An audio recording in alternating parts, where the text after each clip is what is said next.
I had 200 million cash in my pocket, but a female anchor thought I was a pauper. Not only did she mock me in public in the live broadcast room, she also asked the administrator to block my account directly. She scolded me and said, "Your account is worse than dog shit. You have no right to speak to me." I ignored her and turned around to go to the live broadcast room of the female anchor next door and gave her 100 million gifts on the spot. As soon as the news came out, the female anchor who once laughed at me panicked, came to beg me for forgiveness, and called me dad in front of everyone.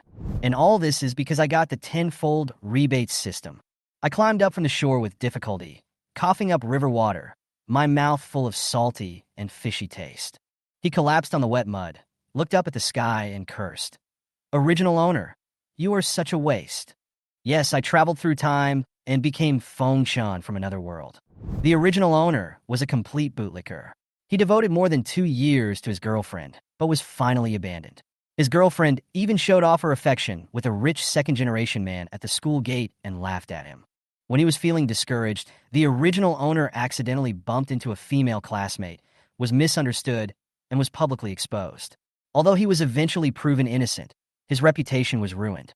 The original owner gave up on himself and became obsessed with a female anchor, spending all his savings on her. However, after the anchor scandal broke out, he completely collapsed and eventually committed suicide by jumping into a lake on a full moon night. If I didn't have the system, do you think I would want to live with your broken body? I rubbed my wet hair and looked at the system panel in front of me, feeling mixed emotions. According to the introduction of the system, I quickly understood its mechanism. As long as I spend money on the bound beauties, I can get a tenfold rebate. Not only that, you can also gain extra system points by binding for the first time or improving the other party's favorability. You can use these points to improve your physique and spirit in exchange for skills and props. It's really cool. But now, the worst problem is that this body is too bad. The overall physical fitness is only 5 points, and it is probably not enough to do 10 push-ups. And with that pitiful 3 points of spirit, no wonder the original owner ran to jump into the river. Fortunately, I brought with me 29 points of spirit from my previous life, which barely saved me from collapse. I sighed. Finally, my mental quality added up to 32, which is more than 3 times that of an ordinary person. It's barely acceptable. Time travel is not all bad. At least with the system, I, Feng Chun, can turn my life around and become a human being. In my previous life, I served my country, shed blood, and sacrificed my life. But in the end, I became a victim of the power struggle among the upper class. In this life, I don't live for others, but just to be free and easy for myself. At this moment, a cold voice sounded in my ears. "Ding, the host's current physical condition is too poor. The system hereby gives you a novice gift package. Do you want to open it?" "Go ahead and stop talking nonsense," I said with disgust. Ding, the novice gift package has been opened successfully, and the host obtains Weejum Gym Supreme membership card, free use of all facilities in global chain stores. The cold voice of the system sounded in my ears again. I was stunned. Weejum? I had a vague impression of this name. This gym chain is popular all over the world, and even many students go there. I have always maintained a fitness habit in my previous life, and now I have this membership card. It is perfect. It seems that the system is still very good at catering to people's needs. However, before I could rejoice enough, the system reminded me coldly. The host is currently in serious debt, and it is recommended to find a consumer and bind him as soon as possible. The original owner is heavily in debt due to giving gifts to female anchors, and the bank is about to collect the debt. If the debt cannot be repaid, the host's credit will be damaged, and he will not be able to handle any financial business in the future, and may even face prosecution. Fuck! I suddenly felt a cold sweat on my back. In order to lick that anchor, the original owner of this useless guy not only emptied his savings, but also borrowed online loans. He is really hopeless. For the female anchor's words, "Thank you, brother," and a pouting mua, the original owner's scalp tingled, and his eyes were blurred. He was so happy that he went crazy like a pig. Now that I have inherited his body and all these bad things, I feel extremely ashamed. It is recommended that the host find a suitable consumer as soon as possible and consume for them to obtain rebates and repay the loan. Shut up. I get it. I covered my face, feeling extremely annoyed. At this point, I have no way out. If I want to get rid of the original owner's debt, I can only use the system's rebate function to make a fortune. Although it still sounds similar to a dog licker, this time, I threw money at them instead of kneeling on the ground and licking them. A bootlicko? No, from today on, I, Feng Chen, am the high and mighty rich man. A bootlicker's monthly salary can only earn a cold smile from the goddess. But a rich man? A rich man drives around, and the goddess automatically comes to his door and offers her gentle fragrance. You can't get sincerity in return by using sincerity to humiliate yourself. From now on, I will use money to buy my dignity.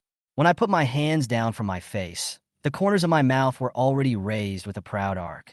Since this world must have someone to be a bootlicker, why can't it be those goddesses who are high above us? I went home and changed into clean clothes. He was now eager to find his own consumer.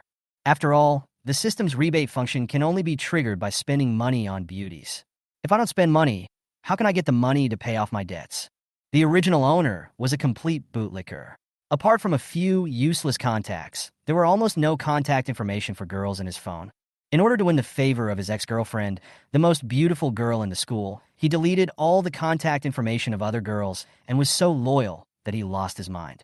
Fortunately, society is now convenient and the girlfriend rental service can help him solve this problem. I clicked on a rental platform and easily selected the type of girl to be rented, the meeting place and time. After placing an order, I could take my girlfriend shopping, eating, or even take her home to meet my parents. Of course, for me, the purpose is simple and clear: to spend money like crazy. The question is, which one should I choose? I scrolled through the photos of my rental girlfriend on my phone, flipping through them one by one without lingering on them for too long. Although these girls were good-looking, I always felt that they were lacking something and were not attractive. System, are there any particular requirements for the selection of consumer objects? I couldn't help but ask the system. The consumer must be a beauty in the host's eyes. Otherwise, the rebate mechanism cannot be activated. The system's mechanical voice replied without emotion. Oh, I see. I nodded. Just then, a photo came into view, and my eyes lit up. Luo Nan? Not bad. After confirming the meeting time, I placed the order without hesitation, and my account balance was almost gone. If there were no rebate from the system, I would not be able to pay the water and electricity bills next month. The next morning, I got up early, shaved my beard, combed my hair, and picked out a few decent clothes from the closet. Although the original owner's closet was not worth much, I had to make do with some clothes to wear out. I arrived at the meeting place agreed with my rental girlfriend, and the commercial street was busy. I saw Luo Nan standing at the entrance of the mall from a distance. She was wearing a white off-shoulder sweater, with her black bra straps faintly visible, adding a touch of sexiness. Her slender white hands were tucked into her sleeves, petite and cute, and her overall temperament was clean and seductive. Passers-by kept glancing at her, but I walked up to her calmly and said hello. Luo Nan, right? When Luo Nan saw Feng Chen, she was stunned for a moment, then nodded and replied, Yes, you are Feng Chen? Yes, I placed the order last night and agreed to meet at 9:20 today. I said with a smile. Then do you have any requirements for how I address you? Or can I just call you Feng Chen? Luo Nan tilted her head slightly, her voice soft with a faint fragrance, her long black hair swaying slightly with her movements. If the original owner had seen this scene, his legs would probably have gone weak and he couldn't walk. But I was mentally strong, so I just smiled and said, Just call me Feng Chen. After that, the two walked into the mall side by side. According to the service process, the content I agreed in advance was very simple. Shopping. Isn't it just spending money? I'm going to spend like crazy today. In the mall, I openly held Luo Nan's hand. Although the rental girlfriend service clearly stipulates that intimate contact is not allowed, basic actions such as holding hands are still allowed. Luo Nan was a little uncomfortable at first, but when she felt the warmth of my palm, she gradually relaxed. In fact, Luo Nan had only been a rental girlfriend for a short time, and most of the people she came into contact with were young people who were not very confident. It was the first time she met someone like me who was so natural and smooth and had no sense of nervousness. Normally speaking, which man with sufficient financial resources would rent a girlfriend? He would have gone there for real fun long ago. Feng Chen, you're also a college student, right? What grade are you in? Luo Nan asked casually. Junior year, but I repeated a year once. I responded with a smile. Wow, then I should call you senior. Luo Nan blinked and smiled. The conversation between the two gradually became natural, and the atmosphere became relaxed and harmonious. Not long after, the two entered a high-end Japanese restaurant. After I sat down, I handed the menu to Luo Nan. Order whatever you want, the more expensive the better. Luo Ningyin was a little worried, so she ordered dishes very frugally, costing less than 100 yuan in total.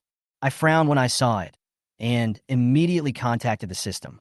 System, this money must be ordered by her to get a rebate, right? Yes, host. The rebate can only be enjoyed by the consumer if the order is placed by the consumer. The system's voice sounded in my ears. Okay, that's easy. I already had a plan in mind. I smiled and said to Luo Ningyin, "You're welcome. Relax a little today and order whatever you want to eat. Money is not a problem." After that, I pointed directly at the expensive dishes on the menu and said, "Here, order a salad, 2 plates of caviar sushi, 2 plates of eel sushi, and 2 plates of foie gras sushi." Luo Ningyin was stunned. "So much, it's expensive, and I can't finish it." "It's okay, I'll help you eat." I grinned, feeling happy. The more she ordered, the more I earned. In the end, under my instigation, Luo Ningyin had no choice but to order a lot of expensive dishes. As soon as the food came, I started eating immediately and gobbled up most of it in no time, as if I hadn't eaten for days. Luo Ningyin was sitting opposite him, looking stunned. "Can you eat so much?" I ate with confidence while mumbling, "Don't waste it, don't waste it." But I was very happy in my heart. After finishing their meal, the two came to the front desk to pay the bill. The waiter smiled and said, "Sir, your meal is 1,432 yuan in total." Fengchen immediately took out his phone to scan the code and paid. Ding, the host successfully spent 1,432 yuan on behalf of the consumer and received a rebate of 14,320 yuan. Fengchen opened his phone and saw a text message. 14,320 yuan has been credited to your bank account, and the current balance is 15,230.45. The corner of my mouth curled up into a smug smile, and I sighed in my heart. This system is so cool. Making money is so easy. Luo Ningyin was still a little uncertain at first, but when she saw Fengchen pay for her without hesitation, she gradually calmed down. After leaving the restaurant, the two passed by a luxury bag store. When Fengchen saw the store, a hint of excitement flashed in his eyes, and he pulled Luo Ningyin directly in. "Sir, are you here with your girlfriend? Is there any style she likes?" asked the enthusiastic waitress. Fengchen looked at Luo Ningyin and asked with a smile, "What style do you like? Pick whatever you like. Buy it for me?" Luo Ningyin was a little flustered for a moment. "Of course, you are my girlfriend. I will buy you whatever you like," Fengchen said in a relaxed tone with a gentle smile on his face. Fengchen's experience as an undercover agent in his previous life had already made his acting skills perfect. At this moment, he looked like an extremely considerate boyfriend, without any flaws. Luo Ningyin pursed her lips.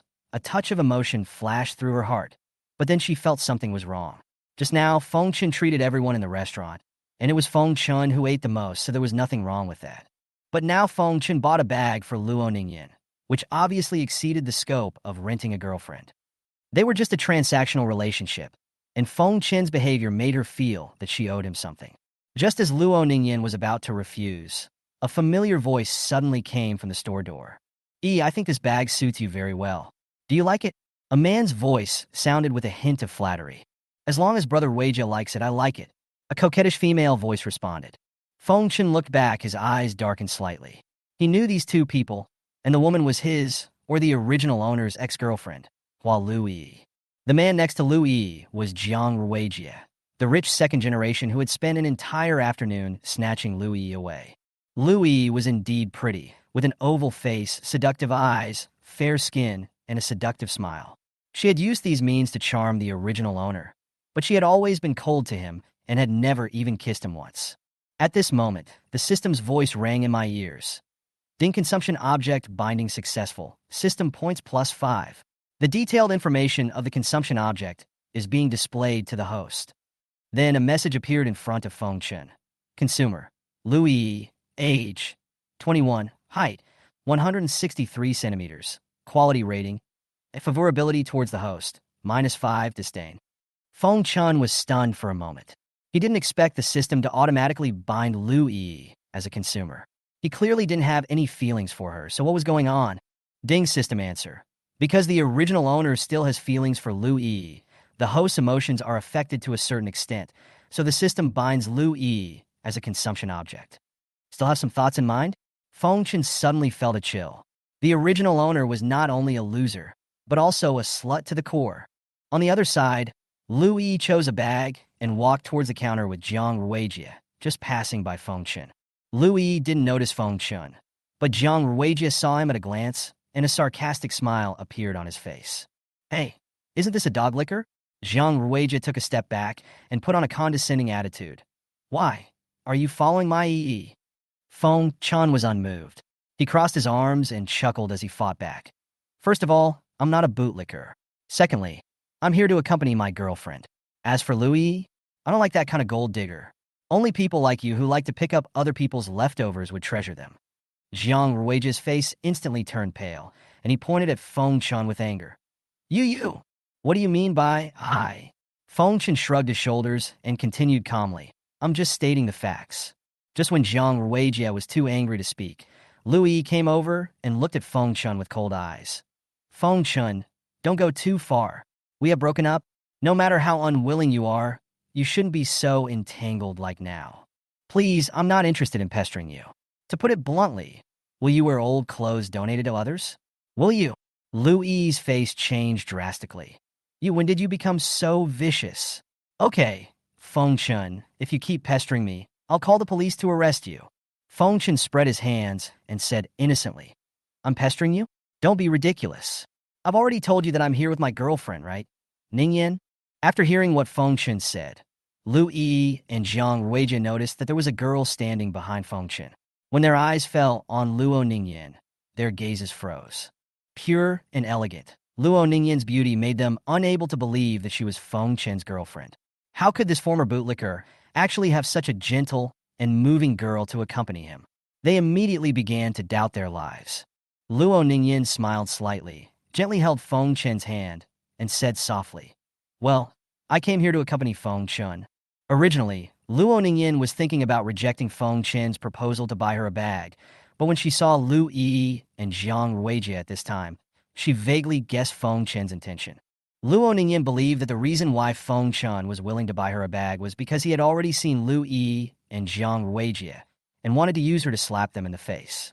Luo Ningyan has seen many clients who are looking for rental girlfriends, and their purpose is often similar, to bring their girlfriends to slap the faces of those who once looked down on them. Luo Ningyan thought, since Feng Chen had such a need, she would help him fulfill his wish. But she was a little confused. Today's meeting was obviously accidental. What was Feng Chen's real intention when he rented her before? Was he just trying to get over his emotional injury? Luo Ningyan thought she had seen through Feng Chen's heart. Therefore, when Luo Ningyan saw Feng Chen paying for her without hesitation, the subtle emotions in her heart gradually heated up. Luo Ningyan originally wanted to refuse this behavior that was beyond her scope of duty, but Feng Chen's confident eyes and relaxed attitude dispelled her concerns. At the same time, Jiang Ruijie and Lu Yi, who were standing by, could not hide their jealousy and uneasiness. Especially Jiang Ruijie. When he saw Feng Chen appear here with such a beautiful girlfriend, the flames of jealousy almost ignited him. Lu Yi felt even more unbalanced. Feng Chen was originally a suck-up whom she looked down upon, but now the girl next to him was prettier than her. This made her feel a huge gap in her heart, as if she had been abandoned by Feng Chen invisibly. Impossible! Jiang Ruijie's face was gloomy, and he couldn't help but say, Feng Chen, you must have rented this girlfriend with money, right? Have you emptied your wallet? Hearing this, Feng Chen said with a hint of joking, Really not. We really just met by chance today. Jiang Ruijie obviously didn't believe it and challenged him. I don't believe it. If you really want to prove that she is not rented, then buy her a bag. As long as you can buy any bag in this store, I will believe you. Hearing this, Feng Chen's eyes lit up. He was originally thinking about how to find a reasonable reason to buy a bag, but now Jiang Ruijie actually took the initiative to offer him a way out. Jiang Ruijie was simply helping him. You're right, it's just buying a bag. Feng Chen turned to look at Luo Ningyan and said with a smile, Ningyan, just pick one. Luo Ningyan glanced at Feng Chen and instinctively hesitated, fearing that she would add financial burden to him. But when she thought of how Feng Chen paid the bill without hesitation in the restaurant, her worries gradually faded. How could such a confident man be short of money? Luo Ningyan finally chose a bag that cost 9,600 yuan. Although this bag was not the most expensive, it was definitely not cheap, and it was enough to give Feng Chen enough face. When Jiang Ruijie and Lu Yi saw that Luo Ningyan really chose a bag, their expressions became a little nervous. Will Feng Chen really buy this bag? Does he really have so much money? Feng Chen walked to the counter, and the waiter said politely, "Sir, the total consumption is 9,600 yuan. Please show the payment code." Feng Chen picked up his phone and held it up to the counter. The barcode scanner made a beep, and the transaction was successful. The waiter politely said, "Thank you for your patronage." Zhang Ruijie and Lu Yi were stunned. Feng Chen actually bought the bag without any hesitation, as if more than 9,000 yuan was only 9.6 yuan to him. Ding, the host successfully spent 9,600 yuan on the consumer and received a rebate of 96,000 yuan. Hearing the system prompt, Feng Chen was delighted, and the smile on his face became more intense. Luo Nan carried her newly bought bag and gently put her arm around Feng Chen's. Her movements were natural and intimate, even more intimate than those of ordinary couples. This scene made Zhang Ruijie and Lu Yi completely collapse. Feng Chen, the dog who used to kowtow for a little favor, could actually buy a luxury bag so easily and stand in front of them intimately with such a beautiful girlfriend? All of this was hard for them to accept. Zhang Ruijie's face became more and more ugly, and his expression was almost distorted. He couldn't understand why Feng Chen worked so hard to earn that little money to lick Lu Yi, but now he can easily spend more than 9,000 yuan, like a rich man who no longer worries about money. Lu Yi was also filled with anger and confusion. She had once sneered at Feng Chen's humility and flattery, thinking that he was just an ATM. But now, Feng Chen has transformed himself. Not only can he easily buy luxury goods, but he has also found a girlfriend who is more beautiful than her Lu Yi. The sense of emptiness and loss surged in her heart, as if some kind of power she once had was taken away. Lu Yi's body trembled slightly, and she gritted her teeth, unwilling to admit that she had made the wrong choice. Lu Yi couldn't help but forcefully said, "Impossible. You were a loser before. Feng Chen, where did you get so much money? Did you do something shameful, cheat, or steal it?" Zhang Ruijie quickly agreed after hearing this. "Yes, that must be the case. How could a wage earner like you suddenly become so rich?" Feng Chen looked at the reactions of Lu Yi and Zhang Ruijie and couldn't help but sigh again at how much the original owner was looked down upon. The original owner was not even a licker, and his back had long been bent like a boneless mollusk. Feng Chen showed a helpless expression on his face and slowly said, "Alas, I didn't want to reveal my identity, but since you insist on making up a crime for me so that I can have an explanation, then I have no choice but to confess." Zhang Ruijie and Lu Yi's curiosity was immediately aroused. They were all stunned, wanting to hear what tricks Feng Chen could come up with. Feng Chen pretended to be helpless and continued, "Actually, my family is very rich, but my mother has been imposing economic sanctions on me to discipline me. Now the sanctions have been lifted, so I have money to spend." As soon as this sentence came out, Lu Yi and Zhang Ruijie were dumbfounded. Feng Chen, is he actually a rich second generation? His previous image of working hard and his current remarks formed a strong contrast, which made the two unable to react for a while. Feng Chen continued, "Actually, I should thank my mother. Lu Yi, my mother allowed me to see your true nature during the days of poverty, and also allowed me to meet a better girl like Ning Yin." After Feng Chen finished speaking, he looked at Luo Nan beside him with tenderness, and his expression was so sincere that it seemed as if he was truly affectionate. Luo Nan was slightly stunned. Although she knew that this was just a show, she couldn't help but feel warm in her heart. At this time, a cold voice came from the system. Luo Nan's favorability towards the host plus 10. Lu Yi listened to these words, and her eyes gradually dimmed. She had never thought that Feng Chen would be a rich second generation. In the past, he worked hard and dressed simply. People around him assumed that his family was not well off, and no one really asked about his situation. After hearing what Feng Chen said, Lu Yi began to doubt. Could it be that what Feng Chen said was true? Regret spread in Lu Yi's heart. She regretted that she did not cherish Feng Chen, who gave unconditionally for her. Although Zhang Ruijie was a rich second generation, he was not as loyal and considerate to her as Feng Chen. However, everything Feng Chen said just now was fabricated. The original owner was not a rich second generation at all, but a child who grew up in a single-parent family. His cowardly and inferior character was largely due to the lack of fatherly love. When he was a child, he was often ridiculed by other children because he had no father. This kind of background caused the original owner to be timid in every aspect of life. and he didn't even dare to stand up and defend himself when he was wrongly accused of being a dirty harasser. Feng Chen ignored Lu Yi and Zhang Ruijie's reactions and left the luxury store holding Luo Ningyan's hand. However, soon after he walked out, the system prompts sounded in his mind. But at this time, a voice came from the system. Lu Yi's favorability towards the host +5. Lu Yi's favorability towards the host +10. Lu Yi's favorability towards the host +15. This.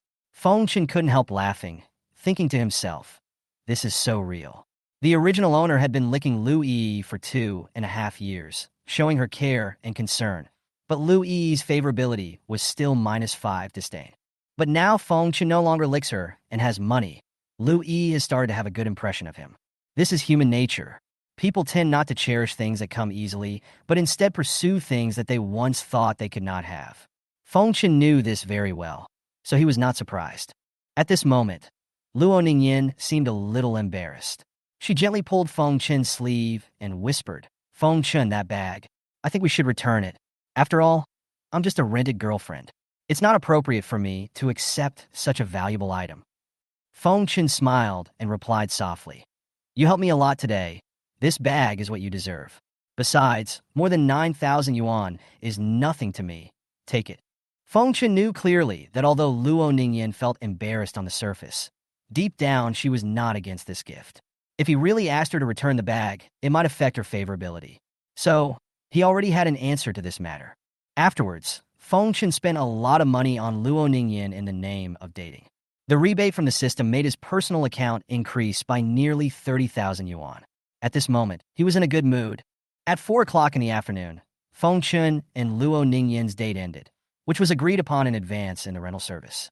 But when they arrived at the subway station, Luo Ningyan seemed to be a little reluctant to leave. She hesitated for a moment and actually took the initiative to ask Feng Chen to exchange contact information. Feng Chen naturally agreed readily, but he did not take the initiative to add Luo Ningyan as a friend. Instead, he asked her to scan his QR code. The purpose of doing this is to make Luo Ningyan feel active, so that she subconsciously feels that she is in a lower position, which is more conducive to the continuous improvement of her favorability in the future. Feng Chen was very familiar with these psychological details. He had mastered the skills of criminal profiling, which was essentially based on psychological deductions, so he had a very accurate grasp of people's hearts. After returning home, Feng Chen bought some ingredients and made a simple dinner. After eating and drinking, Feng Chen lay on the sofa and called up the system panel. Host: Feng Chen, comprehensive physique, 5, physical strength, 6, spirit, 3 + 29. Skills: dog-licking proficiency, original host. Counter-reconnaissance, criminal profiling, firearms proficiency, surgical skills, combat proficiency, special tactics, wilderness survival, bomb disposal proficiency, infiltration proficiency. System items owned. None currently bound consumers. Luo Ningyan Lu Yi. System points 10. Feng Chen looked at the system panel and thought, so, how should I use these 10 system points? After thinking about it, Feng Chen sent a request to the system. System, you said before that points can be exchanged for personal skills and system props. Can you show me what they are? Okay, host. The system's voice sounded, and then a blue transparent box appeared in front of Feng Chen, listing various skills and props options. However, when Feng Chen saw the prices of those skills and props, his original enthusiasm was instantly extinguished. An item called Computer C Language Proficiency requires 30 system points. Feng Chen was somewhat helpless. What was even more outrageous was that an item called Compound Number 5, which was said to be able to grant superpowers, actually required 100 system points. Forget it. I'd better use the points to improve basic attributes. There's no need to waste them on skills and props. Feng Chen thought. So, Feng Chen began to think about how to allocate these 10 system points. System. What is the difference between comprehensive physique and physical strength? He continued to ask. Comprehensive constitution reflects the host's overall health, such as cardiopulmonary function and immunity. Physical strength represents muscle strength, speed, and resistance to blows. Feng Chen nodded, finally understanding the difference between the two. The original owner's physique and strength were too poor, and even basic health could not be guaranteed. After some thought, Feng Chen decided, system, add 6 points to the comprehensive physique and 4 points to the physical strength. Ding allocation successful. Host comprehensive physique +6, physical strength +4, current remaining system points, 0. After the points were allocated, Feng Chun immediately felt the changes in his body. His breathing became much smoother, and the fatigue and some minor aches in his body were gone, and he felt refreshed. He finally recovered from his subhealthy state to a healthy state. Then, Feng Chun returned to the bedroom, did a few sets of push-ups and boxing exercises, and looked at his body. In the mirror, Feng Chun's abdomen already had a faint muscle outline, and he looked much more energetic than before. Although it's still far worse than my previous life, at least I'm no longer as useless as the original owner.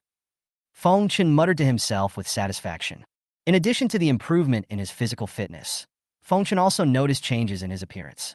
His originally dull skin became more lustrous, and the dark circles under his eyes also disappeared a lot, and his overall appearance improved a bit. Sitting on the bed, Feng Chun began to think about his next plan.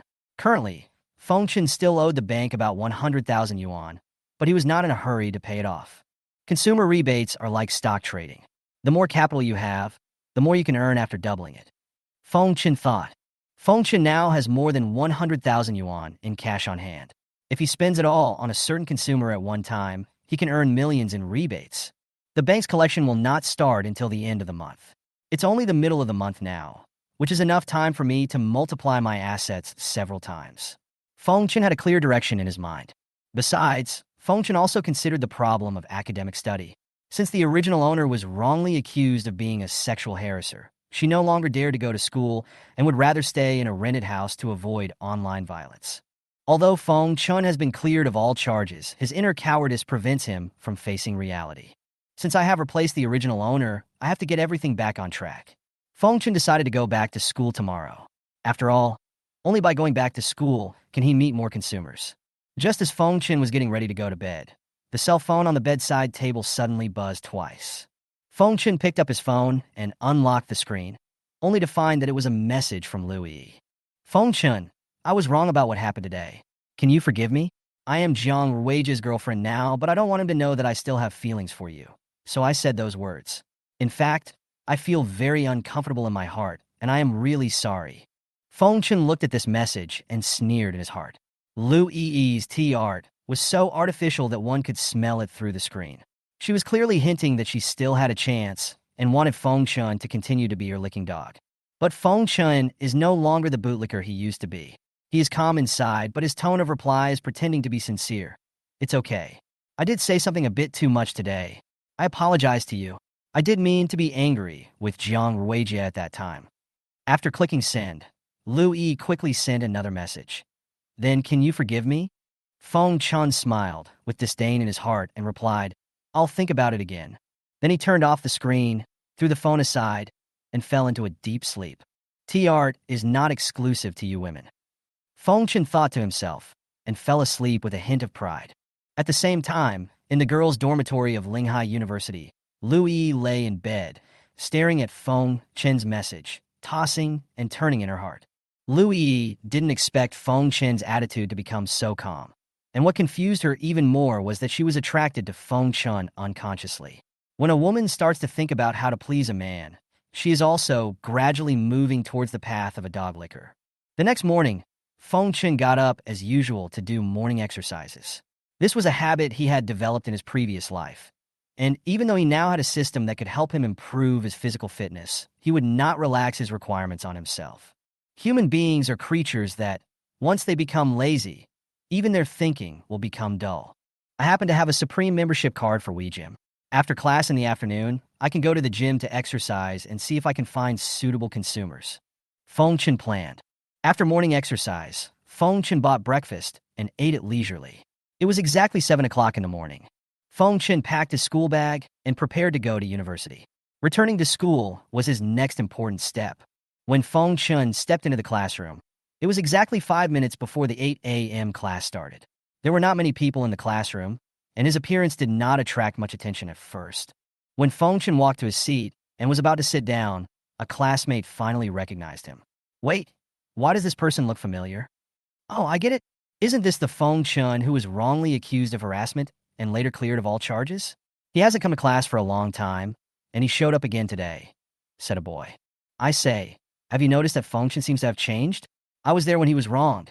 At that time, he lowered his head and didn't dare to say a word. He looked so aggrieved that he was about to cry. Now, it seems that he has straightened up a lot, said another boy. Now that you mention it, it's true. My brother is in the special forces. Feng Chun gives me the impression now that he has a temperament a bit like my brother. A girl added, has Feng Chun learned his lesson and started to work harder? Another girl asked. The classmates were whispering behind Feng Chun, expressing surprise at his change. However, Feng Chun didn't care about it, but just calmly scanned the classroom, trying to find a suitable consumer. But unfortunately, there was no target in the classroom that met the system requirements. Therefore, Feng Chun could only suppress his thoughts temporarily and decided to concentrate on the class. After the morning classes, Feng Chun came to the school cafeteria. For many boys, the cafeteria is an excellent social place, especially when there are many people. Boys can take the opportunity to share a table with beautiful girls, and the shameless ones can even ask for their WeChat. After finishing his meal, Feng Chun looked around, and soon his eyes fell on a girl with her back to him. She had long hair down to her waist, a slender figure, and an extremely attractive back view, which made Feng Chun unable to help but walk over with his meal tray. However, when Feng Chun sat down opposite the girl, he was stunned. The girl's appearance was simply unbelievable to Feng Chun. According to the system's evaluation, Liu Yi's appearance could be considered A, but the girl in front of him could only be described as F. Is this the legendary killer from behind? Feng Chun couldn't help but complain in his heart, and felt that it was a little difficult to swallow the food. Fortunately, the girl finished her meal quickly and left. Feng Chun sighed softly and was about to start enjoying his lunch when a familiar voice came from his side. Feng Chun. Feng Chun turned around and saw that it was Liu Yi, standing next to him holding a plate. Can I sit next to you? Liu Yi asked cautiously, seeming not to dare look directly at Feng Chun. Feng Chun nodded calmly. Okay. His tone was extremely calm, but he had already made plans in his mind. If Liu Yi wasn't the consumer of the system, he wouldn't bother to pay attention to her.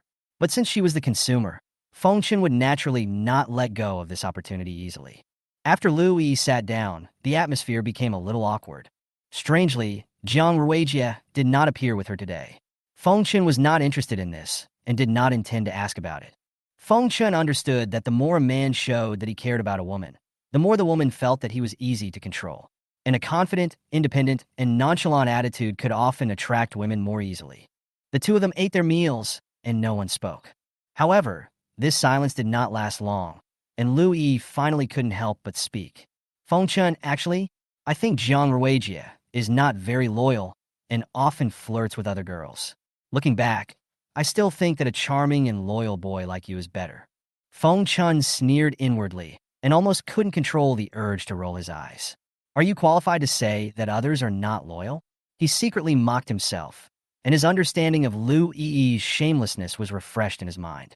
Feng Chun wiped his mouth and asked calmly, well, so what? Liu Yi bit her lip and continued, so, Feng Chun, I think there is still a chance between us. As long as you are willing to forgive me, I will break up with Jiang Ruijie, and we can still be like before, really. Feng Chun sneered in his heart. Liu Yi obviously wanted to catch him again. She thought Feng Chun was still the dog who was devoted to her, and she was very confident that he must still have thoughts about her. But Liu Yi had no idea that Feng Chun in front of her was no longer the bootlicker he used to be. Well, I'll think about it. Feng Chun pretended to be thoughtful and responded indifferently. He did not directly refuse, nor did he clearly accept, but threw the right to choose back to Liu Yi. This method is much more effective than giving her a direct answer. Liu Yi wanted to say something else, but Feng Chun had already picked up his plate and left the cafeteria without looking back. Feng Chun thought to himself, you cheated on me, I cheated on you, it's a good thing to go back and forth. After leaving the cafeteria, Feng Chun walked towards the teaching building. As the rental house was too far from the school, it was not realistic to go back for lunch break. The original owner did not dare to face his roommates and had already completed the procedures for day study, so Feng Chun did not have a dormitory on campus to rest. Just as Feng Chun reached the stairs of the teaching building, a girl carrying a large pile of documents suddenly appeared at the corner. Her vision was blocked by the documents, and she could only see the part below her nose. Feng Chun was too close to the corner, and the girl was startled when she saw him, and her body instantly lost balance. The documents in her hand flew out, and she began to fall down the stairs. Seeing that she was about to fall down the stairs, Feng Chun was quick to grab her waist and hold her steadily. However, the information in his hand was not so lucky and was scattered all over the floor. Only then did Feng Chun see clearly the face behind the information. Luo Ningyin? Feng Chun stood there, looking a little surprised. He had just learned from Luo Ningyin yesterday that they were both college students, but he had never expected that they were actually alumni of the same school. This surprised Feng Chun a little, and Luo Ningyin was obviously shocked as well. She didn't expect to meet Feng Chun in such an occasion. For Luo Ningyin, if she had met an ordinary boy, this might not have been so embarrassing. But the person standing in front of her was Feng Chun, which instantly made her originally calm heart chaotic. So you are also from Linghai University. Feng Chun was the first to react and broke the silence with a smile. Well, I didn't expect you to be. Luo Ningyin was a little shy, her cheeks flushed, and her voice was soft. Her heartbeat accelerated because of the accidental encounter in front of her. Feng Chun realized at this moment that he was still holding Luo Ningyin's lower abdomen. The soft touch and the faint fragrance emanating from her body made him feel a little embarrassed. Feng Chun immediately let go of her hand, and after Luo Ningyin stood firm, he gently waved his hand and said, "It's okay. This is what I should do." Luo Ningyin gently lifted the long hair that was hanging beside her cheek and put it behind her ear and said gratefully, "Thank you so much for what you did just now, Feng Chun." Her movements were gentle and graceful, and any otaku would be moved if they saw this scene. "It's okay. Don't worry about it." Feng Chun waved his hand, secretly happy. He didn't expect to meet Luo Ningyin at school. It was a pleasant surprise. There were not many girls identified as consumption objects by the system, and Luo Ningyin's appearance was like a godsend. Suddenly, Luo Ningyin said in panic, "Ah, information." She immediately ran down the stairs and squatted on the ground to pick up the scattered information. Seeing that she was busy and flustered, Feng Chun immediately followed her and helped her pick up the documents. "Let me help you." He quickly picked up the documents and folded them neatly. Luo Ningyin did not refuse his help. After all, it would be troublesome for her to handle so much information by herself. After the two of them worked together to organize the information, Luo Ningyin reached out to take it, but Feng Chun took the lead and picked up the entire stack of documents. "Let me help you move," Feng Chun said with a smile. "How can I do this? I've already troubled you to help pick up the information, and now I'm asking you to move it. This is too unreasonable." Luo Ningyin felt a little embarrassed, her voice soft and full of gratitude. "It's okay. I'm helping voluntarily." Feng Chun had a firm attitude and confident eyes. Luo Ningyin hesitated for a moment, but after seeing Feng Chun's gentlemanly appearance, she finally gave up. "You are really a gentleman. I don't know how to thank you." Feng Chun smiled and said lightly, "Don't worry too much. If you really want to thank me, just chat with me. Well, if you want to listen." Luo Ningyin nodded slightly and agreed to his proposal. A few minutes later, the two walked together in the corridor of the teaching building, chatting as they walked. Feng Chun naturally raised the topic. "So, Ningyin, you are an undergraduate teaching assistant? That's amazing. Well, these materials are the experimental reports of my younger classmates in my teacher's course." Luo Ningyin replied, appearing a little modest. Luo Ningyin smiled and asked, "What about you, Feng Chun? Do you have any position in the school?" Feng Chun shook his head. "No, I prefer to be more comfortable." As they were talking, several girls passed by them. One of the sharp-eyed girls spotted Feng Chun and immediately whispered to her companion next to her, "Hey, Shan Shan, look, isn't that Feng Chun who was wrongly accused of groping before?" "Huh? It's really him. I thought he didn't dare to come to school, but I didn't expect that he would dare to walk with girls so confidently now," said a girl. "Yes, and the girl next to him is so beautiful. I feel that if she participates in the school beauty pageant, she will definitely be elected as the school beauty," said another girl. These chirping sounds reached the ears of Feng Chun and Luo Ningyin. Feng Chun didn't care about these words, but Luo Ningyin was obviously stunned. The key words being wrongly accused of being a groper made Luo Ningyin's eyes widen, and the campus scandal she had heard of emerged in her mind. It is said that a boy in the school was wrongly accused of sexual harassment by a girl and was publicly criticized and humiliated. In order to prove his innocence, the boy handed his ID card to the girl and asked her to check the surveillance video.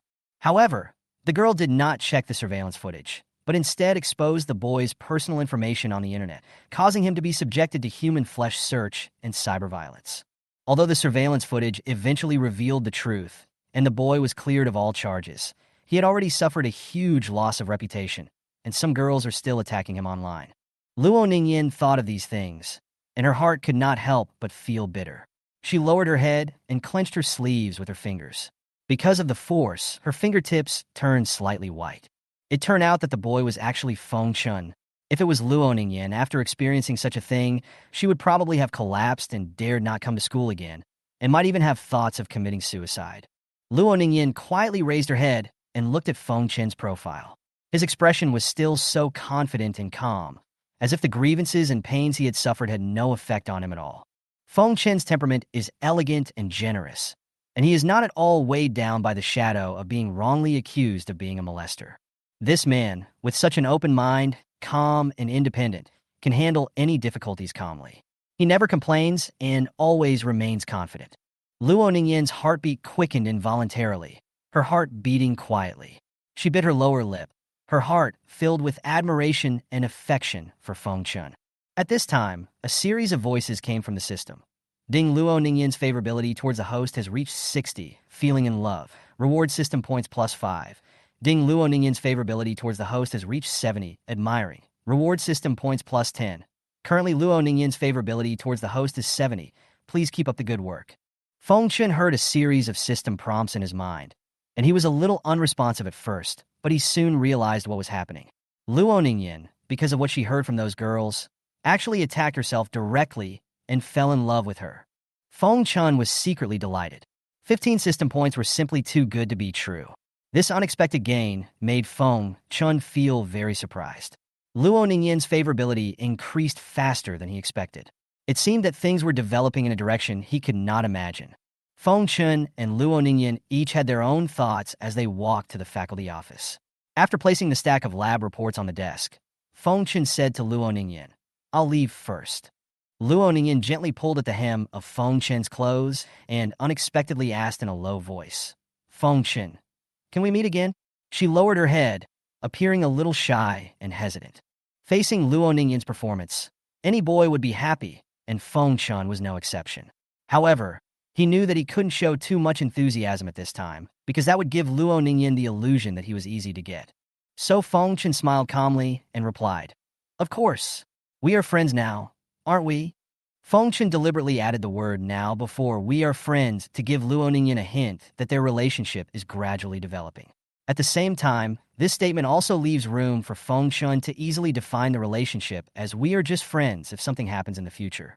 In the emotional game, Feng Chun clearly holds the initiative. Moreover, although Luo Ningyan is much better than Lu Yi, Feng Chun is still cautious and does not want to put himself in a passive position. Hearing Feng Chun's answer, Luo Ningyan showed a hint of joy on her face, as if she was happy about the progress of their relationship. "Goodbye then, Ningyan," Feng Chun said. "Well, goodbye, Feng Chun," Luo Ningyan responded. After the two said goodbye to each other, Feng Chun left the teacher's office. The afternoon class started as scheduled, and the attendance rate was significantly higher than that in the morning. Many students were reluctant to get up early for class, but Feng Chun had long been accustomed to getting up early for morning exercises and entered the class in high spirits. After morning exercises and a shower, Feng Chun was completely free of sleepiness and felt in great shape.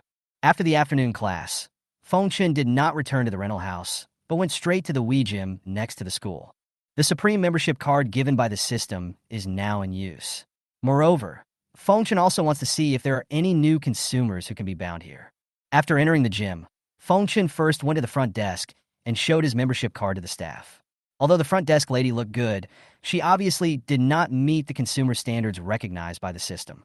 System, how high does the quality rating of a consumer generally have to be recognized? Feng Chun asked in his mind. Generally speaking, beauties must be rated B+ or above before they can be considered as consumer objects. Feng Chun frowned slightly. It seemed that it was not easy to find a suitable consumer object. At this moment, the lady at the front desk confirmed Feng Chun's membership card and said, "Sir, your membership card has been confirmed to be valid. You can enjoy all the courses in our gym for free, and you can also get one-on-one personal training. Do you want to exercise on your own? Or do you need help from a personal trainer? Personal trainer? Are there female personal trainers?" Feng Chun suddenly thought that the figure and physique of female personal trainers must be better than those of ordinary students, and the probability of them becoming consumers is also greater. "Yes, you can choose from the list of private trainers." The lady at the front desk handed over a tablet computer. Feng Chun took it and began to look through the list of private trainers. When Feng Chun saw a female personal trainer, named Lin Zhihua, his eyes stopped instantly. Lin Zhihua in the photo has an extremely hot body, with an angelic face and a devilish figure. She has fair skin, a ponytail, and wears tight fitness clothes, revealing a clear vest line and a slender waist. She is full of strength and beauty. This Lin Zhihua looks good. Feng Chun pointed at the photo on the screen and handed the tablet back. However, the receptionist suddenly seemed a little embarrassed, with a trace of panic on her face. "I'm sorry, sir. Lin Zhihua has something to do today and can't come to work." Feng Chun noticed that there was something wrong with the look in the receptionist's eyes, and she seemed unusually flustered. This made Feng Chun more alert, especially when it came to Lin Zhihua, who might become a consumer object. He would not let her go easily. Just as Feng Chun was about to ask more questions, he suddenly caught a glimpse of a hot and charming woman walking out of the gym. Her appearance instantly attracted Feng Chun's attention, and he couldn't help but turn his head to look. Ding consumption object binding is successful. System points +5. Do you want to view the consumption object details? Check, Feng Chun said. Soon, a set of information appeared in front of Feng Chun. Consumer: Lin Zhihua, age 25, height 173 centimeters, quality rating A+, favorability towards the host 0, have not met yet. Feng Chun looked at the system information and felt secretly happy. It seemed that today's harvest was not limited to this. Lin Zhihua was undoubtedly a very potential consumer. He had already begun to think about how to carry out the next plan. Chapter 10: Beautiful Personal Trainer. This Lin Zhihua is exactly the same as the personal trainer Lin Zhihua in the tablet just now. Who else could it be if not her? Feng Chun turned around to look at the lady at the front desk, stretched his neck, frowned, and tilted his head. It's like saying, "You old pigeon, are you lying to me with your eyes open?" The lady at the front desk was suddenly embarrassed and flustered, not knowing what to do. If Feng Chun was an ordinary customer, it would be fine, and he could just be perfunctory with her. But he happened to be the holder of the Supreme Membership Card. The holders of the Supreme Membership Card are at least shareholders and senior executives of the company, or their relatives. That person could be fired with just one sentence. Finally, under Feng Chun's gaze, the receptionist's psychological defenses collapsed. She said quickly, "Sir, I didn't want to do this either. Someone forced me to do this. Tell me what I forced you to do, and why I forced you to do it." Feng Chun tapped the desk at the front desk a few times with his index finger and said, "The lady at the front desk told us all. Our branch has an important client whose family is very powerful and can decide the business status of our branch. He fell in love with Lin Zhihua, and then he asked our branch manager not to assign any students other than him to Lin Zhihua, trying to force Lin Zhihua to be with him in this way. I am just a small employee. I dare not oppose the decision of the branch manager at all."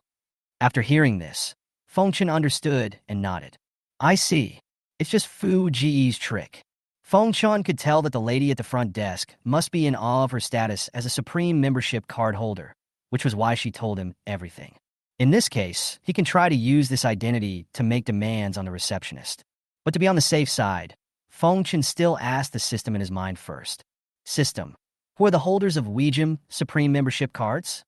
Reply to the host. The holders of Weejim's Supreme Membership Card include Weejim's senior executives and shareholders and their relatives, directors of strategic partners, etc. These people can decide the stay or departure of grassroots employees and even store managers through a phone call. After getting the reply from the system, Feng Chun finally realized how awesome the Weejim Supreme Membership Card was. I have to say that many times confidence comes from one's identity. Then, from now on, your store is not allowed to limit the allocation of students to Lin Zhihua. Do you understand? Feng Chun continued in a domineering and unquestionable tone. "Tell your store manager what I said. I will come again in the future. I will protect Lin Zhihua. If I find that Lin Zhihua cannot be assigned a student again, you can simply stop opening this branch." Yes, yes. The lady at the front desk nodded nervously. "Okay, then arrange for Lin Zhihua to be my personal trainer for today's training," Feng Chun said while holding the table. Okay, sir, please wait a moment." The lady at the front desk immediately took care of the relevant matters. At this time, Lin Zhihua came up from behind. In fact, Lin Zhihua has been observing Feng Chun's situation since just now. She considers herself a strong woman and does not wish to humiliate herself to gain benefits. Therefore, she always kept her distance from those students who tried to harass her or have sex with her and acted cold and indifferent. But even so, her student registration is still very popular.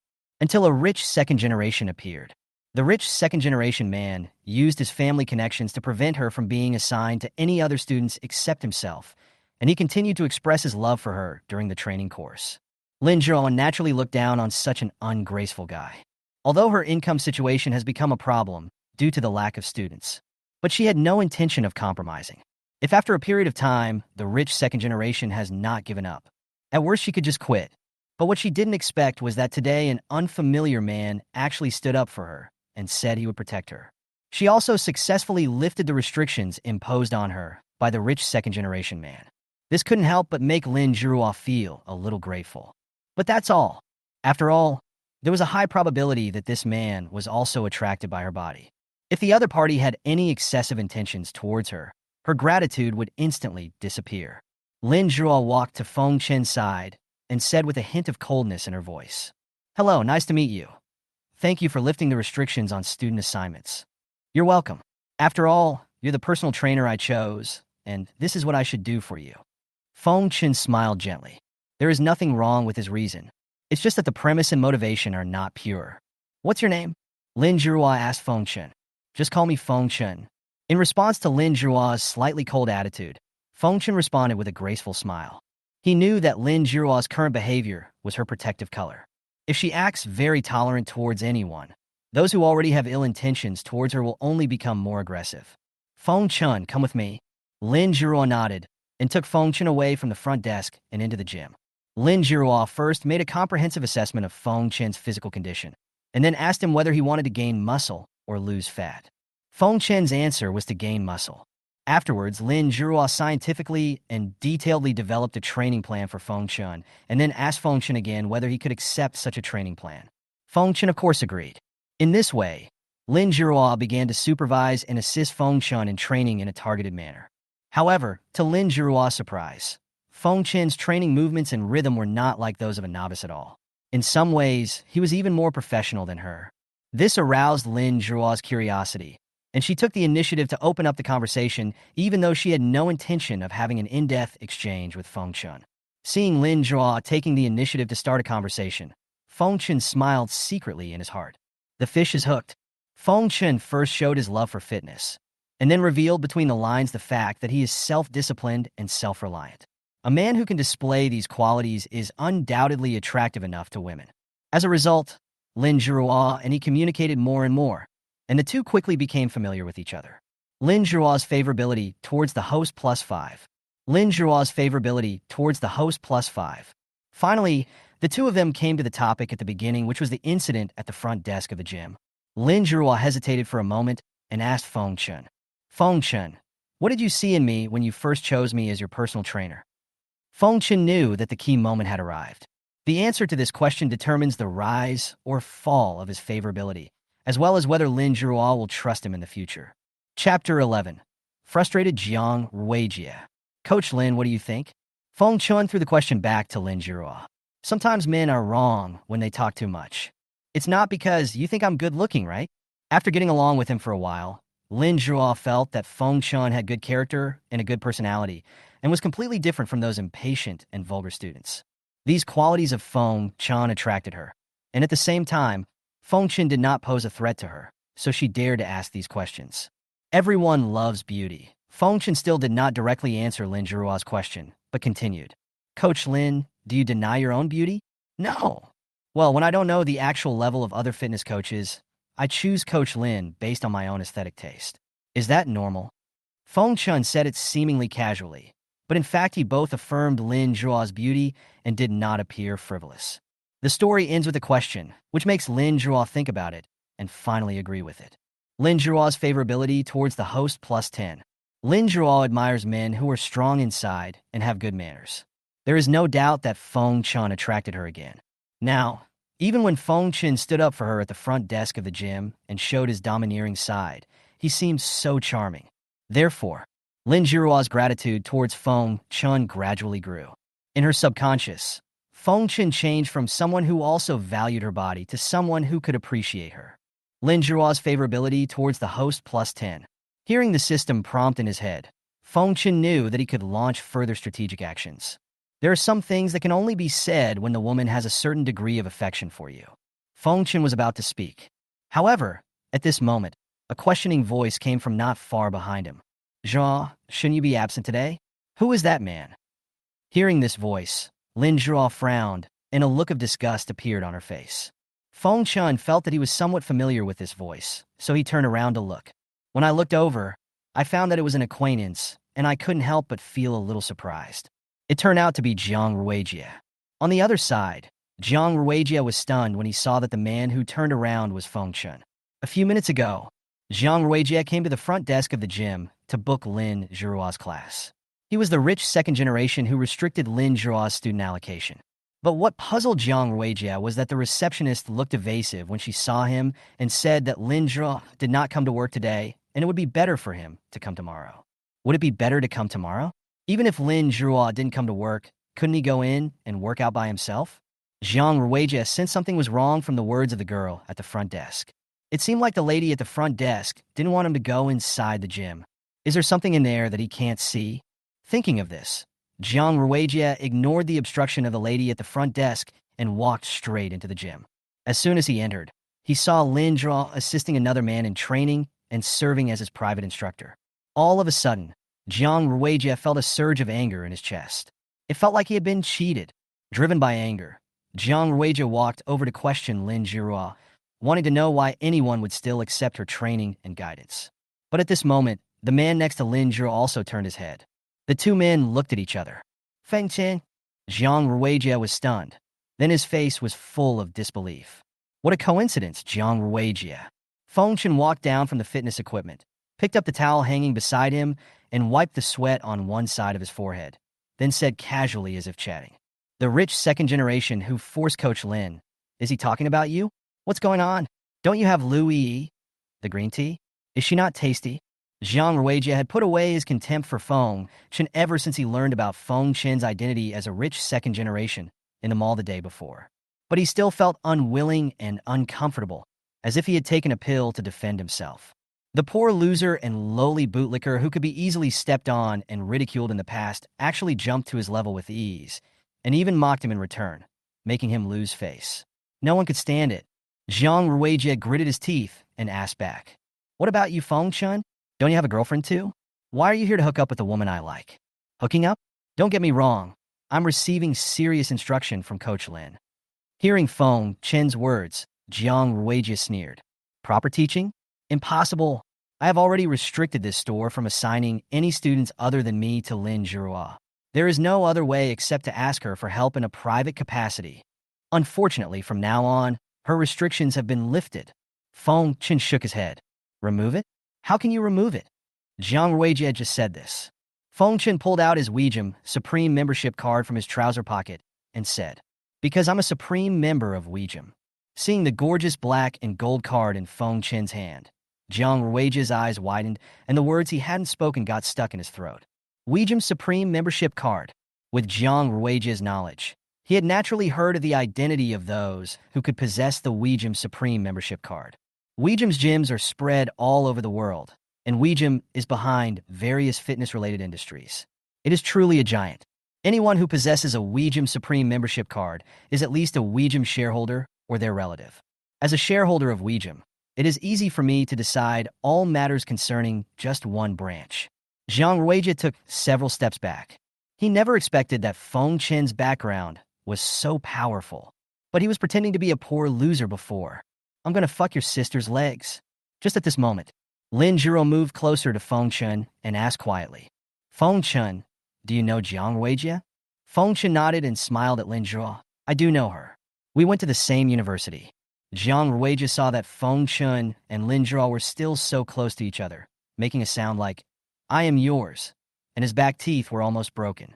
The more he thought about it, the angrier he got, and the angrier he got, the more he thought about it, and he just couldn't get over it.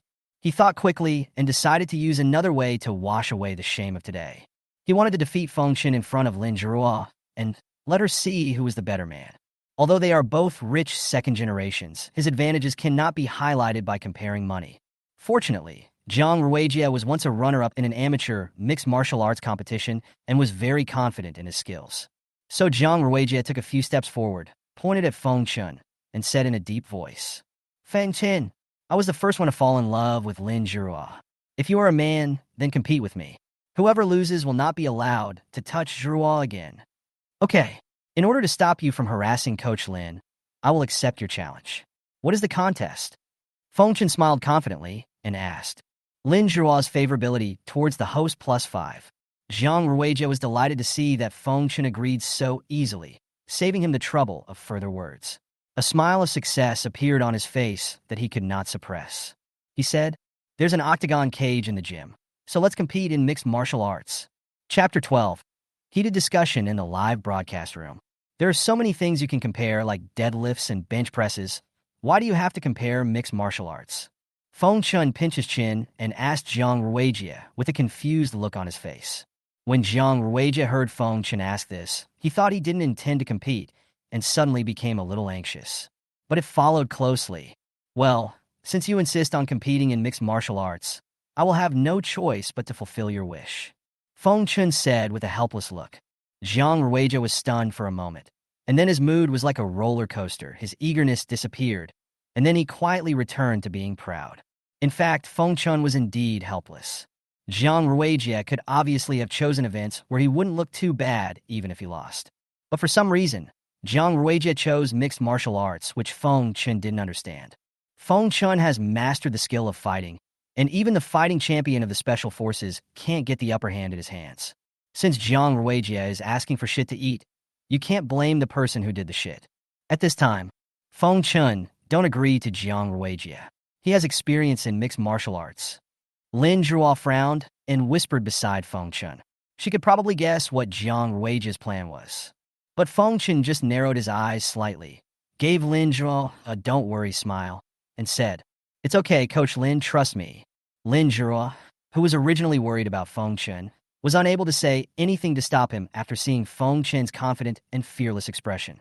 All the qualities that Feng Chen had displayed from the beginning till now made Lin Zhuo have inexplicable confidence in him. After hesitating for a moment, Lin Zhuo finally said this. "Thank you, Feng Chen. Keep up the good work." "I will." After Feng Chen nodded, he and Zhang Ruijie walked towards the octagonal cage. The two men put on fighting gloves, entered the octagonal cage, stood opposite each other, and began to warm up before the match. At the same time, not far outside the octagonal cage, Big Melon Brothers Big Melon, Zhang Ruijie, the famous second-generation rich man from our Linghai University, and Feng Chen, the famous bootlicker who was wrongly accused of being a pervert, started a duel. And the reason they were fighting was because of a beautiful personal trainer. Now the two of them are standing in the octagon and have started warming up before the match. A slightly plump young man who was broadcasting live with his mobile phone held up by a selfie stick spoke excitedly to the audience in his live broadcast room. His name is Li Juyu, and he is a relatively well-known internet anchor. When Zhang Ruijie loudly declared war on Feng Chen, he noticed the situation here while live streaming his fitness routine. That's why. He walked directly off the treadmill, turned the camera, and started live broadcasting the situation of Feng Chen and Zhang Ruijie. He will not let go of such a good opportunity to gain traffic. At this time, there was already a heated discussion in Li Jiyu's live broadcast room. "Feng Chen, I know that when he was wrong before, wasn't his personal information posted on the campus wall and forums? Didn't he accept the cyberbullying? Fuck, I didn't have any impression of him at first, but now that you mentioned it, I remember that the senior who slandered him seemed to have been admitted to graduate school." Indeed, after the misunderstanding was cleared up, the senior student didn't even apologize. She just deleted her post on the campus wall and left it at that. Really? Why? How come such a disgusting thing is not exposed? A live broadcast room user who was not from Linghai University commented with indignation. Because that senior student's family is a school leader, they simply used public relations to suppress the matter. An undergraduate student at Linghai University who knew the inside story responded to the above comment. "It's so fucking disgusting.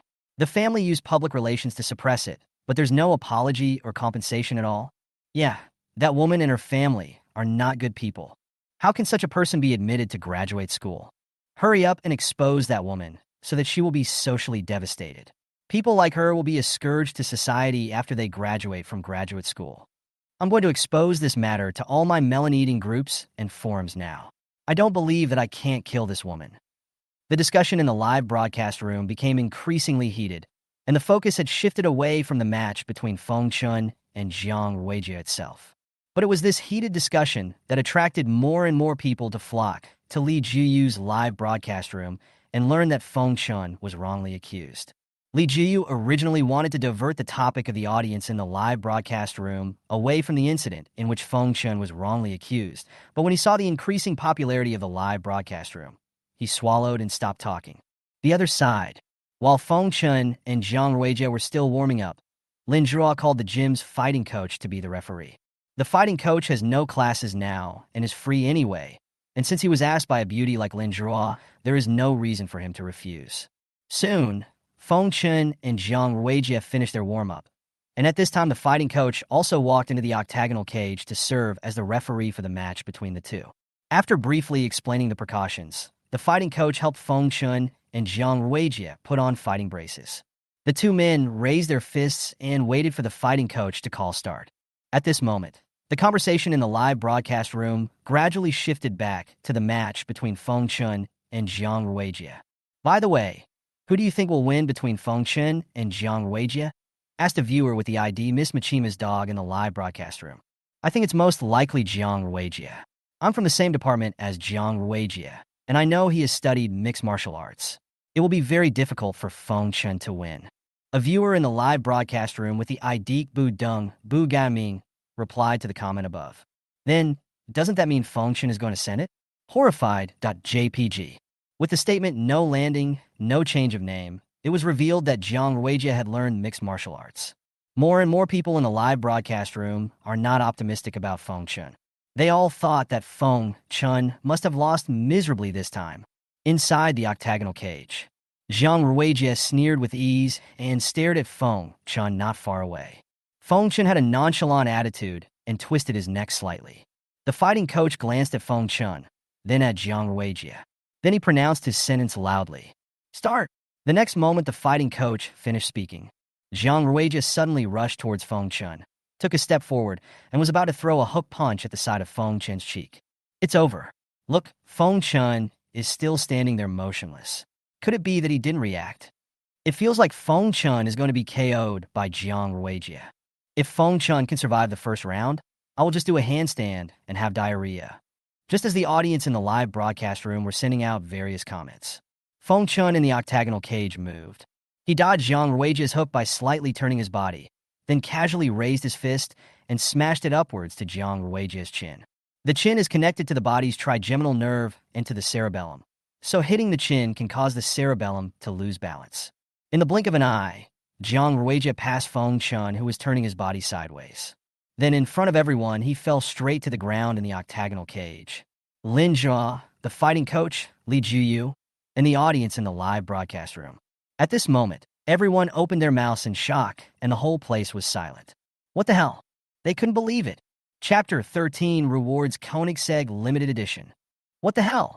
What? WDF? Multiple languages appeared in the comments in the live broadcast room.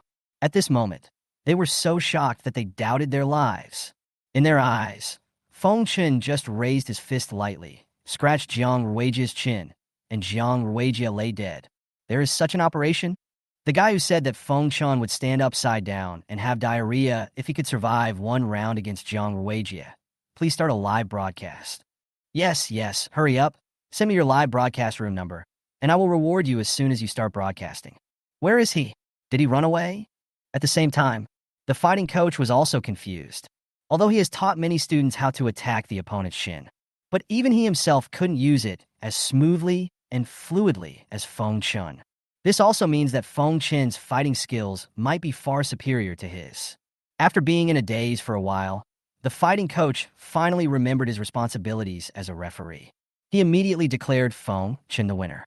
Outside the octagonal cage, Lin Zhuo stared blankly at Feng Chun, who was slowly taking off his fighting gloves. It seemed that Feng Chun had never considered Zhang Ruijie as an opponent from the beginning, and he had always behaved very calmly.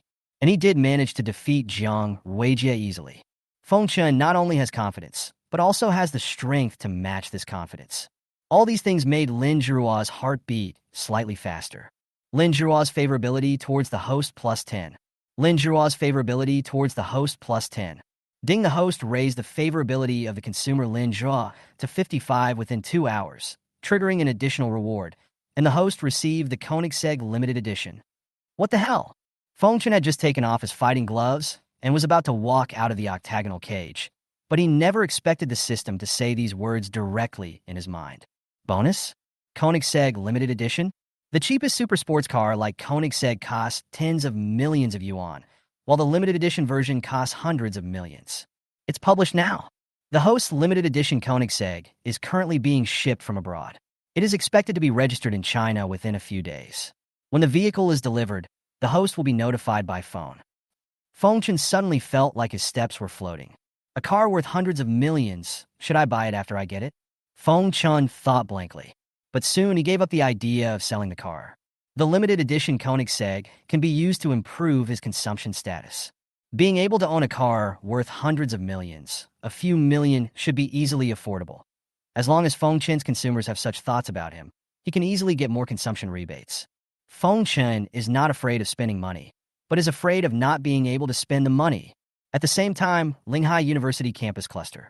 Someone uploaded the screen recording of Li Juyu's live broadcast room here.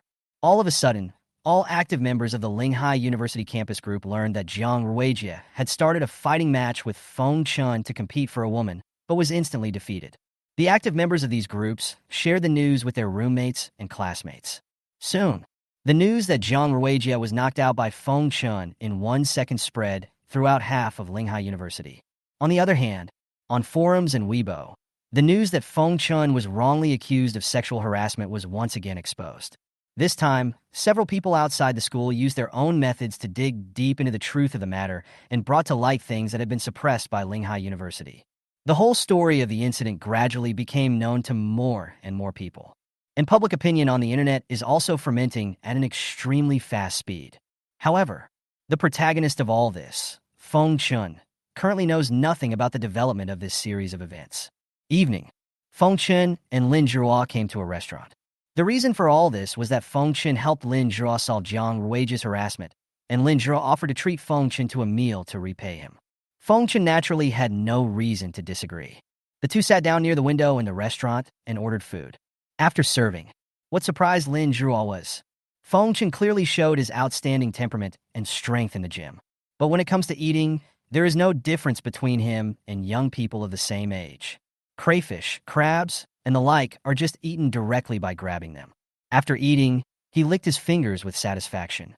All of a sudden, Feng Chen's image became more approachable in Lin Zhihua's eyes. This made Lin Zhihua even more eager to get in touch with Feng Chen. Lin Zhihua's favorability towards the host +1. Lin Zhihua's favorability towards the host +1. Lin Zhihua's favorability towards the host +1. Feng Chen listened to the system prompts in his mind and felt that the crayfish in his mouth tasted even better. After dinner, before leaving, Lin Zhihua suggested adding Feng Chen on WeChat. Feng Chen readily agreed, but he still showed his personal QR code for Lin Zhihua to scan. The party who actively adds WeChat is often more likely to become a bootlicker. 8:30 p.m. Feng Chen had just come out of the bathroom after taking a hot shower, feeling refreshed. After coming to the bedroom and putting on pajamas, Feng Chen unplugged the charging cable from the bottom of his phone, picked up the phone, and wanted to watch a TV series. As soon as I opened the screen, I found that there were several unread messages on WeChat. Feng Chen opened WeChat and took a look. It was sent by Lu Yi again. The content is, "Feng Chen, are you there?" Feng Chen was immediately delighted. Luo Nan, who has a favorability of 70, and Lin Zhihua, who has a favorability of 58, have not yet taken the initiative to send messages. You Lu Yi, whose favorability level is less than 30, are so active. The dogs all shook their heads when they saw this. Yes, Feng Chen replied briefly. Feng Chen, I broke up with Jiang Ruijie. Wow, here's some explosive news right at the start. Feng Chen just watched the show, but did not take the initiative to ask Lu Yi why she broke up with Jiang Ruijie. If he asks proactively, it will show that he cares about the matter, and it will lower his position. Feng Chen first exited WeChat and watched short videos for a while. Sure enough, not long after, Lu Yi sent another message. Feng Chen opened WeChat again. This is my attitude towards you. Feng Chen, can you forgive me? Feng Chen didn't rush to reply because the long box on WeChat showed the other party is typing. Less than half a minute later, Lu Yi sent another message. I did do some things wrong in the past, but I am willing to change them. If we get back together, I will take my responsibilities as a girlfriend seriously and do better than others. Linghai University Girls' Dormitory, Luo Yi's side. Luo Yi was originally at a loss as to what attitude to show in order to make Feng Chen change his mind. But in the afternoon, Luo Yi's roommate told Luo Yi that Jiang Ruijia and Feng Chen had a duel in the gym for a beautiful woman, and Jiang Ruijia was eventually defeated by Feng Chen. This incident made Luo Yi determined to break up with Jiang Ruijia, using the excuse that he was not loyal and had affairs with other women. In the end, Jiang Ruijia was the one who felt sorry for him. If Jiang Ruijia knew that the real purpose of Luo Yi breaking up with him was to get back together with Feng Chen, he might be rolling on the ground in anger right now. Chapter 14, Luo Ningyan's Inferiority Complex. Luo Yi held the phone nervously, waiting for Feng Chen's reply. Finally, a few minutes later, Feng Chen sent a message. Luo Yi took a quick look. Let's talk about it later. Just 3 words made Luo Yi stunned. Once upon a time, Feng Chen asked her about her well-being 10 times on WeChat, and she just replied with yeah or I see. Now it's her turn to be treated perfunctorily? Luo Yi suddenly became anxious. So, she started fabricating facts. Feng Chen, I'd better tell you the truth. Before, my family had some major changes and was very short of money, so I had to commit myself to Jiang Ruijia. Even the words I said when I broke up with you were told by Jiang Ruijia. Actually, I didn't want to say that, and I was also in a difficult situation. Who knows? As soon as Luo Yi sent the message, Feng Chen replied immediately. Are you still missing? After seeing this message, Luo Yi originally wanted to reply no need. But she changed her mind and thought, if she was still short of money but still decisively dumped Jiang Ruijia who was flirting with other men, wouldn't it show that she was actually an independent girl who didn't worship money? Then, well, there is still a lack of. How much are you short of? Feng Chen replied quickly. Now Luo Yi was a little panicked. She thought Feng Chen had doubted her lies. In a hurry, Luo Yi didn't care about anything else and just made up a number. 110,000 short. However, what Luo Yi did not expect was, she just sent the message out in a hurry. Buzz! Feng Chen transferred 110,000 yuan to her without hesitation. Luo Yi looked at the transfer prompt in the chat box, and her brain froze for a moment. After a moment, she opened her mouth wide, at a loss, and was shocked to the extreme.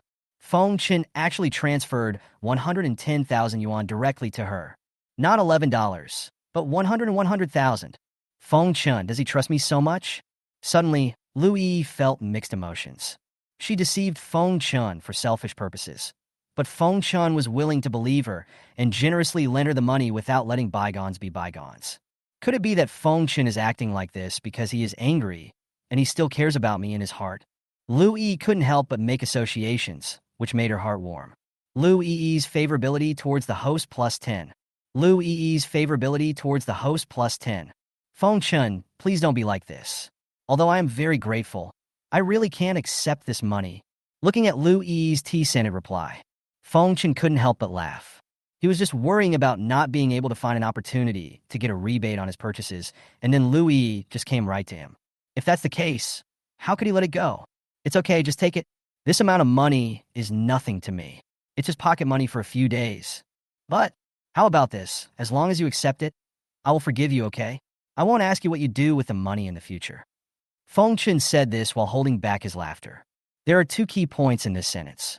The first is to forgive Luo Yi, and the second is not to ask where the 110,000 yuan went. Firstly, it gave Luo Yi another reason to accept it, and secondly, it eliminated Luo Yi's worries. Given Luo Yi's materialistic nature, her choice would be, the other party has received the payment. Ding the host successfully spent 110,000 yuan on behalf of the consumer and received a rebate of 1,100,000 yuan. Feng Chen felt as if he was listening to heavenly music and his ears were temporarily clear. Feng Chen, I really don't know how to thank you. Luo Yi continued to send messages after a short interval. Are you free tomorrow, Feng Chen? I think I must thank you in person. Feng Chen, do we still have a chance? Feng Chen, are you there? Luo Yi sent these messages in succession. Feng Chen ignored them. Instead, he played the king's game. 10 minutes later, the enemy's crystal explodes. Unexpectedly, Luo Ningyan suddenly sent a message at this time. While Feng Chen started matching the second game, he switched the split screen to see what Luo Ningyan had sent him. First, a video. A message follows below the video. Feng Chun, I didn't expect you to be so skilled. Feng Chun used his thumb to select a hero and his index finger to open the video. Upon taking a look, he discovered that the video was actually a recording of his match with Jiang Ruijie during the day. Come to think of it, there were indeed a few people nearby filming with their cell phones. Seeing that the game was about to begin, Feng Chun typed to Luo Nan, "Well, I've been training in my spare time, and I still do now." Luo Nan's favorability towards the host +2. "Ah, then I won't bother you anymore." Luo Nan replied, "It's okay, we can talk later." After Feng Chun sent this sentence, he began to invade the enemy's jungle area. He never likes to use his own buff. The other side. Luo Nan held her cell phone in her hand, lying on her side on the bed in the dormitory, watching over and over again the video of Feng Chun easily defeating Jiang Ruijie in the octagonal cage. Feng Chun stood tall and straight, not showing a single trace of nervousness from beginning to end, always so confident and elegant. As she watched, Luo Nan's pupils trembled slightly, and the corners of her cherry-colored lips curled up unconsciously. If she hadn't seen the gentle smile on her face when she turned off the screen, Luo Nan would have found it hard to believe that she would inadvertently reveal such an expression. Feng. Luo Nan put the phone in her arms and whispered Feng Chun's name. She was sure that she was fascinated by Feng Chun. A boy like Feng Chun, who is strong, confident, caring, and considerate, is really attractive. However, Luo Nan felt an unspeakable inferiority complex towards Feng Chun. Her first encounter with Feng Chun was in the form of a rental girlfriend. This profession cannot be said to be glamorous, and it may even be considered dirty in the eyes of some people who wear tinted glasses and do not understand the specific market conditions. However, Luo Nan had no choice. Originally, her father was a company executive with a monthly income of nearly 100,000 yuan, and her mother was a housewife. This is a family condition that many people envy. However, Luo Nan's father was later found to have cancer and was fired by the company because he was unable to work normally. Not only did the entire family lose their source of income, but they also had to continue to pay for Luo Nan's father's cancer treatment. Cancer, especially serious cancer, remains a bottomless pit of money for middle-class families like theirs. As the family's savings dwindled day by day, my father's condition did not improve. Luo Nan can only choose to be a rental girlfriend to share this burden for the family. Chapter 15. The incident ferments again. In fact, before meeting Feng Chun, Luo Nan had never been in a relationship and had never taken the initiative to add any boy on WeChat. On the contrary, there are many boys who take the initiative to add her on WeChat and greet her attentively every day with "Good morning, have you eaten?" and "Good night, have a sweet dream." Generally, if a stranger adds Luo Nan on WeChat, she will definitely refuse, but there are some situations where it is difficult to refuse. At first, Luo Nan would still give a brief reply to those boys who showed concern for her, because she felt that even if she had no feelings for the other person, deleting or ignoring them would not be nice and would make her feel bad. But for every reply she made, those boys sent back 10, including some corny words like, "Do you know? I was listening to a song just now, and I didn't know who was singing in the song. All I heard was you." Luo Nan didn't know how to reply, so she simply left them alone. Over time, Luo Nan felt less and less guilty about ignoring these boys, and she gradually felt less embarrassed. At this time, she learned to turn on the Do Not Disturb function for messages. Some people don't have fish ponds, but alien species always break in. Early the next morning, after Feng Chun finished his morning run, he returned home, took a shower, had breakfast, and then went out to class. Last night, Lu Yi sent Feng Chun many more short essays, telling how wrong she was and how much she wanted to reconcile with Feng Chun. Feng Chun was bored on the way, so he flipped open Lu Yi's green tea essays and read them. He couldn't help laughing. Come to school. There are several lazy dogs on one side of the campus road in the teaching area of Linghai University. Students can see them every day when they come to class. Some dog lovers even go to pet them and take photos with them. Feng Chun came and squatted in front of the dogs, showing them Lu Yi's green tea composition on his phone. These dogs seemed to have spiritual powers and kept shaking their heads as they looked at it. Not long after, Feng Chun came to the classroom and sat down, took out the textbook and placed it on the table. He thought today would be another peaceful day like yesterday. Unexpectedly, when the classmates around him saw him, they started talking about him. "Here he comes, look, the real master is here." Overnight, it ranked second on the trending search list. I thought the incident of Fong Chun being wrongly accused of sexual harassment was over, but I didn't expect it to be brought up again. It's really hard to calm down. I didn't know about it before and thought it was just a simple misunderstanding. It would be fine after it was clarified. I didn't expect that the senior who slandered him would do such a terrible thing. Yeah, after the massive slander, humiliation, and cyberbullying, not only did they not even apologize, but they also asked someone to post a perfunctory clarification post on her behalf on the campus wall. They didn't even do anything about the subsequent spread of rumors outside the school. Damn it. They took advantage of their family members being school leaders and did whatever they wanted, right? Did you know that she was admitted to graduate school? With her character, she might have been admitted to graduate school because of her family connections, squeezing out the place that originally belonged to someone else. Fong Chun heard these words being discussed behind his back. I was stunned. He could never have imagined that the incident in which he was slandered as a molester would be brought up again. Moreover, the senior student who slandered him not only has family members who are school leaders, but she was also admitted to graduate school? Wow, the buffs are fully stacked. Fong Chun could probably foresee how things would develop next.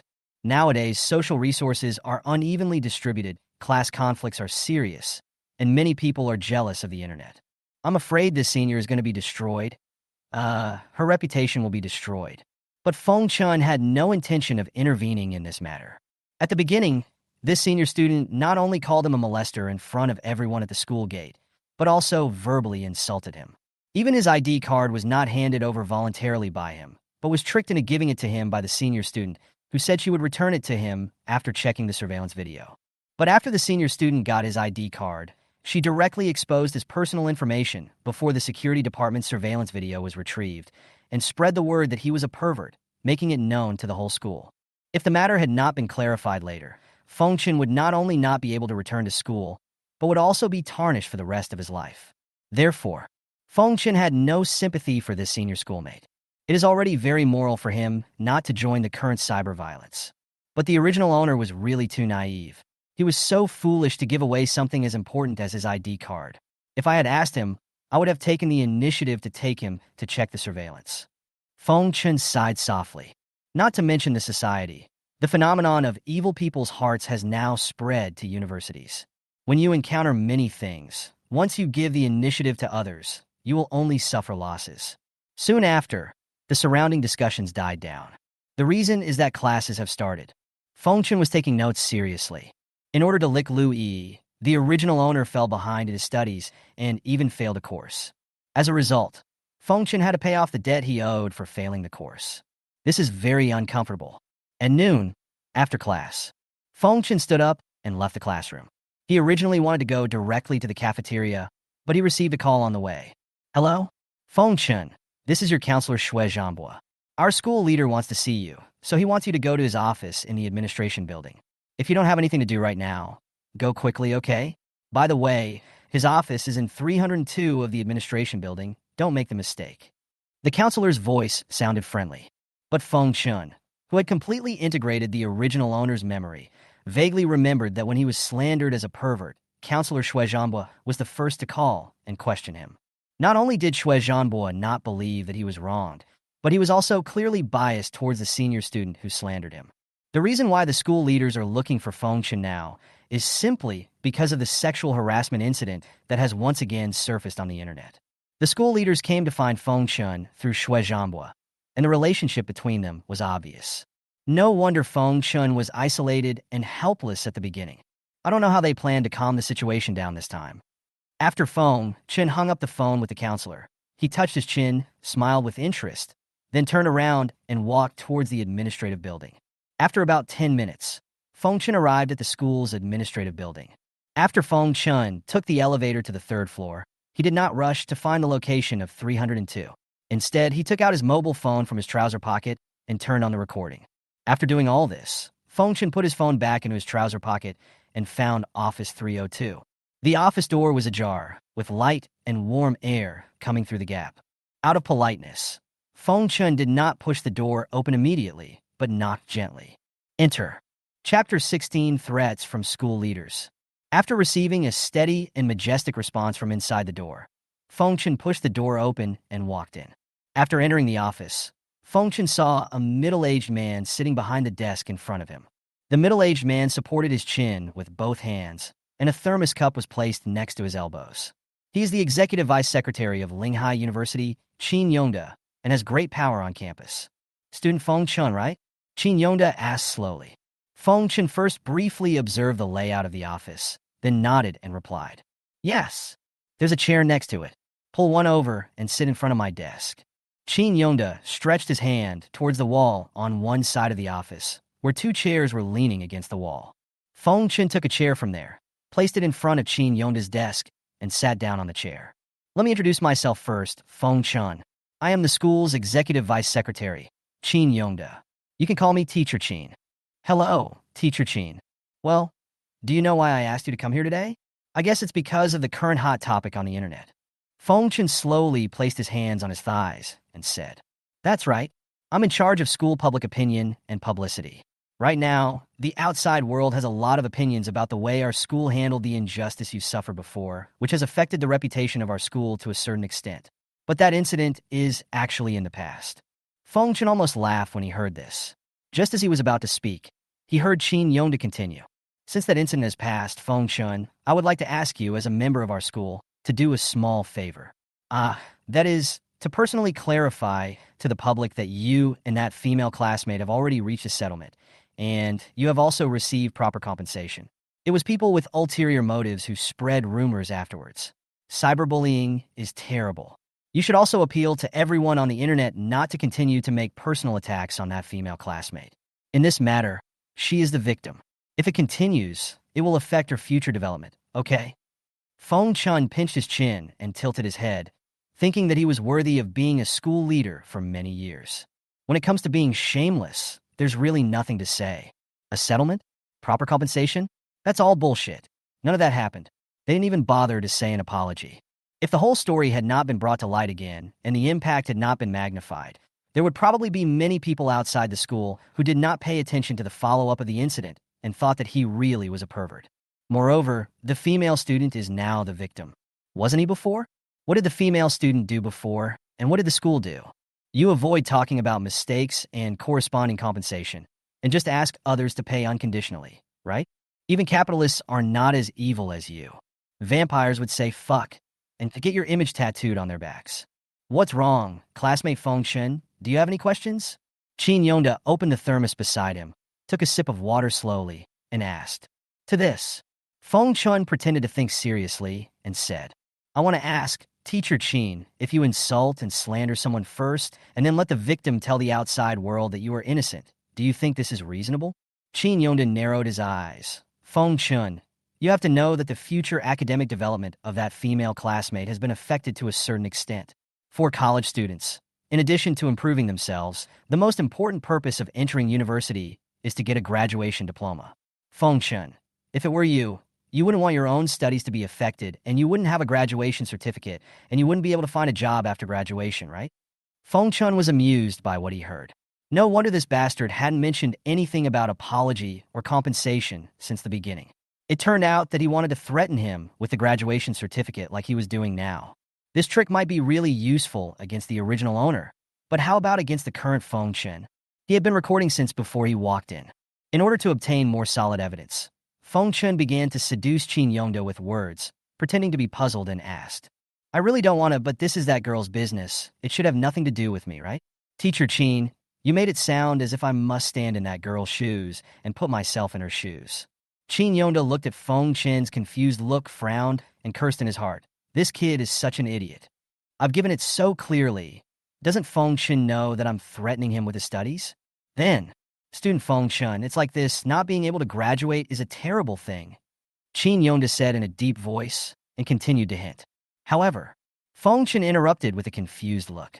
I know that not being able to graduate is a terrible thing, but again, this is about that girl, and it has nothing to do with me, right? Hey, Teacher Qin, you say, it's like someone else is scared when they enter a haunted house. Why should I be scared when I'm outside the haunted house? Hear this. Qin Yongda couldn't help it. There was already some anger in his voice, and he slammed the table and said, Student Feng Chun, I'm not making an analogy here. I'm telling you that if you don't come forward to clarify things for the school, you won't get your diploma anymore. When Feng Chun heard this, he knew that he had obtained the key information, and a smile appeared on his face. Why are you laughing? The more Qin Yongda looked at him, the angrier he became. How could Feng Chen still laugh in such a situation? It's like this, Professor Qin. I just checked some posts on Tieba and Weibo on my way here, and found that netizens revealed that Qin Yongda, the executive vice president of Linghai University, is the father of the female student involved in the sexual harassment incident. I was thinking that you might have secretly arranged for her to be admitted to graduate school, right? Feng Chen said with a smile. If someone respects me 1 foot, I will respect him 10 feet. But if you want to threaten me or harm me, I will return it 100 or 1,000 times. When Qin Yongda heard about the admission to graduate school, there was a brief moment of panic in his eyes. But this panic was quickly suppressed. But Feng Chen has a spirit value of 3 plus 29, so it is very easy for him to catch this change in Qin Yongda's eyes. Therefore, Feng Chen could be roughly sure. There was indeed something fishy about the senior student who slandered him and was admitted to graduate school. If this matter continues to ferment on the internet, perhaps it won't be long before some netizens with great means and abilities get the real details. By then, not only will the graduate career of that senior student be ruined, but even her undergraduate graduation will become a problem. Moreover, insulting and slandering others is not a trivial matter. Depending on the severity of the matter, one may even face a prison sentence. But the same thing, does this have anything to do with him? Feng Chen? Chapter 17 Teacher Qin, you don't want this recording to be known to everyone, right? Feng Chen, I advise you not to be ungrateful. Compared with your future and your impulsive behavior, which one is more important? You know it in your heart. Qin Yongda did not answer Feng Chen's question, but said this loudly and angrily. Now he didn't even add the word classmate at the end when he called Feng Chen. It was a complete breakup. However, at this moment, the smile on Feng Chen's face became more and more intense, and finally, he could no longer suppress himself. He covered his cheek with one hand and laughed out loud. Why are you laughing? Under Qin Yongda's angry questioning, Feng Chen took his hands off his face, reached into his trouser pockets, and said, I'm laughing at you. Teacher Qin, come and see what this is?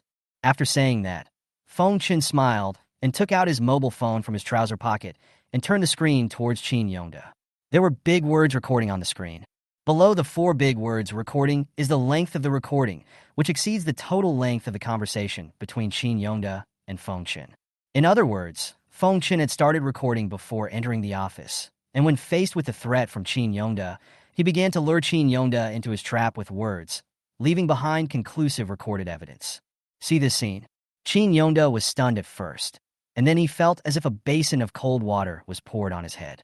His pupils shrank to the size of pinholes, and his lips kept trembling. Beads of sweat began to appear on his forehead, and his heart was in his throat. No. Recording? How is that possible? He was actually tricked. From the very beginning, Qin Yongda fell into the trap of Feng Chen in front of him. I thought he could easily control these young college students who had never experienced the hardships of society.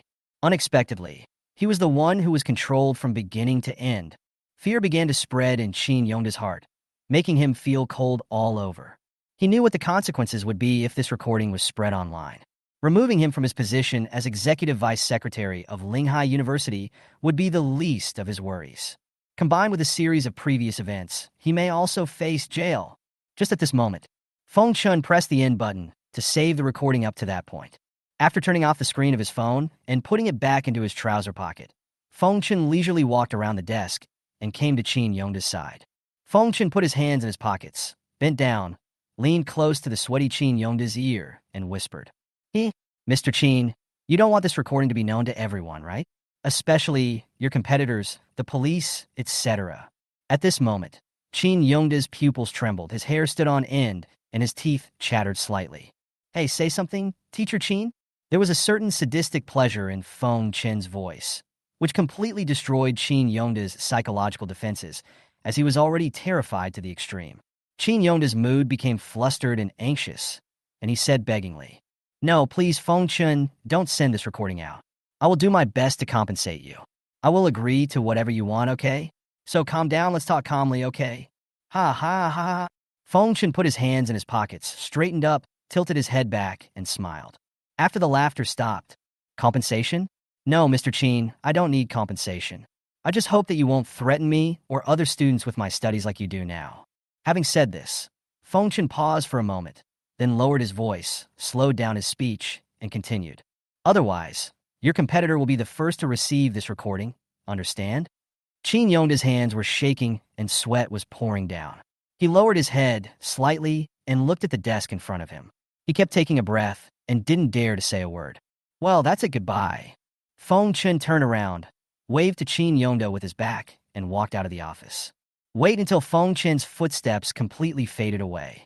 Qin Yongda suddenly seemed to have lost all his strength. He slumped in his office chair with a blank expression. After obtaining the recorded evidence, Feng Chen walked out of the administrative building refreshed. In fact, he had many other ways of torturing Qin Yongda that were countless times more cruel. But it's not necessary, because the sanctions from society will soon fall on Qin Yongda. He only needs to be a spectator and can enjoy the fun without getting involved. The innocent should be vindicated, and those who commit crimes will be condemned by everyone. In this era, where emotions need to be vented through the internet, people can be mere perpetrators of violence or judges who impose unfair sanctions. 5:30 p.m. After the course, Feng Chen went to the Wii gym next to the school again. Based on Feng Chen's communication with the system in his spare time, he understood that the system points were used to enhance physical strength, which would not change the overall body shape, but would evenly enhance the density and strength of each muscle. In other words, the system cannot help shape the body to look better. This still needs to be accomplished through effective exercise. Therefore, targeted muscle building and fitness are still necessary. A man's appearance, figure, and temperament are the initial factors that attract women, but what determines the subsequent development is the man's assets and connections. If a man only has the former, then a woman's favorability towards him will gradually decrease. And if a man only has the latter, then a woman's favorability towards him will not be directed towards the man himself from the beginning. A woman like Lu Yi might not actually have much affection for Jiang Ruijie. Otherwise, she wouldn't have broken up so casually and easily.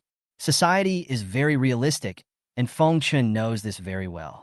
After entering the gym, Feng Chen originally wanted to make an appointment with Lin Zhua through the receptionist from yesterday. But I found a familiar figure standing next to the front desk. Lu Yi. It seemed that Lu Yi was negotiating with the lady at the front desk and wanted to apply for a gym membership card. Feng Chen thought, could it be that Lu Yi came here because she knew that he was working out in the gym from the video that had been circulated before? Although Lu Yi tea is just tea, it has a very strong effect. Think of this. Feng Chen walked up to him and pretended to be surprised and said, Lu Yi. When Lu Yi heard Feng Chen's voice, she was stunned for a moment, then turned around in surprise. Feng Chen, I knew you were here. From now on, I want to work out with you and make progress together. Speaking of this, Lu Yi deliberately acted shy and charming, and then whispered, I will try my best to become what you want me to be. To this, Feng Chen smiled. In my mind, you. Chapter 18. Turning Lu Yi into a tool. Hey Lu Yi, you don't have to cater to me like this on purpose, really. Feng Chen sighed and said helplessly. Lu Yi was so happy to see this, and thought that Feng Chen was finally moved by her and changed his mind, so she quickly said, Feng Chen, I knew you still loved me. Then she pounced on Feng Chen, wanted to give him a hug to make peace with him. Who would have expected? Feng Chen dodged, and Lu Yi missed. Feng Chen, why are you hiding away? Lu Yi turned around and asked in a pitiful and touching voice. Feng Chen bared his teeth and said with a grin, because I think you're dirty, you know. This sentence, Lu Yi was stunned. I think you are dirty. You are dirty. Dirty? No, Feng Chen, listen to me. After realizing what was going on, Lu Yi clenched her hands, lowered her head as if she was wronged, pursed her lips, and her eyes trembled slightly. Actually, I'm still a virgin. I haven't been touched by Jiang Ruijie, you know? I'm not a casual girl, but if the other person is you? When Lu Yi said this, she quietly raised her head to observe Feng Chen's expression and said softly, if it's you, we can always. I have to say, Lu Yi's move is very lethal, especially to those guys who are addicted. And what she said was actually the truth, because she knew that many men cared about that thing. In order to maximize her own value, she will not easily give up her last line of defense. It's all just a process of selection and evaluation. This is why Jiang Ruijie would harass Lin Zhou, even though he already has Lu Yi. They seem to be in love on the surface, but they are actually trying to attract each other. Whoever falls completely first will become a puppet on the other stage. However, Feng Chen pinched his chin, tilted his head, and said, You still have it? It wasn't repaired, was it? Hear this. Lu Yi was stunned for a moment. She felt so wrong that her eyes were blurred with tears. She shouted, "You clearly believed in me and cared about me so much yesterday. Why did it become like this today? Feng Chun, I'm really sad." This commotion happened in public. Many people around looked over. Lu Yi made a good move by showing her weak side, winning sympathy from people around her and trying to make Feng Chun compromise with her through public opinion. But Feng Chun walked to Lu Yi's side, put his mouth close to her ear, and whispered, 110,000. If it's a fraud, we can already file a case. Have you spent it? The moment I heard these words, Lu Yi felt cold from head to toe. The words she was about to say were stuck in her throat, and she couldn't utter them. Her pupils trembled. He looked at the people around him, then looked at Feng Chun. Cold sweat gradually appeared on the smooth forehead. When the people around saw that Lu Yi was silent, they quickly lost interest in watching and went back to doing what they were doing. Feng Chun, didn't you say you wouldn't pursue the matter? Then where did the 110,000 yuan go? Lu Yi asked softly with a trembling voice. She did spend part of the 110,000 yuan, and it was spent on buying luxury goods. It was not the family change she and Feng Chun had told her about, but she couldn't understand why Feng Chun knew that. Well, I did say that because I trust you, I won't investigate the whereabouts of the 110,000 yuan. But if I tell the police, will they investigate? I don't know. Feng Chun patted Lu Yi's shoulder, and as the latter looked terrified, he continued, Look, Lu Yi, I've always been a very kind person. As long as you don't get in my way, don't stick to me, don't bother me, and just listen to me, I will not tell anyone about the 110,000 yuan, and I will continue to give you more money. How about that? Feng Chun's voice was like the whisper of a devil, echoing in Lu Yi's ears. Lu Yi's eyes wandered, her pupils trembled, and she didn't dare to look at Feng Chun. Unexpectedly, Feng Chun suddenly took out his mobile phone, opened WeChat in front of Lu Yi, and transferred 10,000 yuan to her. Seeing this scene, Lu Yi opened her eyes wide and finally looked at Feng Chun's face, opened her mouth, and was about to say something. At this time, Feng Chun put a finger in front of his lips, shoo. Lu Yi sniffed and suddenly dared not speak. Feng Chun chuckled softly and continued. Lu Yi, you are a smart but greedy woman. But sometimes your greed will overshadow your intelligence and make you unable to see the essence of things. You know what? Girls like you all like the kind of licking dogs who come and go at your call, rather than stalkers and idiots who disturb you from fishing for other fish. I am the same in this respect. For Feng Chun, if Lu Yi always appears by his side, it will definitely hinder his efforts to conquer Lin Zhuhua and other consumers. The phenomenon of female competition will only occur when women have a high enough favorability towards a man, and women whose favorability is not high enough to make them fall in love will mostly withdraw automatically. Therefore, he planned to change his strategy. While keeping her identity as a consumer unchanged, he wanted to transform Lu Yi from a clingy green tea girl into an obedient and useful tool. It can be used to make money, and you can also call on it whenever you need it. How wonderful! The 110,000 yuan from before, plus the 10,000 yuan this time, is just the cost of our contract. From now on, I will give you money every month, a lot money you have never dared to imagine before.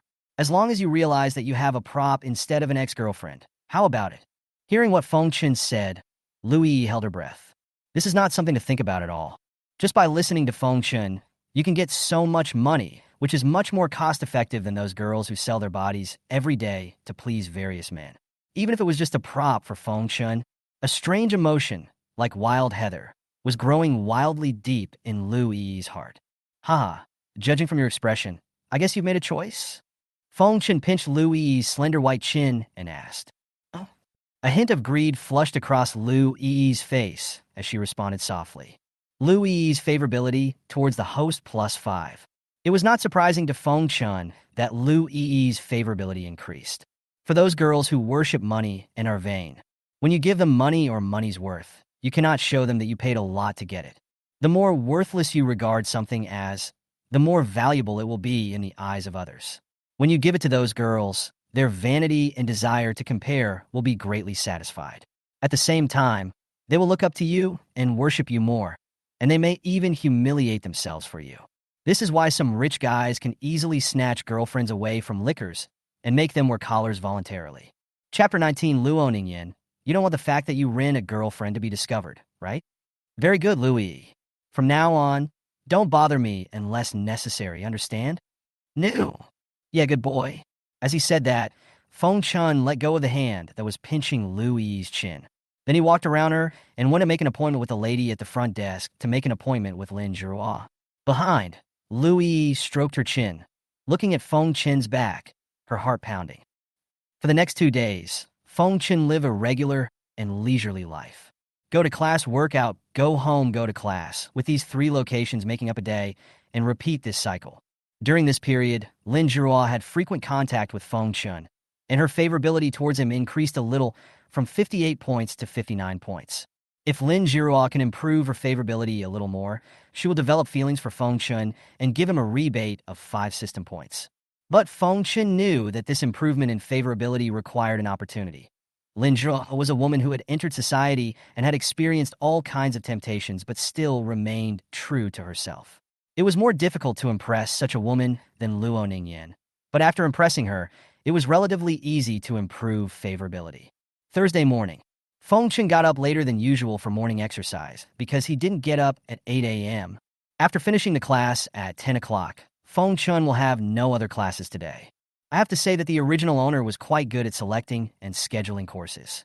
Because most of the professional courses are concentrated from Monday to Wednesday, the original owner simply squeezed all the classes into Monday to Wednesday.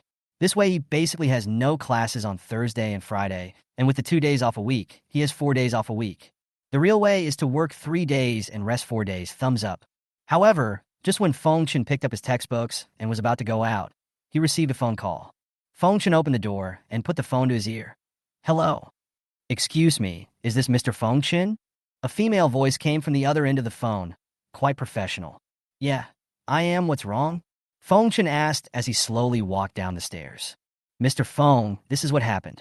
Your Koenigsegg has gone through the relevant formalities in China and has been registered. Where do we need you to deliver the car? If it's a public place, we also hope you can specify the delivery time. I heard the person on the phone say this. Feng Chun then remembered that this was the Koenigsegg that the system had rewarded him with. Send it to Linghai University, near the school gate, and it will arrive around noon. Feng Chun thought about it and said this. If you send it over here now, the class will probably have started by the time you get there. Therefore, it is best to send it to Linghai University at noon, so that you can drive away after class. Okay, Mr. Feng, do you have any additional needs? There is none left. Okay, then Mr. Feng, I wish you a pleasant day. Goodbye. The phone was hung up. Half an hour later, Feng Chun arrived at school. But just as he was about to enter the teaching building for class, he spotted 2 figures in the open space on one side of the building. One of the figures was very familiar to Feng Chun. It was Luo Nan. The other figure was a boy whom Feng Chun did not recognize. The boy seemed to be saying something to Luo Nan. Luo Nan lowered her head slightly, looking unhappy. If it were someone else, Feng Chun would not bother with such trivial matters. Who told Luo Nan to be his consumer? So, Feng Chun quietly walked to the other side of the corner of the wall, clasped his arms around his chest, and listened carefully to what the boy was saying to Luo Nan. Luo Nan, you don't want other people in school to know that you're a rental girlfriend, right? There was something malicious in the boy's voice. Feng Chun always felt that these threatening words were so familiar. Seeing Luo Nan lower her head and remain silent, the boy laughed evilly and continued. If you don't want it, then just be my girlfriend. That way I won't tell anyone else about this. No, it's impossible. Hearing this, Luo Nan refuted quickly, raised her head, and raised her voice slightly. Impossible? Luo Nan, don't think I don't know. If a beauty like you had participated in the previous school beauty pageant, you would have been the school beauty of this year. But you chose to keep a low profile. Isn't it because you don't want others to know what you are doing? The boy's smile gradually became ferocious, and he continued. Luo Nan, although a rental girlfriend will not actually have any contact with the customer except the palm of the hand, and can only date in public places, but don't you know? In the eyes of many people, the rental girlfriend thing is no different from compensated dating. I want to tell others that you are in compensated dating, girl. Bang! A loud slapping sound. The boy covered his cheeks and looked at Luo Nan in front of him in disbelief. Luo Nan bit her teeth, her pupils trembling, tears in the corners of her eyes, and slowly withdrew her palm. You hit me? When the boy realized what was happening, his pupils were spitting fire, and his already ugly face became even uglier due to the distortion. He began to roar. How dare you hit me? Okay. Luo Nan, I will forward the news that you are a rental girlfriend to your counselor and class group. No, not only that, I will also forward it to the campus wall to let everyone know that you are doing paid dating outside. Hear this. Feng Chen walked out from behind the corner of the wall. He took a few steps to Luo Nan and kicked the boy to the ground. Ouch! Feng Chen walked forward a few steps, stepped on the boy's chest, and said calmly, renting a girlfriend and paid dating are not the same thing at all. You are spreading rumors. The boy was knocked unconscious in a daze and panic. After he finally came to his senses, he saw Feng Chen's appearance clearly. He felt familiar at first, and soon recognized Feng Chen. Feng Chen? Why? No, why did you kick me for no reason? Am I bothering you? This is between Luo Nan and me, okay? How can it have anything to do with you? The boy questioned angrily, trying to break free from Kai Feng Chen's feet and get up. However, Feng Chen put some strength into his feet and stepped back on the boy whose back had just left the ground. Ah! The boy groaned in pain. Ning Yin, are you okay? Feng Chen stepped on the boy with one foot and turned to ask Luo Nan. Luo Ningyan's favorability towards the host +5. Luo Ningyan's favorability towards the host +5. Ding, the consumer Luo Ningyan's favorability towards the host has exceeded 80. Reward system points +20. Current favorability 82, completely infatuated. Chapter 20, Luo Ningyan's fall. Just now was the moment when Luo Ningyan felt most helpless and desperate. But at that moment, Feng Chen stood up and saved her without hesitation, shattering all the despair that shrouded her. For this reason, Luo Ningyan was pleasantly surprised, but her heart couldn't stop beating. Her cheeks were hot, and she felt like she was completely sinking into Feng Chen's overbearing tenderness. She lowered her head, wiped away the tears from the corners of her eyes, and replied softly with a little shyness. Yeah, I'm fine. I'm glad you're okay. Feng Chen nodded. But just at this moment, damn it, take your feet away. The sound came from under his feet again. The boy still didn't give up and reached out to hit Feng Chen's calf. Any man who is trampled like a dog by another man will inevitably feel aggrieved, angry, and even go crazy. However, Feng Chen's next words made the boy stop moving his hands and his eyes widen. Although I don't know how you knew Ning Yan was a rental girlfriend, I will give you 200,000 yuan. How about using 200,000 yuan to shut your mouth? The boy blinked, and the redness on his face caused by anger quickly faded like a popped balloon. No one can resist money, especially in this era when dignity can be bought with money. Are you serious? You really have 200,000? I'm not lying to you, because the upper limit of WeChat's daily transfer is 200,000. Then Feng Chen continued. If you agree, I will lift your feet to let you up and then transfer the money to you immediately. The boy swallowed his saliva, and his eyes suddenly lit up like a hungry dog seeing a bone dropped on the ground and said, Hurry, let me go. I won't tell anyone. Never. Very good. Feng Chen raised his foot and let the boy slowly get up from the ground. But at this time, Luo Ningyan quietly grabbed Feng Chen's arm with both hands from the side. Feng Chen, even if you were doing this for me, but that's 200,000. I don't have the ability to accept this favor. Aye. Luo Ningyan's panic-stricken look was actually somewhat cute, Feng Chen thought. It's okay. 200,000 is nothing compared to your reputation. I've also been slandered before. I had to face condemnation and strange looks from others every day. That experience was too profound. I don't want you to live in such an environment. Feng Chen said this with a warm smile on his face. Luo Ningyan raised her hands and covered her mouth, tears flashing in her eyes, and her cheeks were like white paper soaked in cinnabar ink, instantly dyed with a red glow. Based on Feng Chen's actual experience, such words can be said to be extremely contagious, like a warm fire in a cold winter. Luo Ningyan only felt that at this moment, her whole heart was about to melt, and she could no longer say any words of refusal. Luo Ningyan's favorability towards the host +5. In fact, the biggest reason why Feng Chen said all this was to make Luo Ningyan accept the 200,000 that he spent on her. Just now, when Feng Chen stepped on the boy, he asked the system in his mind at the same time. We learned from the system that as long as the consumption behavior is recognized by the consumer and the consumer can actually profit from it, the money consumed can also be counted as a rebate. In other words, the system can still give a tenfold rebate on the hush money paid to the boy who threatened Luo Ningyan. At this time, the boy next to him didn't care about his dirty clothes being stepped on by Feng Chen and took out his cell phone with a shy smile. Brother, no, Dad. Can you be faster, Dad? Feng Chen also took out his cell phone and said, Nude, I don't have a rebellious son like you. Immediately, Feng Chen transferred 200,000 yuan to the boy without any delay.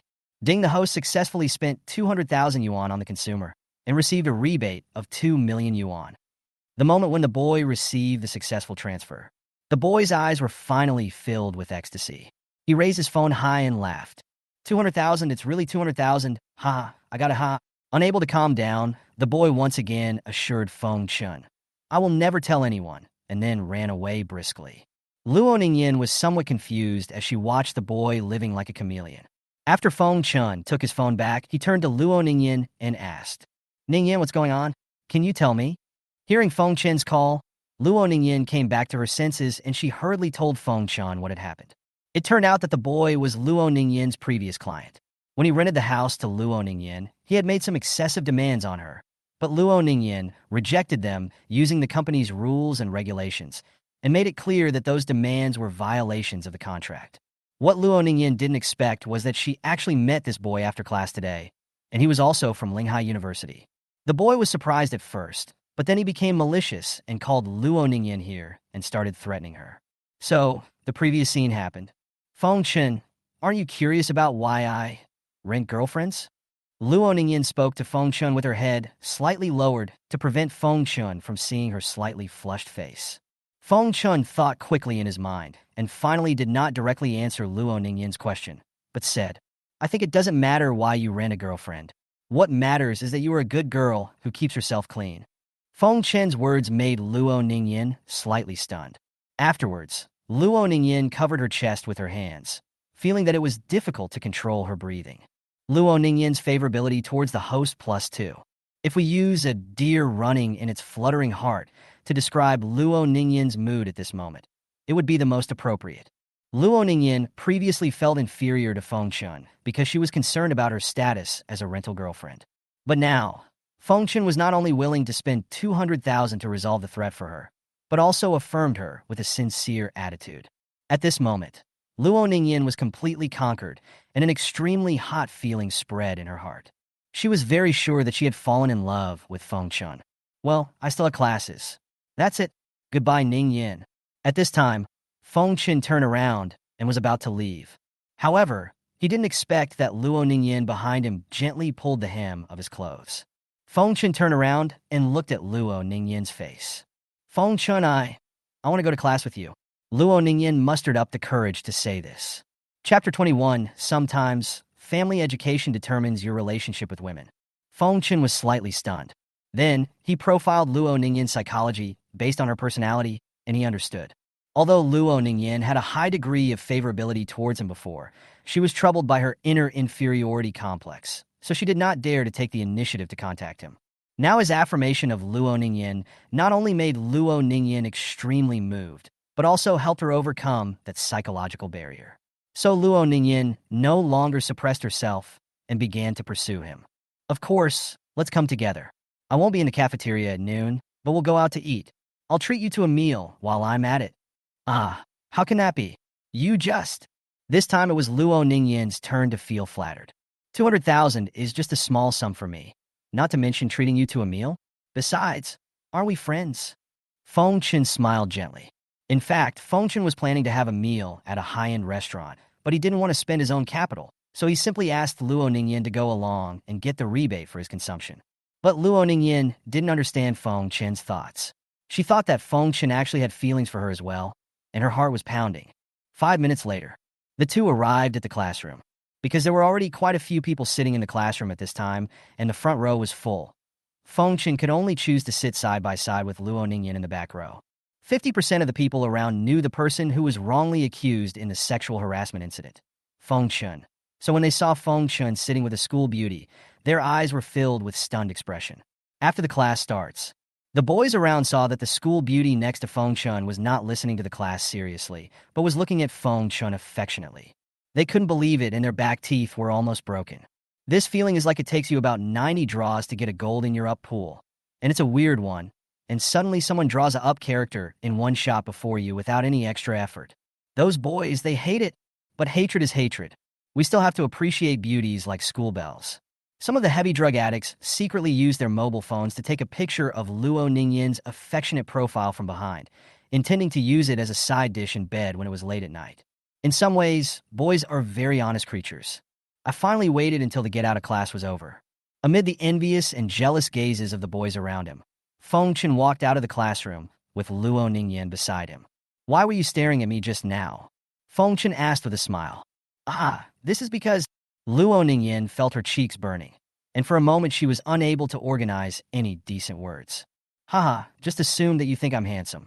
Feng Chen quickened his pace a little, leaving Luo Ningyan behind.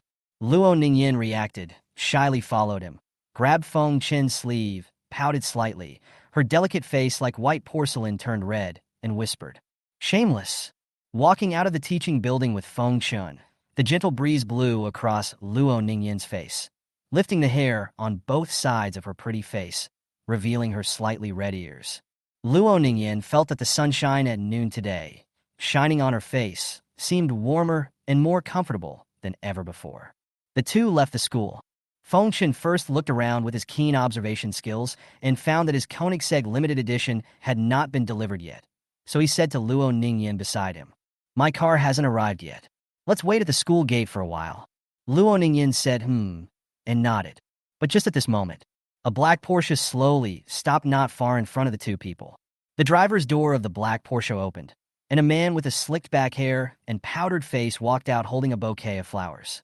He walked around the front of the car and came to Luo Ningyan, lifted his bangs, posed in a self-proclaimed handsome manner, handed over the flowers and said, "Junior Ningyan, since the first time I saw you, I was sure that you were the one I was looking for. I like you, please date me." Luo Ningyan obviously recognized the man in front of her. She shook her head and said politely, "Senior Lee, I appreciate your appreciation for me, but I'm sorry, I can't accept your request." This sentence made the smile on the man's face freeze. At the same time, a few petals from the bouquet in his hand fell alone. After a few seconds, the man named Senior Lee finally accepted the fact.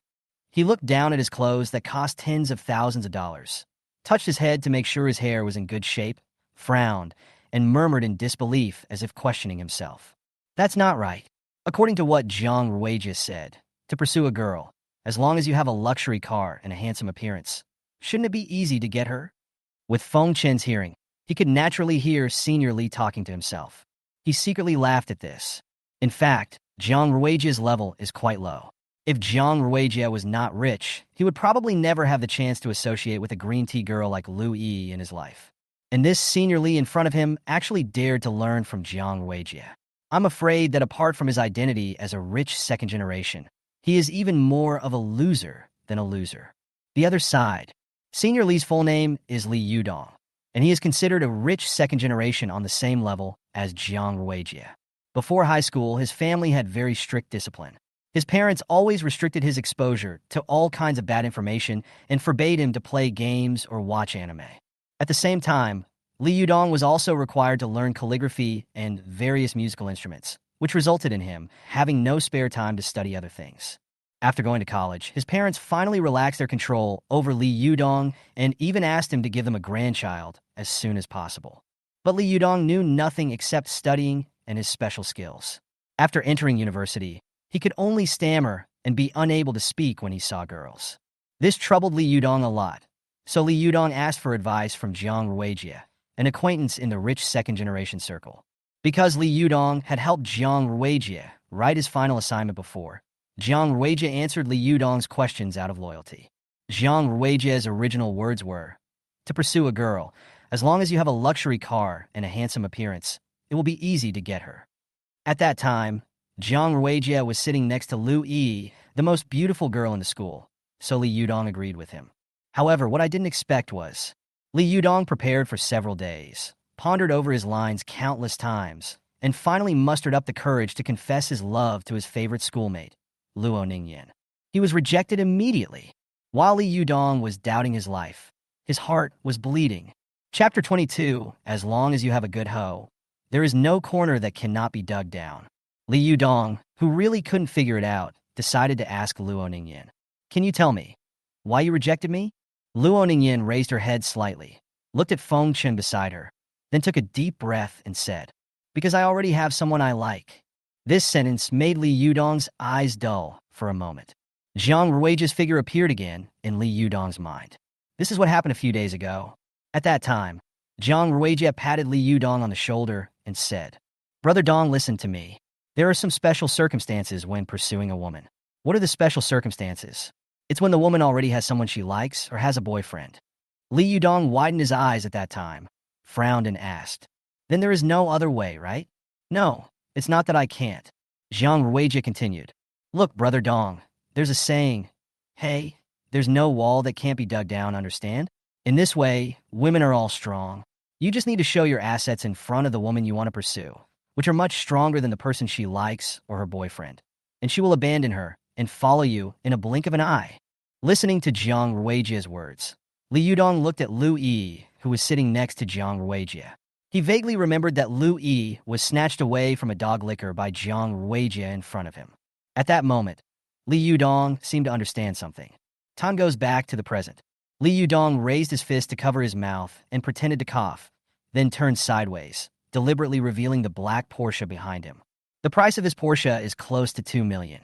Students who can afford this car must have a poor family.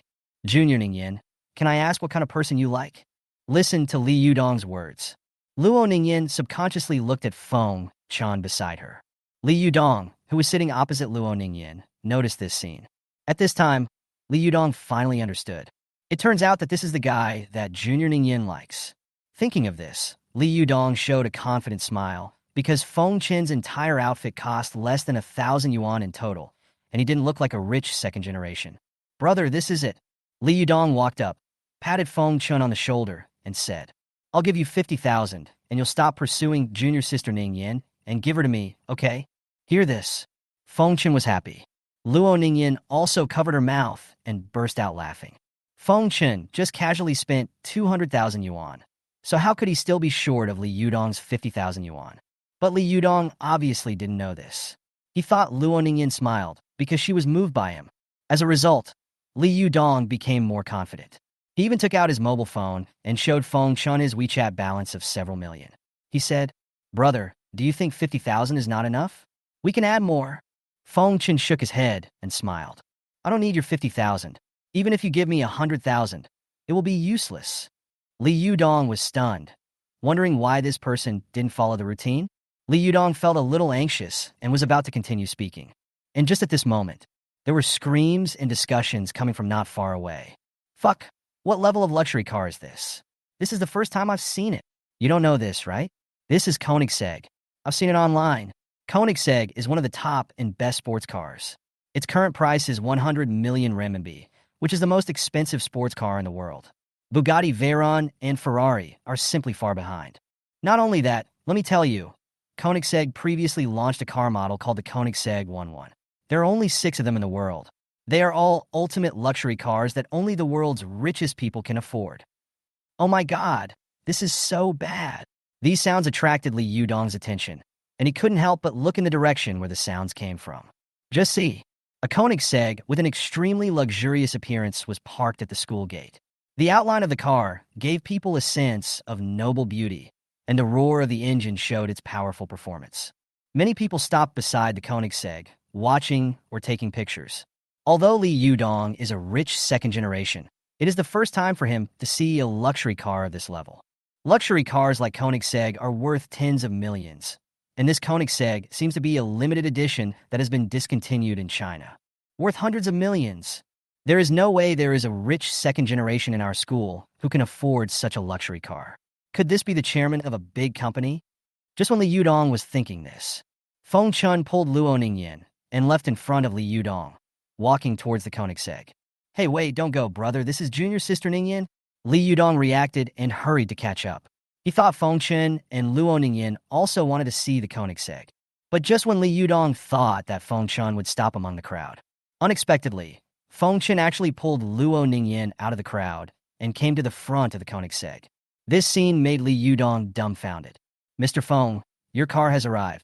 The driver who was responsible for delivering the Koenigsegg here got down from the driver's seat and bowed respectfully to Feng Chen. Feng Chen responded calmly, "Yeah, thank you for your hard work. It's not hard. It's my honor to serve Mr. Feng." As he spoke, the driver handed out an electronic signature pad and a stylus pen, saying, "Mr. Feng, please sign here." Feng Chun took the electronic signature board and stylus and quickly signed his name. Afterwards, Feng Chun handed the electronic signature pad and stylus back to the driver. The driver took it with both hands and said humbly, "Thank you, Mr. Feng. All the formalities for the car have been completed. You can drive on the road now." After saying that, the driver handed over the keys to the Koenigsegg. Feng Chun took the car keys, turned to the shocked Luo Ningyan beside him, and said, "Get in the car." Luo Ningyan came back to her senses. Okay. While Luo Ningyan tremblingly sat in the passenger seat, Feng Chun walked around to the other side, opened the driver's door, and sat in. Feng Chun fastened his seatbelt and stepped on the accelerator. With the roar of the engine, the limited edition Koenigsegg drove away from the school gate in the shocked eyes of everyone. It took everyone at the school gate a long time to recover from the shock, but the aftermath was still there, and they kept talking about it. "Feng Chun, that's Feng Chun? Fuck, who is that next to him? She's so pretty. She's definitely a school beauty." I cried. Feng Chun turned out to be a rich second generation. I was originally standing on his side when he was slandered as a pervert. I sympathized with him, felt the same way as him, and was indignant about his experience. But it turned out that he and I are not from the same class at all. Even if his life is tarnished, he still has endless wealth to squander. But for ordinary people like us, once we are labeled as a pervert, our happiness for the rest of our lives will be ruined. Woo-woo, the clown is actually me. Among them, the person who was most shocked was Li Yudong. He felt his cheeks burning, and he wanted to find a crack in the ground to bury his head in like an ostrich. It seems that people's clothes are cheap, not because they have no money, but because of being low-key. Li Yudong, is just a living rat clown pretending to be cool in front of a big shot of this level. No wonder junior sister Ningyan left with someone else. Chapter 23. Two people in the car. Inside Koenigsegg, Luo Ningyan clasped her hands together awkwardly, placed them on her legs, and quietly looked around the interior of the car. She had thought that Feng Chun was rich, but she had never thought that Feng Chun was so rich. Feng Chun easily took out 200,000, which was still within Luo Ningyan's cognition, but she heard from the onlookers just now that the price of this car was over 100 million. Feng Chun is only in his early 20s, but he can afford a luxury car of this level. His family must be a legendary wealthy family with assets worth tens of billions, right? Luo Ningyan thought secretly. "What are you thinking about?" Feng Chun placed his hands lightly on the steering wheel, looked at the road ahead, and asked, "No, nothing, just a little nervous." Luo Ningyan shook her head and told the truth. Most people in this world would feel nervous when riding in this kind of car for the first time, let alone driving it. Therefore, Feng Chun, who was able to drive the Koenigsegg without changing his expression, had a more calm charm in Luo Ningyan's eyes. "If you're nervous, why not find something to talk about?" Feng Chun said casually. Luo Ningyan nodded slightly. So the two started chatting, starting with some school-related topics. As the communication with Feng Chun became more in-depth, Luo Ningyan's nervousness gradually eased. Finally, Luo Ningyan talked about herself. She asked in a low voice, "Feng Chun, do you want to hear why I became a rental girlfriend? If you're willing to talk, I want to hear it." Feng Chun replied.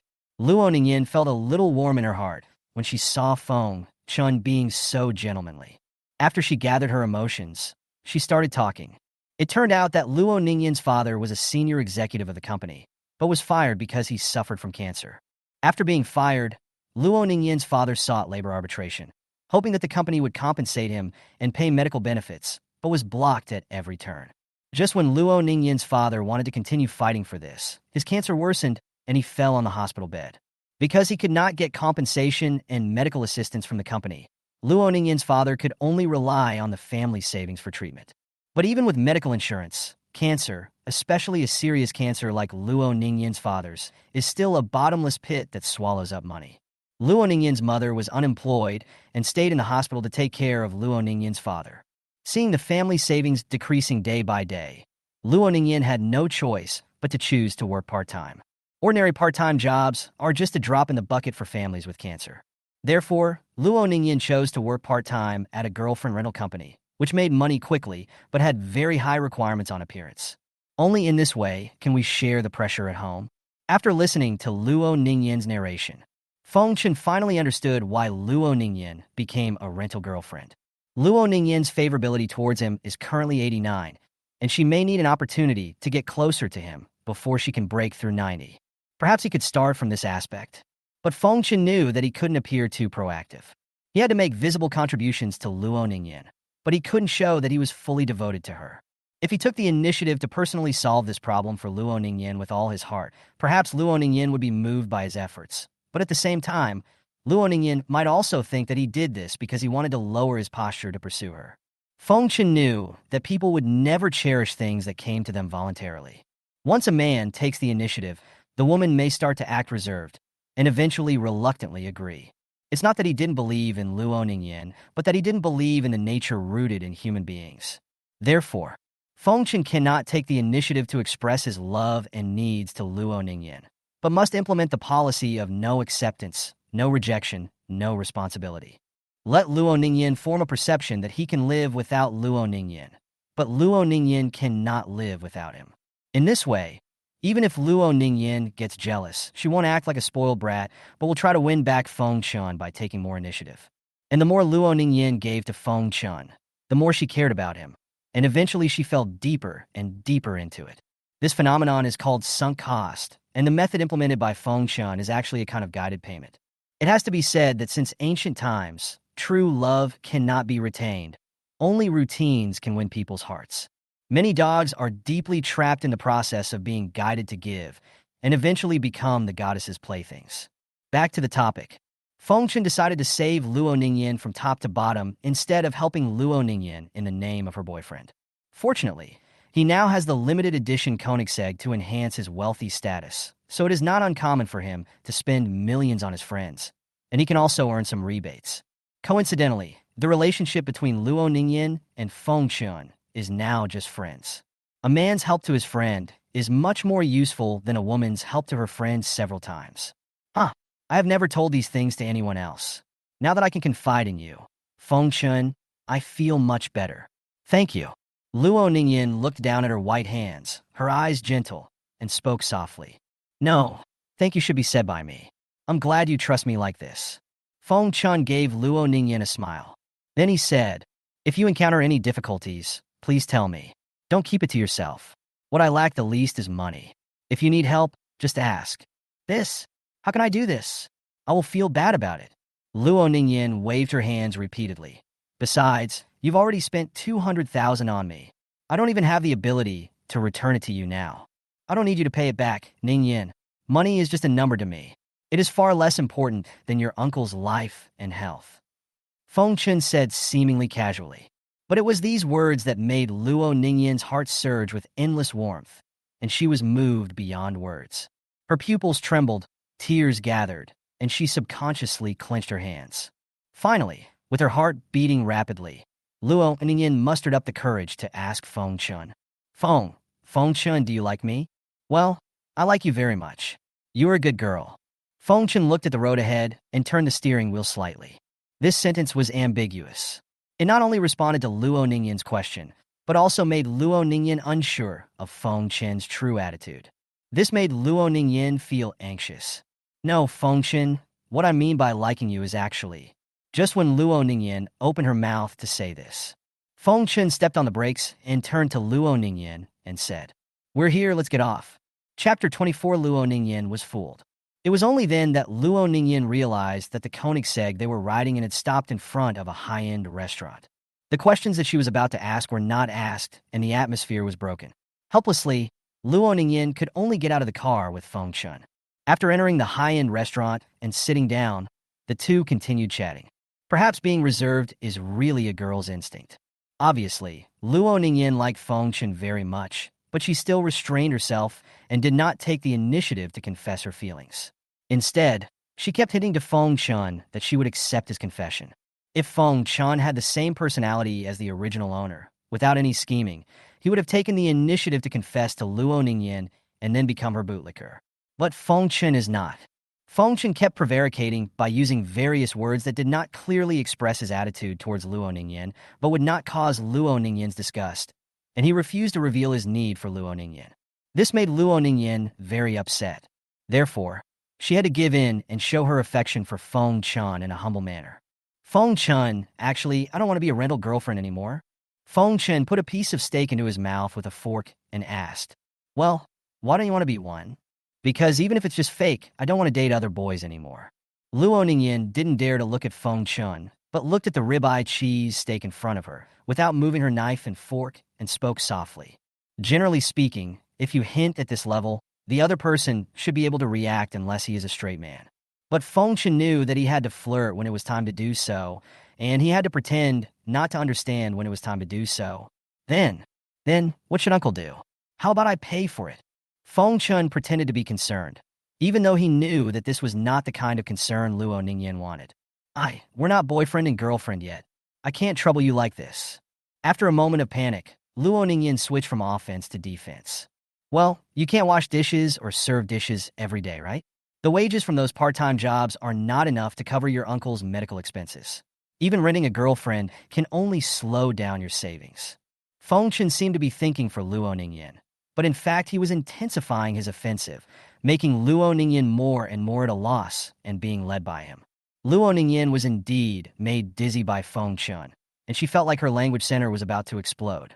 In the end, Luo Ningyan was defeated, and her voice was already filled with tears. I will try my best, even if it's just to help others wash dishes. I will do it for you and for Dad.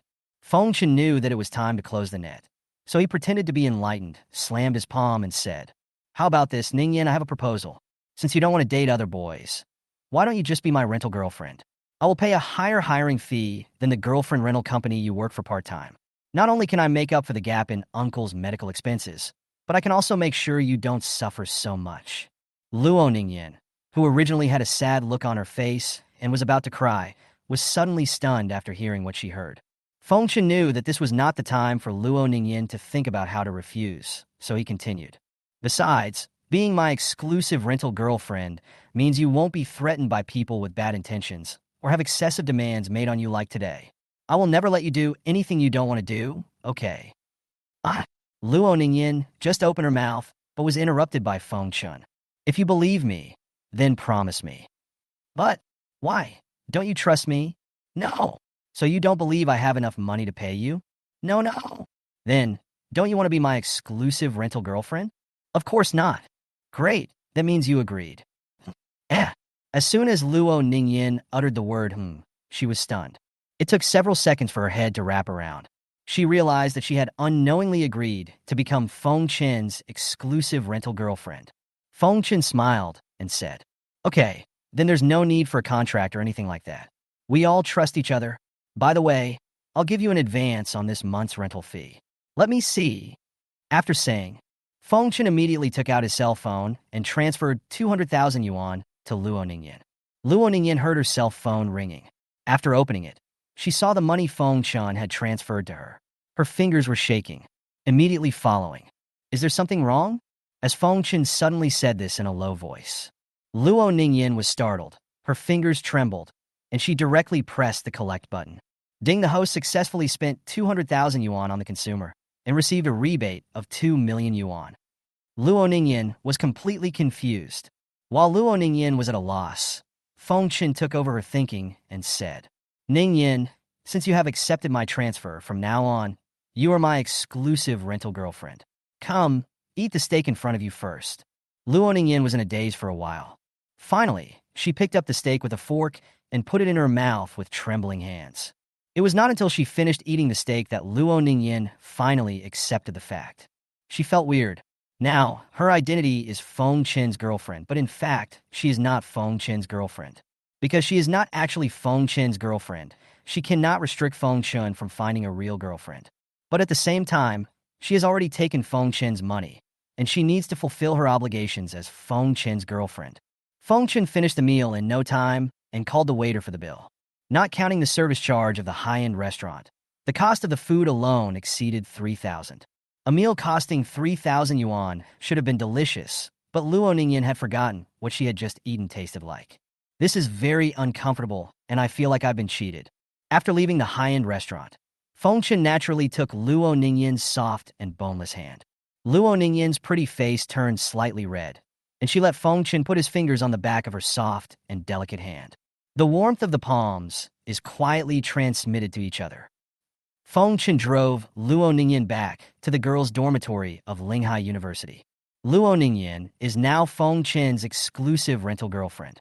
If Feng Chen wants to ask her out anytime, he only needs to make a phone call. Moreover, in the absence of a written contract, the sense of distance between the two can be controlled by Feng Chen. He can make Luo Ningyan very close to him. After all, Luo Ningyan is willing, and he can also find excuses to make Luo Ningyan keep a certain distance from him temporarily. The reason why he sent Luo Ningyan back first today was because Feng Chen knew that since he had just made Luo Ningyan his rental girlfriend, he could not give Luo Ningyan too much sweetness. He had to give her a proper sense of anticipation and delay satisfaction, so that Luo Ningyan's threshold for feeling happy with him would not be too high. If Luo Ningyan wants to get more happiness from him, but cannot get satisfaction, she will feel empty and lonely, and even become depressed when she is not with him. It is best to keep it in an ambiguous but not sticky state. This will make it easier for him to devote more time to casting a wider net, spending more, and exploring at the same time. This is time management. Having said that, it was still a long time before evening, so Feng Chen decided to go to the housing center first. After all, it's funny to live in a rented house when you are rich. Moreover, one day he would invite his consumers into his home. If the consumers knew that he, a wealthy man, actually lived in a rental house, they might think that he had some special hobbies. Therefore, Feng Chen decided to buy a house. Now he has more than 5 million yuan in rebates from consumption. If he takes out half of it, it will be more than enough to buy an ordinary house in Linghai City. Feng Chen drove his limited edition Koenigsegg to a residential area with relatively good feng shui, got out of the car, and entered the home buying center. Inside the home buying center, as soon as Feng Chen entered, a real estate salesperson from the home buying center came running over enthusiastically and asked Feng Chen if he wanted to buy a house. Feng Chen nodded and said, "Let me take a look first. Do you have any brochures here? Let me take a look first. Once I've chosen a few rooms I like, I'll consult you for your opinion. Don't worry, I won't go looking for other salespeople midway and lose your commission." The real estate salesperson was probably seeing the first time he had met a customer like Feng Chen who was impossible to fool, and he was stunned for a moment. But Feng Chen also said that he would not look for other salesmen in the middle of the process. So the real estate salesperson nodded and handed Feng Chen a brochure with detailed introductions to the house types and properties. "Sir, please take your time to look through it. I will go and serve other customers." After Feng Chen responded, he took the brochure, sat on the sofa next to the wall in the hall of the housing center, lowered his head, looked at the brochure, and began to study it carefully. After spending some time, Feng Chen selected several room types that he liked. He raised his head and scanned the hall of the housing center and found the real estate salesperson he had just met. But just when Feng Chen was about to stand up and go over to inquire about the details of those room types, Feng Chen saw the real estate salesperson enthusiastically introducing the room types to several people standing opposite him. Of course, the key is not what the real estate salesperson is doing, but the people sitting opposite the real estate salesperson. Among them was a figure that Feng Chen was extremely familiar with. Lin Zhuo. Chapter 25, Lin Zhuo's Opportunity. Lin Zhuo was standing with a middle-aged woman and a tall and handsome young man. The middle-aged woman's facial features looked somewhat similar to Lin Zhuo, while there was a hint of superiority between the young woman's brows. At this moment, Feng Chen had some guesses about the identities of these two people, but Feng Chen did not intend to disturb them now. If he wanted to intervene, he must first understand the situation clearly. So Feng Chen concentrated, tilted his ears, and listened carefully to what they were talking about. "My girl, you're not a child anymore. Mr. Su is so well off that he is willing to buy a house for you as part of the betrothal gift. Look, this marriage—" "Mom, I told you, I don't want to get married yet. Besides, I think two people must have a foundation of love for each other before they can get married." Lin Zhuo shook her head and spoke to the middle-aged woman beside her. The identity of the middle-aged woman was confirmed at this point. She was Lin Zhuo's mother. Lin Zhuo's mother gently shook her hand downwards, frowned, and advised earnestly, "Oh, my girl, you don't know, it's really hard for girls to find someone with good conditions to marry now. I heard from your second aunt that nowadays when going on blind dates, even those with good conditions, when they hear about betrothal gifts and share money, oh my, they shake their heads so hard." Lin Zhuo was about to speak, but her mother continued, "But look, Master Su, he's young and promising, tall and handsome, and he's pursuing you so deeply and devotedly. You should just get married. I'm still waiting to have a grandchild. Besides, even though you're still young now, you won't be able to get married in a few years." At this time, the tall and handsome man next to him also said, Yes, Zhuo, you have seen my feelings for you. I really like you. Let alone one house, even 5 or 10.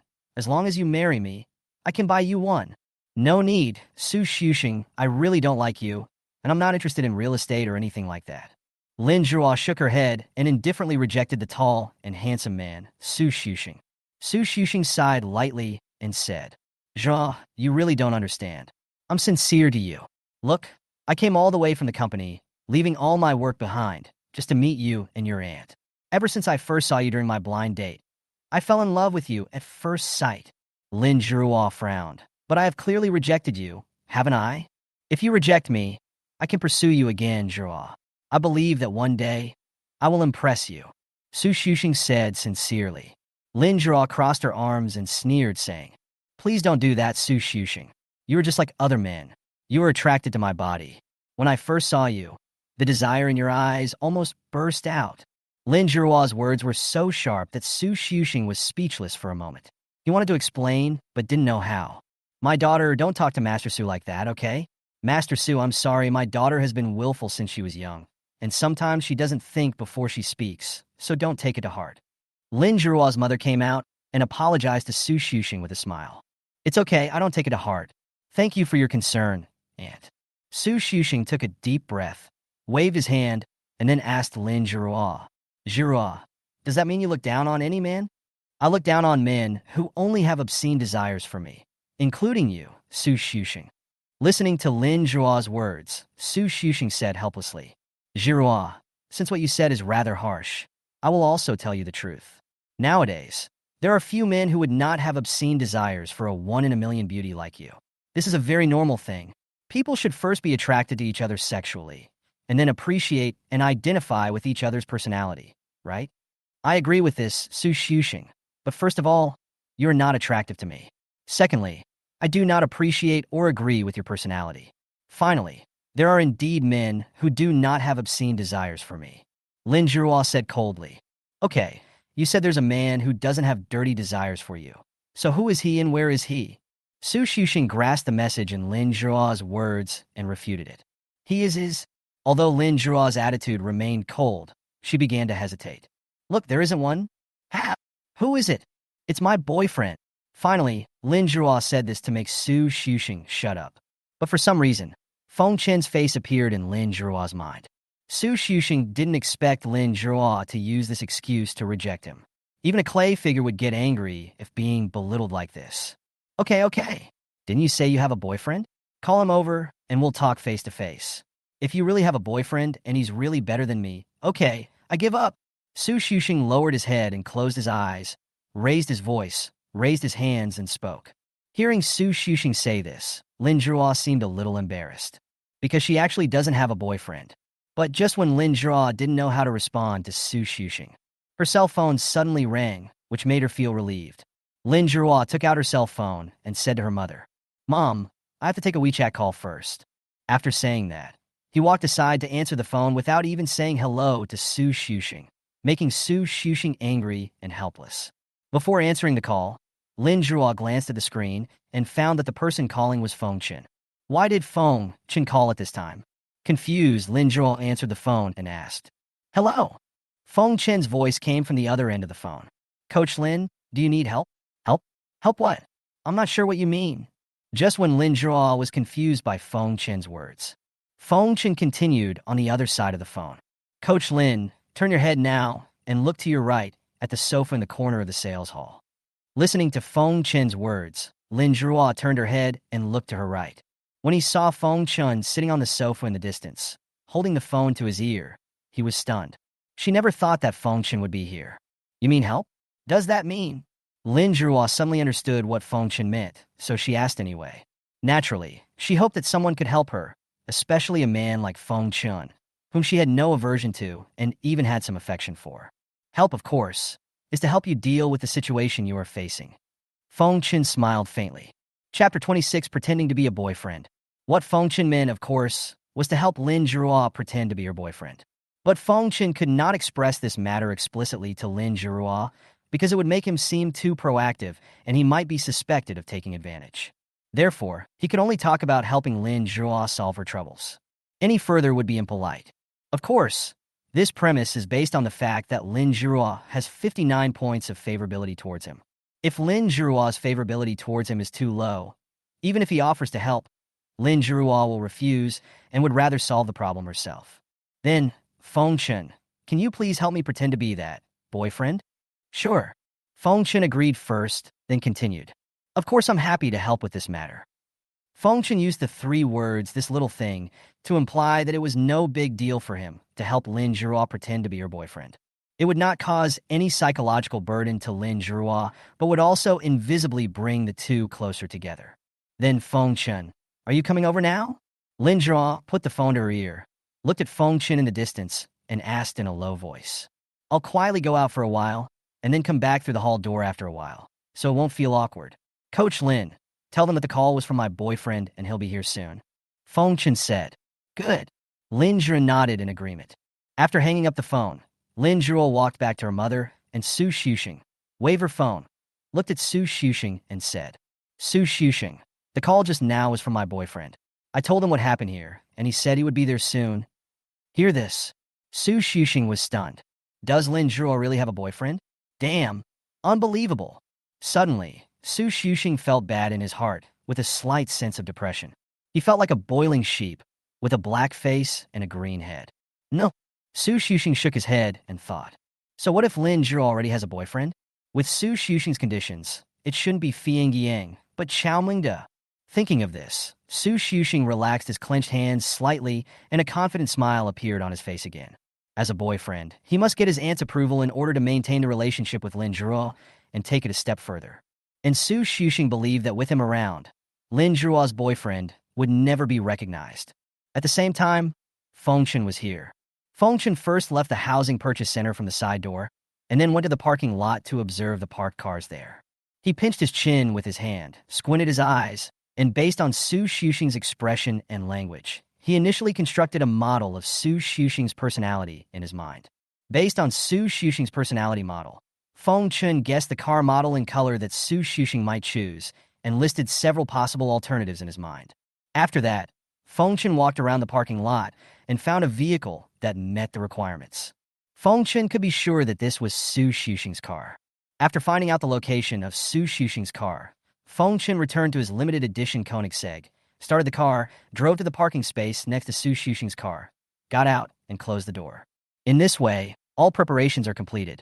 Feng Chen walked slowly into the main entrance of the housing purchase center. Among the 3, Lin Zhuo waved at Feng Chen after seeing him. Feng Chen nodded, quickened his pace, and walked to Lin Zhuo's side. Hello, I'm Lin Zhuo's boyfriend, Feng Chen. I guess this is your aunt? A faint smile broke out on Feng Chen's face. He greeted Lin Zhuo's mother, but ignored Su Xuxing who was standing beside him. As if to show his presence, Su Xuxing raised his fist to his mouth and coughed. Cough, cough. Feng Chen then pretended to have just discovered Su Xuxing. His eyes slightly widened, and he looked at Su Xuxing and asked, Who is this? You are Zhuo's current boyfriend, right? To be honest, I am Zhuo's fiancé. Su Xuxing pretended to be gentle and polite. Oh, so you are the liquor that Ruoro just mentioned. Feng Chen made an expression of sudden enlightenment and pounded his palms. When Lin Zhuo heard the name Ruoro, her cheeks flushed quietly, but in the end she remained calm. However, this sentence instantly made Su Xuxing's face turn completely dark. Just when Su Xuxing was about to explode, Lin Zhuo's mother frowned and said, Feng Chen, right? How did you talk to Master Su? You have to know that Master Su's family runs a company and has hundreds of millions of personal assets. He is pursuing my daughter and is willing to buy a house for her and add her name to the property certificate before getting married. Can you do that? I don't know how many boys who wanted to marry the girls they liked have been discouraged by such words from their mother-in-law. Lin Zhuo couldn't help it and said, Mom, why are you talking to Feng Chen like that? He's my boyfriend. Lin Zhuo's mother sighed, looked at Lin Zhuo, and said earnestly, My dear, I am doing this for your happiness after marriage. A man like your boyfriend, although he looks good, does not have enough financial resources to provide a stable guarantee for your future happiness in marriage. Look, his clothes don't look like famous brands. I will never approve of a man like him marrying you. Lin Zhuo was anxious because of her mother's words. Mom, does marriage have to focus so much on these material conditions? We can just. Of course. Otherwise, What will you do when you are short of money after having and raising children? Your second aunt paid for all kinds of interest classes and cram schools for their little Tuan Yuan. This way, she won't fall behind other children, understand? But, Mom, Lin Zhuo wanted to say something, but Feng Chen stretched out his hand and waved it in front of her.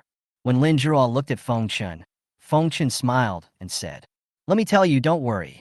Seeing Feng Chen's indifferent look, Lin Zhuo finally swallowed her words.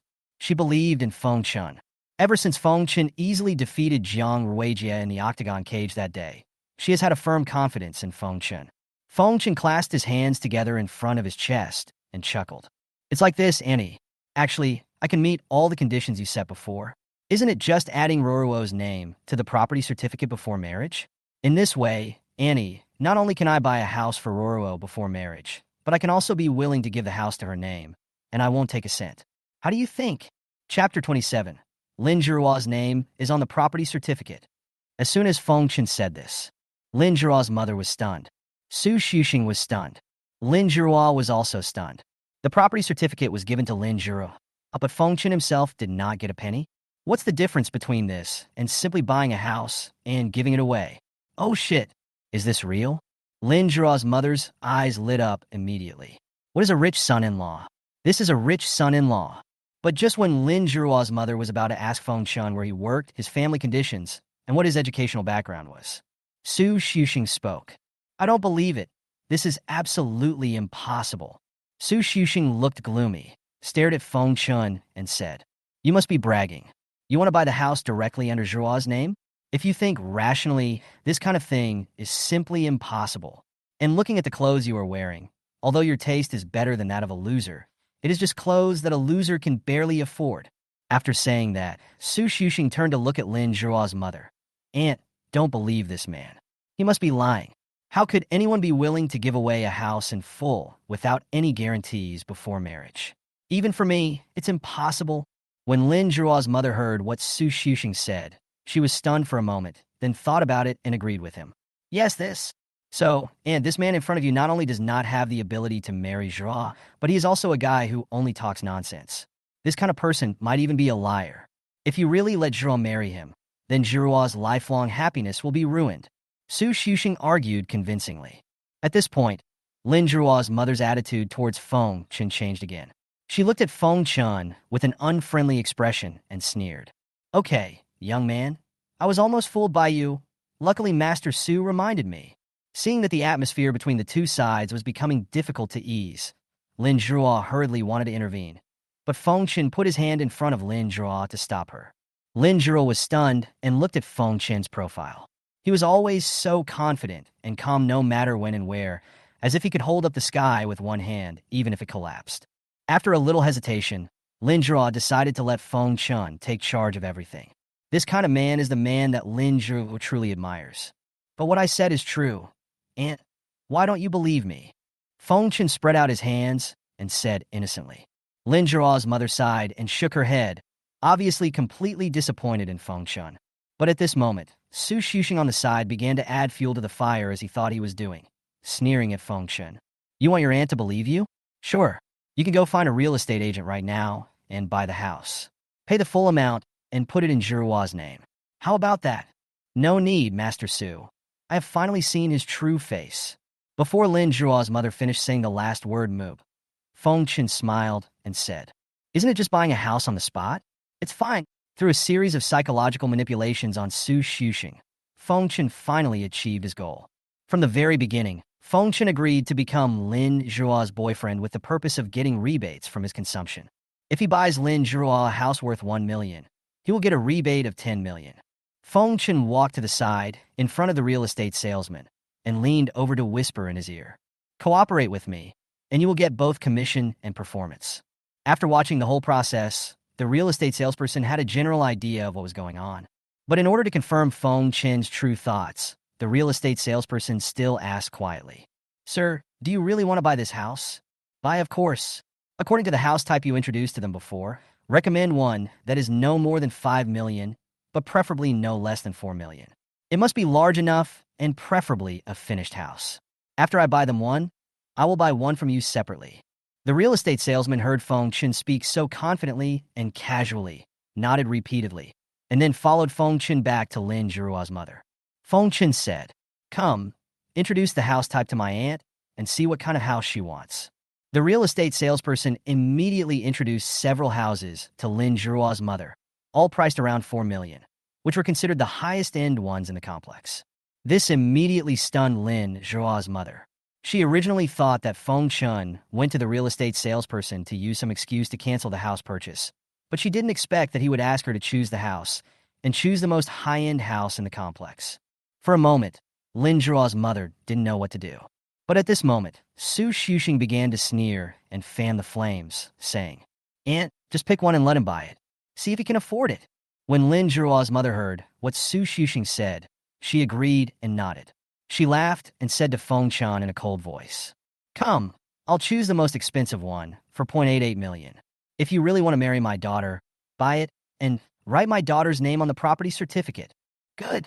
Feng Chen immediately turned around and said to the real estate salesperson with a smile, "Bring the contract and POS machine, sign and swipe the card on the spot." When the real estate salesperson heard Feng Chen's words, he felt relieved, smiled happily, and left quickly to get the contract and POS machine. This immediately made Lin Zhirua's mother and Su Xuxing open their mouths wide. Is he serious? No way. Impossible. Absolutely impossible. Su Xuxing's face flushed, and he pointed at Feng Chen and said loudly, "You must be pretending, for sure. Just wait. Maybe that real estate salesperson is someone of yours and has already communicated with you privately. I'll take a look at the contract later. It must be fake, and the POS machine is also fake." Feng Chen smiled but did not refute, which made Su Xuxing grit his teeth. At this moment, Lin Zhao came close to Feng Chen and asked anxiously in a low voice, "Feng Chen, you don't really want to buy it?" Lin Zhirua knew that with Feng Chen's ability, he would most likely be able to afford a house worth around 5 million. However, if the house is written in her name, it means that it is bought for her. She simply cannot afford such a big favor. "I do want to buy it." Feng Chen nodded slightly. Seeing this, Lin Zhirua was completely panicked, although she was very touched that Feng Chen could do these things for her. However, even married couples may have disputes over real estate issues. And Feng Chen, strictly speaking, is just one of her fitness students. How could Feng Chen be willing to? Why? Just as Lin Zhua's pupils trembled, her cherry-colored lips pursed slightly, and she asked these 3 words and was about to continue speaking. Feng Chen interrupted Lin Zhua, looked at her seriously, and said softly, "Because you're worth it." Chapter 28, Su Xuxing is extremely frustrated. Am I worthy? Hearing these words, Lin Zhua's heart seemed to be suddenly grasped, and breathing became difficult. The burning heat flows in my chest. Lin Zhua's favorability towards the host +1. Ding, congratulations to the host for raising Lin Zhua's favorability to 60 feelings. Reward system points +5. Every woman has a sentimental side. Feng Chen's words undoubtedly touched Lin Zhua. While affirming Lin Zhua, he also showed his kindness towards her, and he controlled the scale very well. Lin Zhua already had a great affection for Feng Chen, and this time, her love was completely won over by Feng Chen. But even so, with Lin Zhua's character, she would not accept a property worth nearly 5 million for nothing. "Feng Chen, I'm very grateful, but I still can't take the house." Lin Zhua, with a slight blush on her snowy cheeks, shook her head. She hopes that both parties can give to each other in a relationship rather than her just accepting everything. What's more, with a house worth almost 5 million, she had no way to repay Feng Chen. Feng Chen naturally understood Lin Zhua's thoughts. He had already established Lin Zhua's personality model and knew how to get her to sign the name of the house voluntarily. It simply wanted to make Lin Zhua think that she was not taking advantage of him for nothing. And that's easy. "Coach Lin, this is it," Feng Chen said quietly in a voice that could not be heard by Lin Zhua's mother and Su Xuxing. "In fact, I have long had my eyes on this property because there are plans to build schools, subways, and hospitals nearby. So there is a lot of room for appreciation, and it is very suitable for investment. But now the country has issued a real estate purchase restriction order, and I cannot have too many properties under my name, so I hope you can help me hold this house first, which will be considered as a favor to me." Lin Zhua suddenly realized, but she was still a little hesitant. "But, Feng Chen, you won't get any protection this way." Hearing this, Feng Chen knew that it was time for him to make his final move. "I don't need any reassurance, Coach Lin, because I trust you, and I hope you can believe my trust in you." As Feng Chen said this in a gentle and sincere tone, his eyes were clear and serious. Lin Zhihua's eyes trembled. She only felt that at this moment, endless warmth enveloped the softest part of her heart. Isn't this what she hoped for? Mutual trust and mutual dedication? Isn't this the most ideal man in her mind? To be able to get his recognition, to be able to get his tenderness, to be able to get his dominance. What reason does she have to refuse? Well, okay, I will help you keep this house. Lin Zhihua's favorability towards the host +10.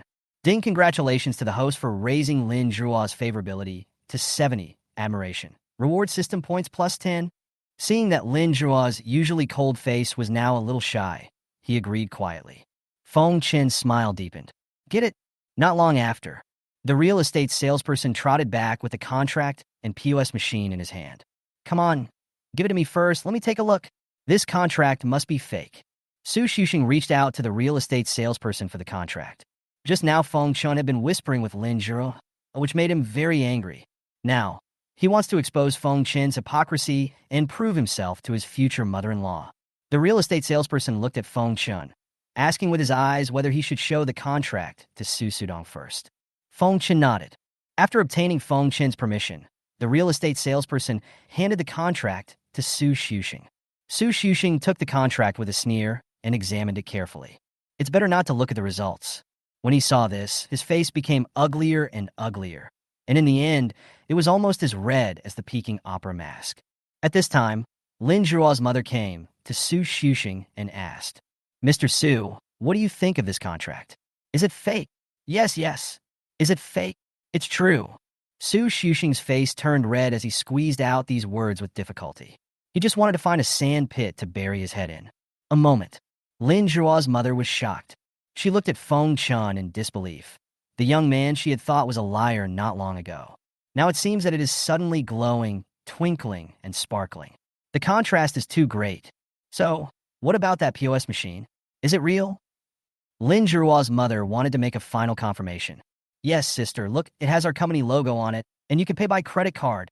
The real estate salesperson walked up to Lin Zhihua's mother at the right time and showed her the POS machine.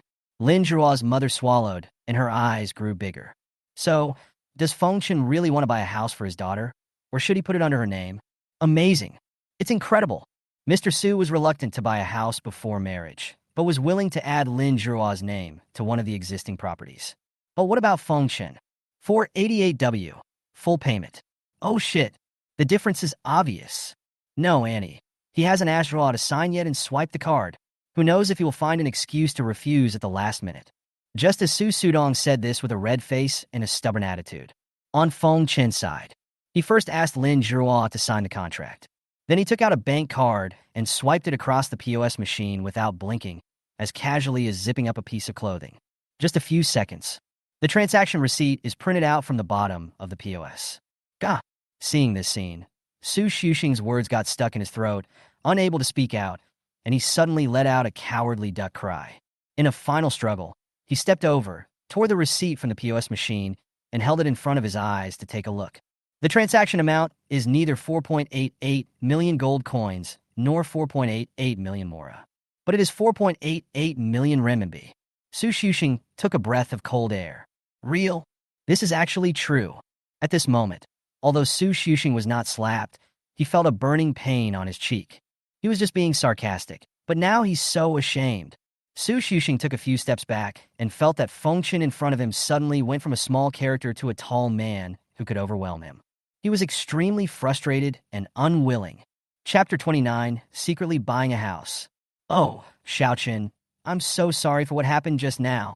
Lin Zhihua's mother's attitude towards Feng Chen changed 180 degrees. Not only did she change the way she addressed him, but she also looked so happy. It was hard to imagine that she had previously put on a mocking sneer. It's okay, Andy. I didn't take what happened just now to heart, Feng Chen said with a smile. At this time, Lin Zhihua also blushed and hugged Feng Chen's hand, saying, Mom, do you recognize Feng Chen now? Oh hey, I approve, of course I approve. Lin Zhihua's mother smiled happily. Then, Mom, please don't let Su Xuxing continue to bother me. Hearing Lin Zhihua's words, Lin Zhihua's mother's smile faded a little. Then she turned to look at Su Xuxing next to her and said a little embarrassedly, Oh, I'm sorry, Mr. Su. When it comes to marriage, it really depends on whether both parties like each other. I'm really sorry. Su Xuxing already felt as uncomfortable as if he had eaten canned herrings. As a result, what Lin Zhiruo's mother said was like adding a pile of stinky shit into the can of herring he was eating. I just said that marriage must focus on material conditions.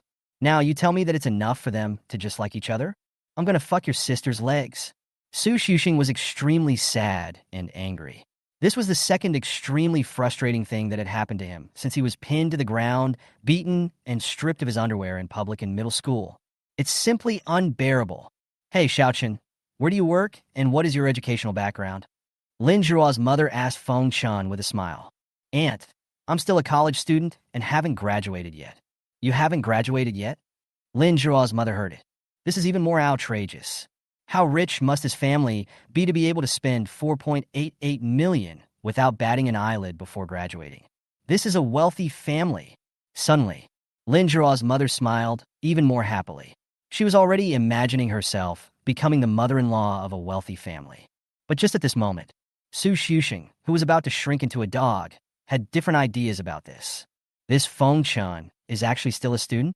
Su Xuxing's eyes lit up, and he suddenly felt that he had a slight advantage again. He quickly said to Lin Zhiruo's mother, Aunt, don't be fooled by Feng Chan. He is still a student, but he spends the family's money so lavishly. He is not calm at all. Even if his family is rich and has hundreds of millions, he will squander it all one day. You must think twice. Lin Zhiruo's mother heard it. You know what? It actually makes some sense. But no matter what, they can come up with 4.88 million at once. But you, Su Xuxing, can't do it? Seeing that Lin Zhiruo's mother was looking at him without saying anything, Su Xuxing thought that she agreed with what he said, and a slightly relieved look appeared on his face. He had been suppressed by Feng Chen just now, but now he finally turned the situation around. Just at this moment, Feng Chen smiled and asked, Well, Annie, I've also bought a house for Roro. How about I take you home to rest later? Oh, that's great, Xiaochen. I'm looking forward to holding your and our daughter's grandson. Well then, Annie, please wait a moment. I'll ask the real estate salesperson to handle some other things. Okay, Xiaochen, you go first. Lin Zhiruo's mother smiled brightly. Feng Chen pulled the real estate salesperson aside and whispered to him. The house I just bought for my girlfriend, is it in phase 1 or phase 2 of your community? The real estate salesperson didn't know why Feng Chen asked this, but still answered truthfully. Sir, the house just now is in phase 1. Are phase 1 and phase 2 far apart? Do people who usually live in phase 1 enter and exit through the entrance of phase 2? Phase 1 and phase 2 are quite far apart, sir, and the owners living in area 1 basically don't go to phase 2. Okay, then buy me a set in phase 2. When the real estate salesperson heard this, he asked with some confusion, Sir, why do you have to buy them separately? Don't ask questions you shouldn't ask, understand? Feng Chen said this softly, and the real estate salesperson immediately shut up. Suddenly, the real estate salesperson vaguely understood something. This is a rich scumbag. In fact, Feng Chen separated the house he bought for himself and the house he bought for Lin Zhao into 2 phases, indeed to avoid being caught by Lin Zhao when he brought other consumers home. After all, it was hard to explain clearly at that time. After secretly buying his own house from a real estate salesperson, Feng Chen's personal account balance is still around 50 million. Because he just spent 4.88 million to buy a house for Lin Zhao and received a rebate of 48.8 million. Feng Chen walked back to Lin Zhao and the others and left the housing purchase center with them. On the way to the parking lot, Lin Zhao quietly asked Feng Chen beside her, Feng Chen, why did you come to the home buying center before? In the past, Lin Zhao would not have asked Feng Chen about these things. But now Lin Zhao wanted to take her relationship with Feng Chen to the next level, so she asked, I was just planning to evaluate the investment value of this place, and then I happened to run into you guys. Feng Chen told the lies with a serious face. His eyes did not move, and his hands did not sweat. Lin Zhao trusted Feng Chen very much, so she nodded and didn't ask any more questions. Although at the beginning Lin Zhao and Feng Chen were just pretending to be boyfriend and girlfriend. But now, Lin Zhao unconsciously put herself in the role of Feng Chen's girlfriend. Arrive at the parking lot. Where's your car, Xiaochen? Lin Zhao's mother asked Feng Chen. Before Feng Chen could speak, Su Xuxing on the side said, Aunt, why don't you and Zhao take my car back? Maybe they didn't drive here.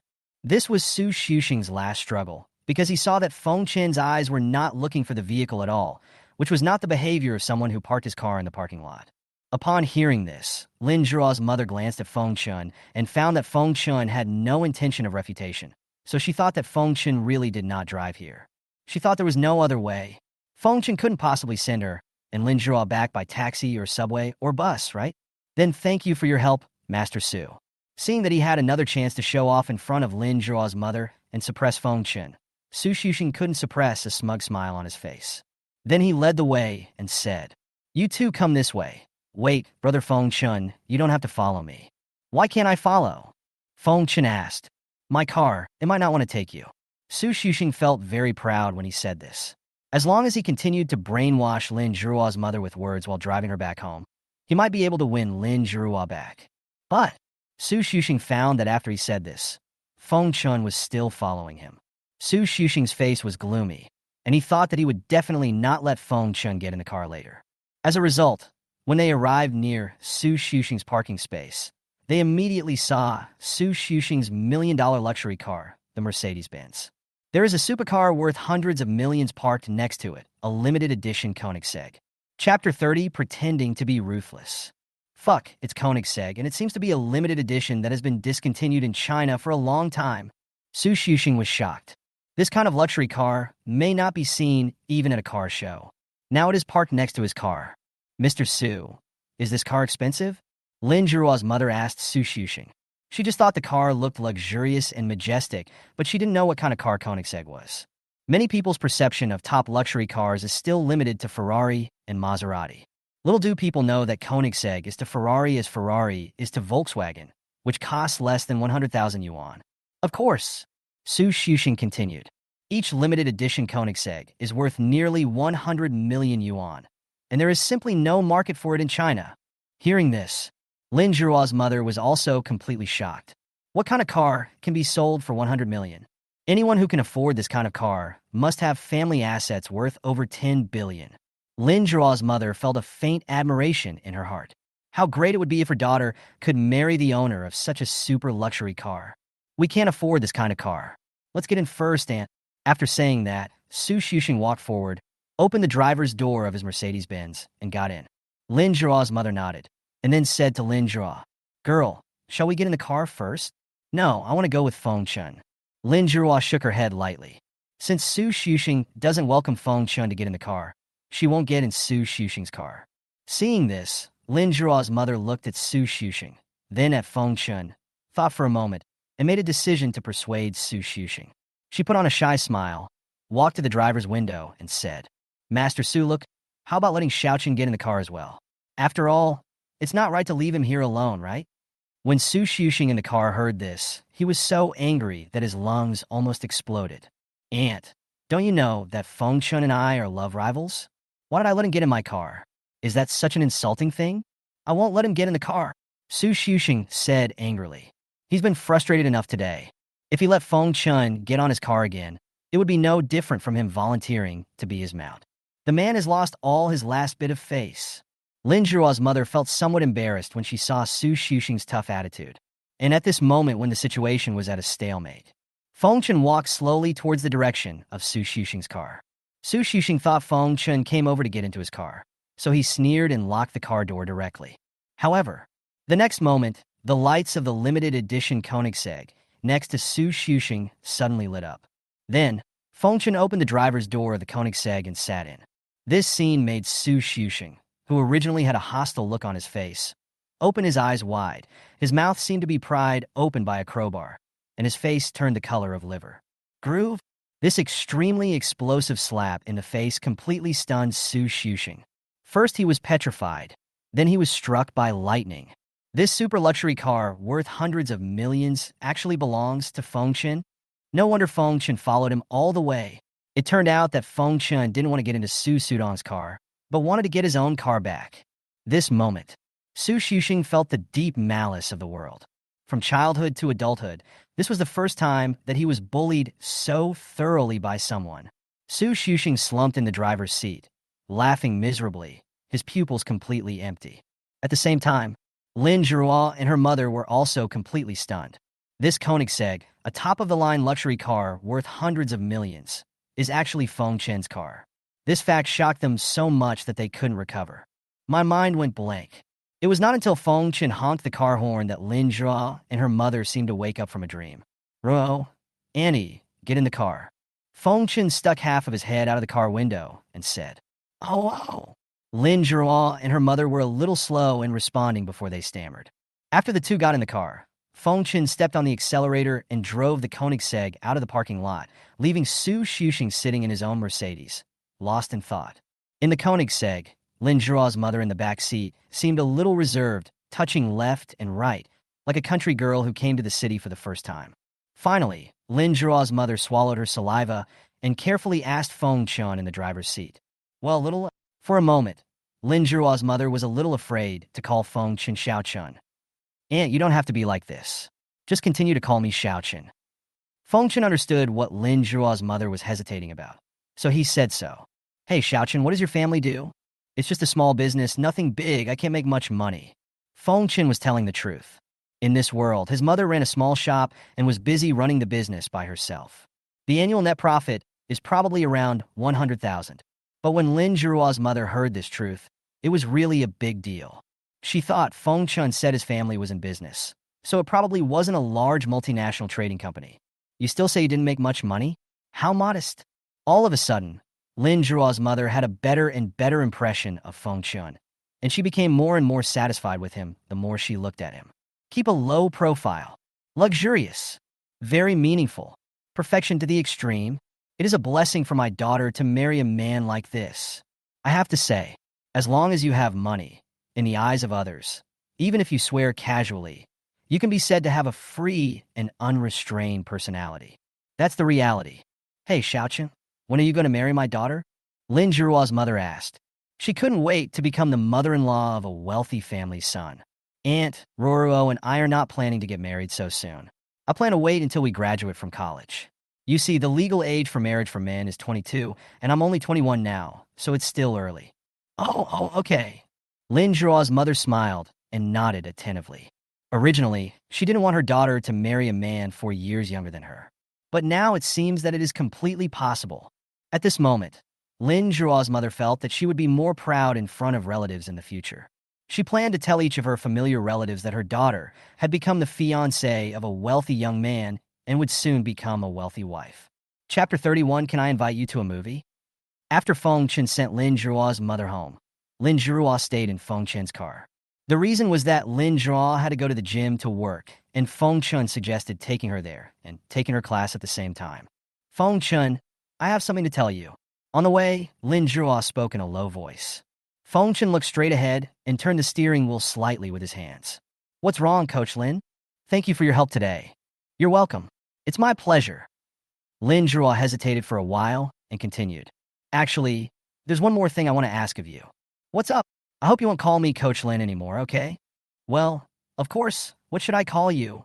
Just call me by my name?" "That's Zhua?" Feng Chen asked with a smile. "No, I want you to be more." "Ruo." Hearing the name Ruo, Lin Zhua, who usually always had a cold face towards men, blushed and said quickly, "No, Ruo is still." Feng Chen felt amused. Lin Zhua has definitely never taken the initiative like this towards any man in her life. Otherwise, she wouldn't look so immature. In the eyes of a woman like Lin Zhua, who likes two-way giving, the more the man she likes gives to her, the more she hopes that she can give something in return. And taking the relationship between two people to the next level is a reward for their efforts. That is to say, compared with Luo Nan, Lin Zhua is more inclined to take the initiative. Luo Nan's favorability level was 89, but she was just hinting at her feelings and didn't openly confess her feelings. However, Lin Zhua's favorability of 70 points has already reached the standard line for a possible confession. Feng Chen thought that if nothing unexpected happened, Lin Zhua's favorability would soon increase because of the intimate name Ruo. The next moment, Lin Zhua's favorability towards the host +5. But Feng Chen continued to say this. "Indeed, I always feel that this is not very polite. I'd better call you Sister Ruo." Lin Zhua was slightly startled. After a moment, Lin Zhua looked a little disappointed. Although Lin Zhua would feel shy when being called Ruo directly, this is indeed a sign that their relationship is improving and becoming closer. However, because she was too shy, she expressed to Feng Chen a slight resistance to the name Ruo, which led Feng Chen to directly add sister after Ruo. Just this one word seemed to have distanced the two people a little more. Little did they know that all of this was psychological manipulation by Feng Chun. The first thing is to come up with a name that will make Lin Zhihua feel shy, but happy. Then he took advantage of Lin Zhihua's superficial resistance due to shyness to change the name, causing Lin Zhihua to feel lost. In order to regain this title, eliminate the sense of loss, and bring the two closer together, Lin Zhihua will definitely be more proactive in the relationship.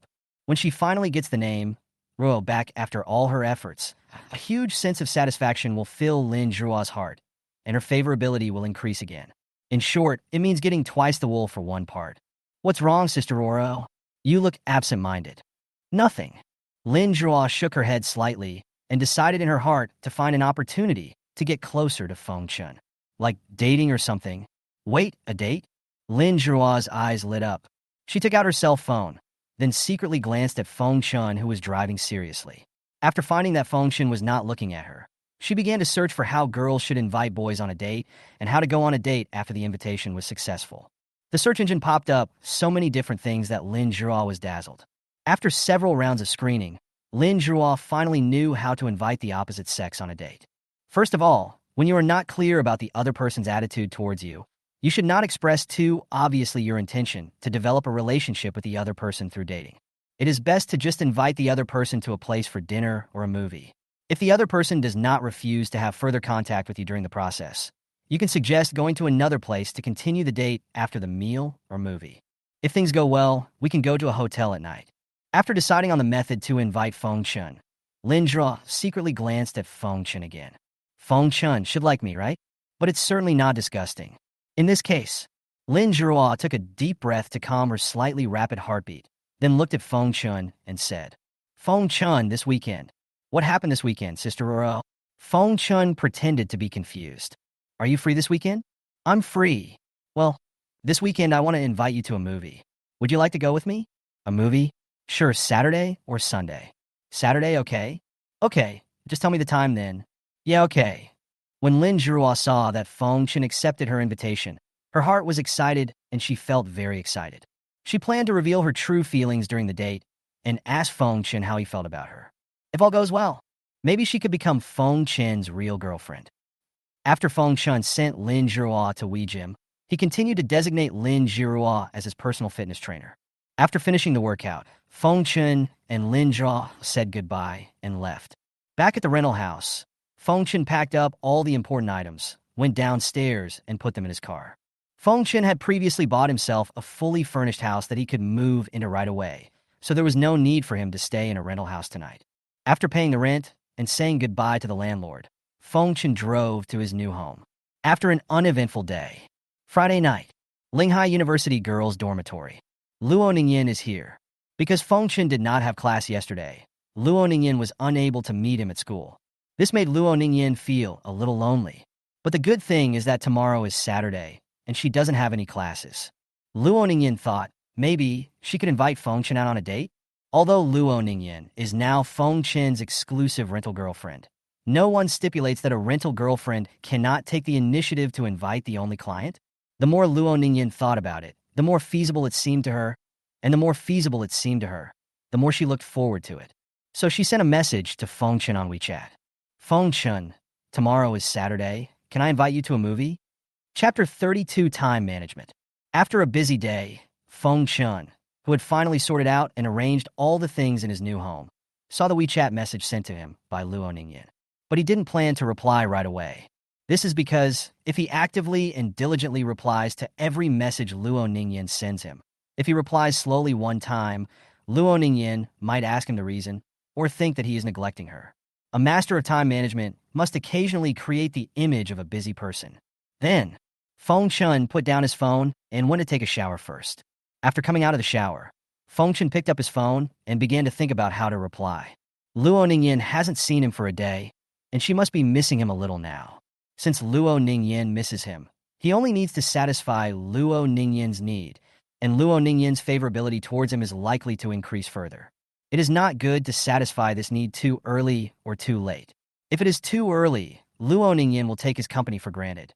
If it is too late, Luo Nan will have the illusion of being neglected. According to Luo Nan's favorability level of 89 towards him, Every other day was just right, with the distance between them being neither too much nor too little. But this time there is another problem. Feng Chen still remembered Lin Zhuo's invitation to him yesterday. Also going to the movies, also on Saturday. This is a bit troubling. The current situation is that Feng Chen has accepted Lin Zhuo's invitation, but he doesn't want to miss the opportunity to further improve Luo Ningyan's favorability. In this case, Feng Chen pondered for a moment and decided to ask Lin Zhuo the time and place to watch the movie first, and then reply to Luo Ningyan. The reason for doing this is that when Luo Ningyan asked about his schedule, he could immediately give an accurate answer, allowing Luo Ningyan to stagger the date time. That's right. Feng Chen decided to date Luo Ningyan and Lin Zhuo within one day. This way the situations on both sides can be taken into account. So, Feng Chen ignored Luo Ningyan for the time being and sent a message to Lin Zhuo first. Sister Ruoro, what movie are we going to watch tomorrow? If you haven't decided yet, do you want me to help you watch it? Not long after, Lin Zhuo replied, let's watch for the goddess. I must become a villain. This movie is currently in theaters and is very popular. Feng Chen remembered that this movie seemed to be adapted from a very good novel. Feng Chen immediately looked up the length of the film on the internet, which was 2 hours and 10 minutes. After confirming the length of the movie, Feng Chen sent a message to Lin Zhuo asking, Sister Ruoro, have you decided on the time and place? Linghai Huaying Cinema, the one at 4 p.m. After getting Lin Zhuo's reply, Feng Chen continued to think. The movie at 4 o'clock in the afternoon lasts 2 hours and 10 minutes. When it ends, Lin Zhuo will definitely try to invite him to dinner. So no matter what, there is no time to date Luo Ningyan in the evening. Luo Ningyan's date can only be scheduled in the morning. After making a decision, Feng Chen switched to the chat interface and responded to Luo Ningyan's invitation. Sure, but I have something to do at 4 p.m. How about we do it during the day? Luo Ningyan responded quickly. Yeah, sure. How about this? Let's choose the movie after lunch, around 1 o'clock. Then we'll have a date in the morning, and I want to exercise my rights as your exclusive customer. Feng Chen typed. On the other side, when Luo Ningyan heard Feng Chen's words, I want to exercise my rights as your exclusive customer, her cheeks turned red. She covered her soft chest and could feel her heart beating faster. Feng Chen's occasional domineering behavior always made Luo Ningyan's heart beat fast. Good. After Luo Ningyan replied with this word, she curled up in the quilt and rolled around slowly. Very common operation. Feng Chen then sent a message. So, what movie are we going to watch this afternoon? Luo Ningyan lay on the pillow, pressed the ball into a pancake, and replied with her phone in hand. How about watching for the goddess? I must become a villain. Feng Chen on the other side was stunned. He never thought that Luo Ningyan would make the same choice as Lin Zhuo. Is this movie really that popular? Or is it that the original novel is just too well written? No matter what, Feng Chen didn't want to spoil Luo Ningyan's interest after all, so he thought he might as well watch it twice and typed. Okay, where can we watch it?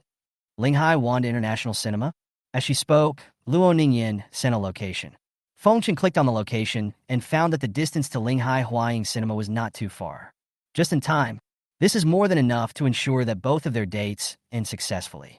Okay, then let's go to Linghai Wanda International Cinema, the one at 110?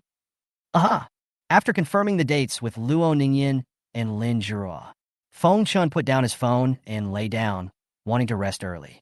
A few minutes later, my phone vibrated and another message came in. Feng Chen picked it up and took a look. The friend note for the person who sent him the message was Toolman611. That is Louis. Feng Chen, can I go on a date with you tomorrow?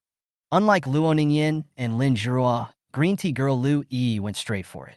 Although Lu Yi and Feng Chen had agreed not to contact each other on weekdays and would be used as a prop by Feng Chen when needed, she did not say that they could not go out on weekends. Feng Chen didn't even think about Lu Yi's invitation. No. Why? Lu Yi asked. Because I don't have time. Also, is it really appropriate for you to say this to someone who has a girlfriend? But, Feng Chen, aren't you two timing too? Seeing this, Feng Chen understood that Lu Yi was referring to the duel between him and Jiang Ruijie in the gym for Lin Zhuo. The video has already spread throughout Linghai University. Luo Ningyan is not a gossiper, so when she saw the video, she did not delve into the reason why Feng Chen and Jiang Ruijie had a match. However, Lu Yi was kicked out of the gym by Feng Chen the next day. Combined with the previous rumors, she must have guessed something about it.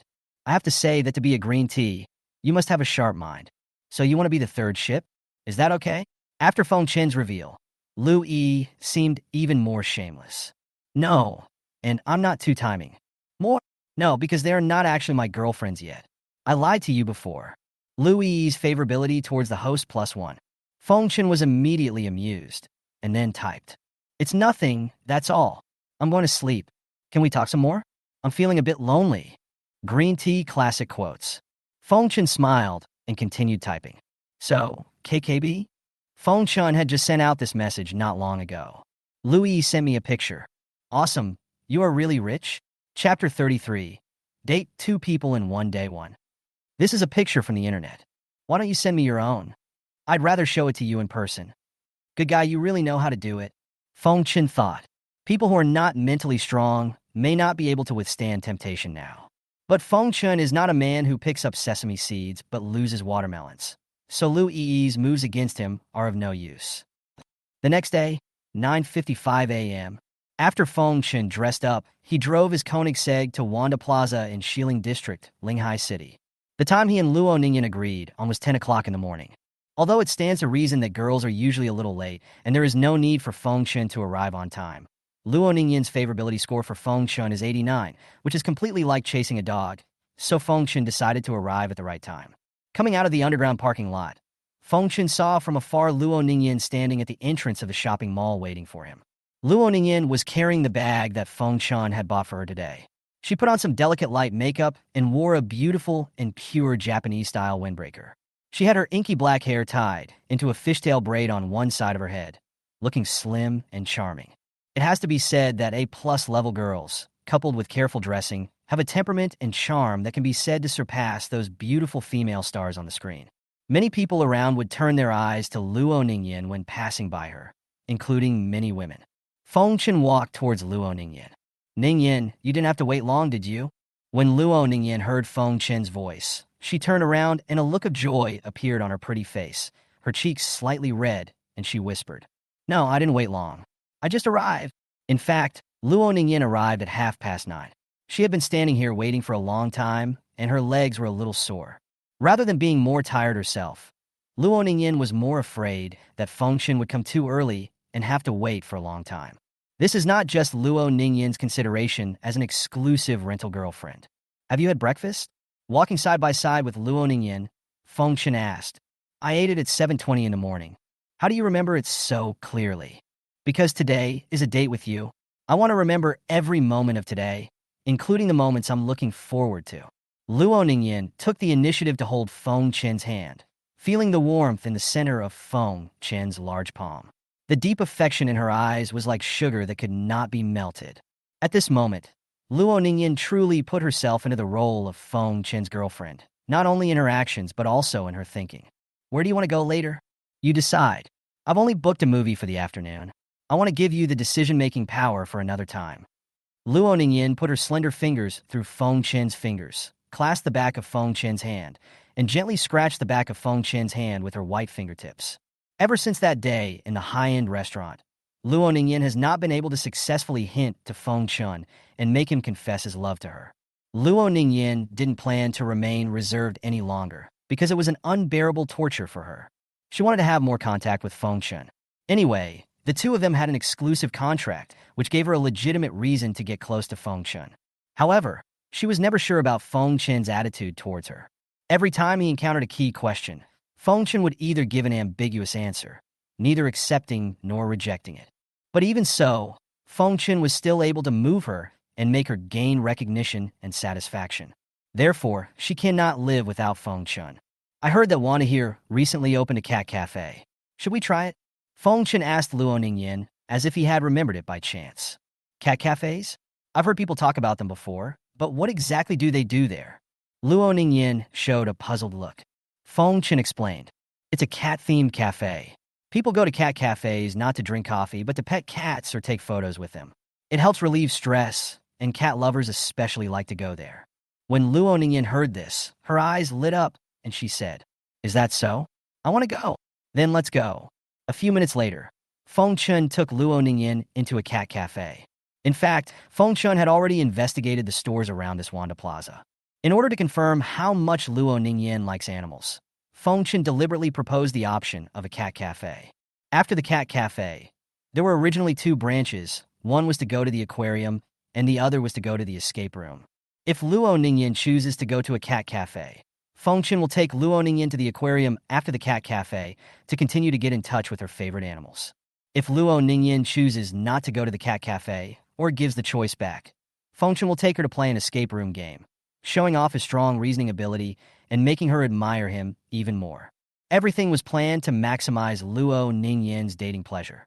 As long as Fengchen imprints the happy times they had spent together in Luo Ningyan's mind and maximizes Luo Ningyan's need for him, then even if they have conflicts in the future, it will be Luo Ningyan who will take the initiative to compromise. After all, the person who can't live without each other is Luo Ningyan, not in Fengchen. Sitting at a window seat in the cat cafe, Fengchen held the menu and began to order food for Luo Ningyan. When a boy and a girl are on a date, it is best for the boy not to hand the menu to the girl or show any hesitation when ordering food. After having meals with Luo Ningyan several times before, Fengchen had already roughly figured out her taste and appetite.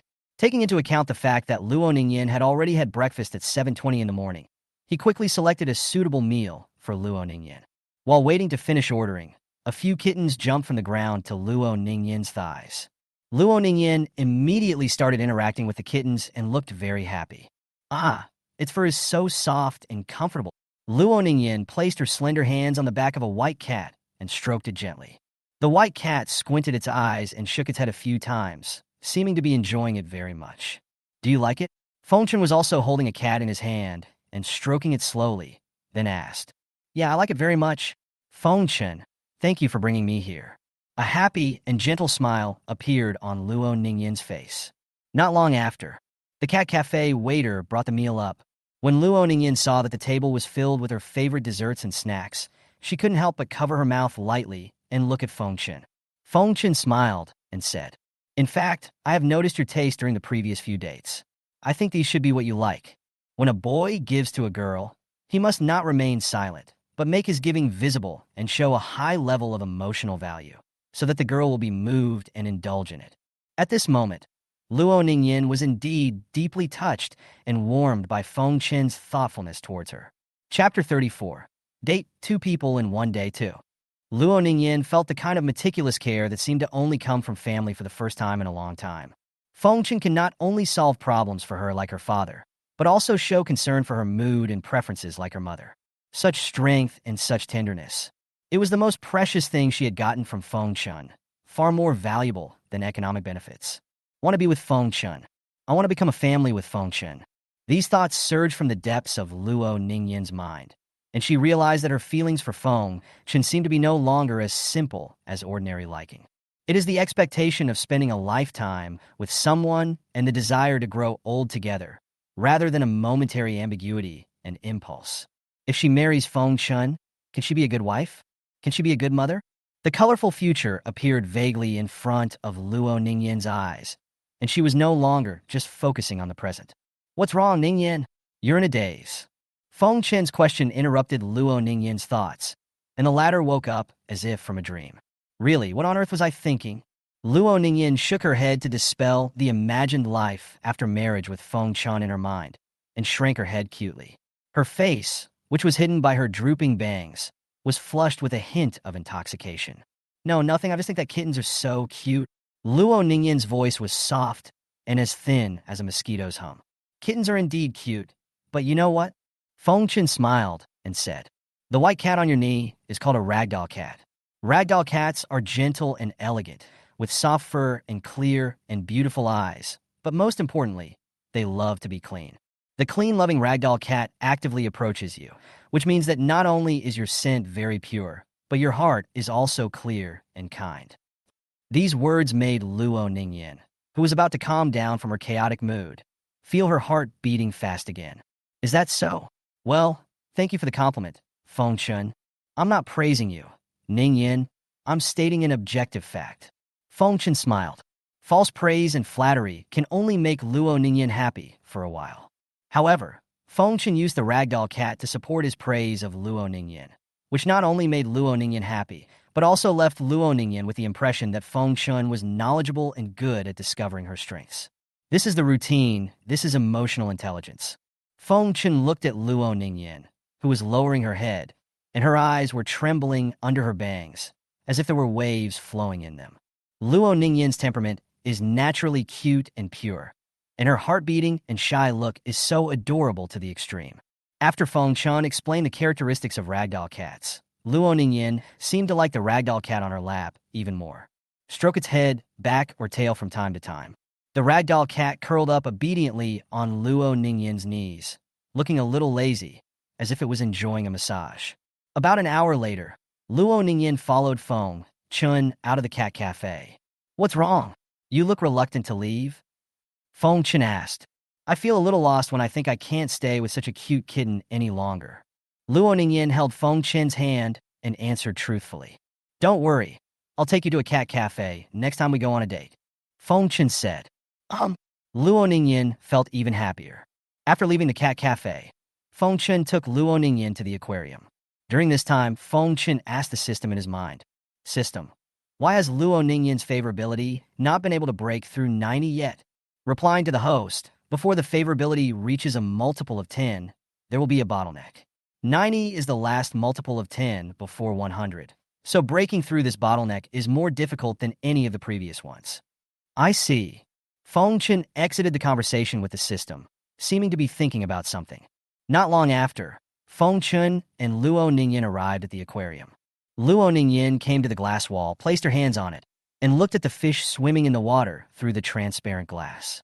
"Do you know what kind of fish this is, Ningyin?" Feng Chun put his left hand in his pocket, stood beside Luo Ningyin, raised his right hand, and pointed at a bright red fish on the other side of the glass. "What is it?" "This fish is called the blood parrot. It has a chubby body and soft fins. It is commonly known as the red god of wealth or the god of wealth fish. Because it is highly ornamental, many aquariums will release the blood parrot." "Feng Chun, I feel like you're amazing. How come you know everything?"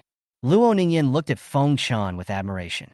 Feng Chun chuckled and said, "Because I've been to the aquarium before, but this is the first time I've come with a second person besides myself. I feel very happy when I think that I can share what I know and like with you, Ningyin." Feng Chun had been to the aquarium with others in his previous life, but he had never been to the aquarium with anyone in this world. Telling this to Luo Ningyin can't be said to be a lie. When Luo Ningyin heard that she had taken Feng Chun's first time here, she felt warm in her heart and gained a great sense of satisfaction. Unconsciously, Luo Ningyin slowly hugged Feng Chun's arms and gently rested one side of her head under Feng Chun's shoulder. Feng Chun felt the soft and round touch of Luo Ningyin on his arm and thought it must be very comfortable to play with it. After walking around the aquarium, Feng Chun introduced various kinds of fish to Luo Ningyin, which greatly broadened Luo Ningyin's horizons. Luo Ningyin and Feng Chun also took a lot of photos in the aquarium with fish as the background as the trophies of this trip. After the two left the aquarium, it was already afternoon and not long before the movie started. So, Feng Chun and Luo Ningyin went to Linghai Wanda International Cinema together. However, a dozen minutes later, they stood in front of a cordon lined with uniformed police officers. "This should be Wanda's cinema, right?" Luo Ningyin asked Feng Chun, who was standing beside her. "Yeah, but I don't know why it's blocked." "Let me ask." "Hey, police officer over there, excuse me." Feng Chun shouted to a policeman within the cordon. The policeman heard Feng Chun shout, walked over, and asked, "What's wrong? Is there anything wrong?" Feng Chun said, "Comrade police, what happened in this cinema? Why is it completely blocked? I was supposed to watch a movie here with my girlfriend today." Hearing Feng Chun's question, the police sighed and said, "A crime has occurred here, and our police are investigating right now. I'm afraid you won't be able to watch this movie." Chapter 35. Date 2 people in 1 day 3. What kind of case happened? Out of professional habit from his previous life, Feng Chun frowned and asked, "I'm sorry, but we as police cannot disclose this right now." The policeman shook his head. After hearing this, Feng Chun had some guesses about the nature of the case. Seal off the scene and block the news. It is very likely that a criminal case with serious social impact, such as a murder, occurred in the cinema. In a case like this, the cinema where the crime occurred will definitely be blocked for many days. There is definitely no way to watch a movie in this place today. Feng Chun looked at Luo Ningyin and sighed. "Ningyin, let's go. We really can't watch the movie here today. See if you can get a refund for the movie tickets." Luo Ningyin looked a little disappointed and started to use her mobile phone to refund the ticket. After returning the ticket, Luo Ningyin raised her head and said to Feng Chun with clear eyes, "The tickets have been refunded. but there is a Linghai Huaying cinema not far from us. Why don't we go there to watch a movie? Feng Chun, who had a calm expression, widened his eyes slightly when he heard the keyword Linghai Huaying cinema. Isn't this where he and Lin Zhuo will watch a movie next? If he chose that place, there was a high possibility that he would be caught by Lin Zhuo right after he and Luo Ningyan finished watching the movie. Obviously, this is very dangerous. But Feng Chun knew that he couldn't refuse at this time, because refusal would make him seem guilty and would also dampen Luo Ningyan's interest. So, okay, let's go then. Beads of sweat appeared on Feng Chun's forehead, but he smiled brightly on his face. It didn't take long. The two came to Linghai Huaying Cinema, where they chose their seats and bought tickets and booked a movie at 1:20. After checking their tickets and entering the cinema, Feng Chun and Luo Ningyan sat in the back row. The movie begins. While Luo Ningyan was engrossed in watching, Feng Chun patted her hands gently and said, "I'm going to the bathroom first." After getting Luo Ningyan's response, Feng Chun nodded and left his seat. Leaving the theater and coming to the men's restroom, Feng Chun walked into a cubicle and called Lu Yi on his cell phone. After ringing for a few seconds, Lu Yi answered the call. "Feng Chun, have you finally decided to date me?" Lu Yi's pitiful, soft, and charming voice came from the other side. Feng Chun said calmly, "Not really. Lu Yi, I have a task for you." What mission? Lu Yi seemed to be turning over in bed, and Feng Chun could think of the vague and swaying spring scenery. "Remember, call me at 3 o'clock. Don't say anything after you get through. Don't respond to anything I say. Wait for me to hang up first." "Why?" "Don't ask why, just do it. I'll give you 20,000 after it's done." After saying that, Feng Chun hung up the phone unilaterally. According to Lin Zhuo's personality, it is very likely that she will arrive about half an hour early for the date. In this case, if Feng Chun took Luo Ningyan, who had just finished watching a movie, out of the cinema directly at 3:30, there was a high probability that the two sides would bump into each other. So Feng Chun had to find a reason to leave the cinema before Lin Zhuo arrived. After walking out of the men's restroom, Feng Chun returned to the cinema and sat down next to Luo Ningyan. "Feng Chun, did you miss a very exciting plot?" Luo Ningyan leaned close to Feng Chun's ear and whispered, a faint fragrance filling the air. "I can wait for you to tell me." Feng Chun smiled gently. The two continued watching the movie, occasionally discussing the plot in low voices. At exactly 3 o'clock, a call came to Feng Chun's cell phone. In front of Luo Ningyan, Feng Chun took his cell phone out of his trouser pocket and checked the caller information on the screen. The name displayed above is Lu Yu. Feng Chun answered the phone and whispered in his ear. "Hello? Yu? Oh, I'm watching a movie with my girlfriend right now." "Oh, yes, at Linghai Huaying." Having said that, Feng Chun deliberately paused, as if he was listening to what was being said on the other end of the phone. "What? Did you run into trouble over there? Let me think about it. This place is not far from where you are." "How about I go over right now? Okay." "Oh, okay, no trouble. That's it." Feng Chun said this and hung up the phone. Luo Ningyan, who was standing by, heard this and asked in a slightly worried voice, "What's wrong?" "My friend is in trouble nearby, and it's urgent. I'm going to go over and help him first, and then I'll come back to pick you up when the movie is over, okay?" Seeing Feng Chun's serious look, Luo Ningyan believed it and nodded obediently. She was not a woman who could not see the overall situation. If Feng Chun had something important to deal with, she would naturally support Feng Chun to leave her for a while, even if they were dating now. Feng Chun gave Luo Ningyan an apologetic smile before getting up and leaving the cinema. The phone call just now was actually from Lu Yi. It's just that Feng Chun changed Lu Yi's caller ID to Lu Yu in the bathroom in advance, creating a non-existent friend. During the call, Feng Chun was performing a monologue, relying on his realistic acting skills to make Luo Ningyan believe that the Lu Yu on the other end of the phone really had an urgent matter, so that he could escape from the cinema. Feng Chun's next plan was to drive his car out of the parking lot and reset the parking fee time to avoid leaving any loopholes when picking up Luo Ningyan. Of course, Feng Chun couldn't go to the cinema to see Luo Ningyan again. He would wait for Luo Ningyan in the parking lot. Luo Ningyan and Lin Zhuo didn't know each other. They were strangers when they met each other in the cinema, so nothing happened. But Feng Chun could not be in the same place with them at the same time, so Feng Chun chose to wait in the car, letting Luo Ningyan come out of the cinema after watching the movie, and then find him in the parking lot. After Feng Chun sent Luo Ningyan back, he drove back to meet Lin Zhuo. This is Feng Chun's perfect plan.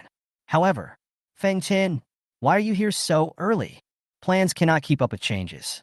Feng Chen had just walked out of the cinema not far when he saw Lin Zhao, who had just come up the elevator. Lin Zhao actually arrived almost an hour early. Feng Chen's pupils trembled slightly, and then his whole body returned to normal. With his psychological quality, it is not difficult for him to get into the role in 3 seconds. Lin Zhao came over with a look of surprise and said, Feng Chen, I didn't expect you to care about me so much. Lin Zhao's favorability towards the host +3. Feng Chen suppressed his surprise and smiled naturally. I was just worried that you would have to wait too long. It seems like we are in sync. Chapter 36. Date 2 people in 1 day 4. The word spiritual connection made Lin Zhao's fair face slightly flushed, making her look extremely beautiful. It has to be said that if a man can be as adaptable and quick in getting out of danger as Feng Chen, then he will definitely be a top player whether he is Aquaman or an undercover agent. How about this, Sister Roro? Since we've arrived so early, why don't we go somewhere else first? Feng Chen made the suggestion with a smile. Yeah, okay. Lin Zhao readily agreed. Then, Feng Chen took Lin Zhao and walked away from the cinema. Lin Zhao attracted a lot of attention in the shopping mall today. She was wearing a shirt-sleeve dress, which wrapped her perfect top figure in the fabric and tailored her graceful silhouette. The most important part is the chest area. The fabric in this area is quite bulging, and it sways slightly as she walks, almost concealing all male creatures. Feng Chen could feel the envious glances coming from around the mall aisle. Sister Roro, have you ever pinched a doll?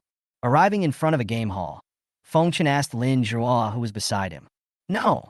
Lin Zhao shook her head. Seeing this, Feng Chen smiled and said, I've only done it once or twice. It's still early. How about we have some fun? Okay. After getting Lin Zhao's consent, Feng Chen took her into the game room. After Feng Chen bought 50 game coins at the front desk, he and Lin Zhao went to the claw machine. Sister Roro, would you like to try it first? Feng Chen, do you want to laugh at me? Lin Zhao looked at Feng Chen and joked softly. How could that be? I just want to give the opportunity to you, Sister Roro. Seeing you happy will make me happier. Feng Chen said sincerely. Lin Zhao never thought that Feng Chen would tease her back with his words, and her cheeks immediately turned red. Then Lin Zhao took the game coins handed to her by Feng Chen and started to grab the dolls.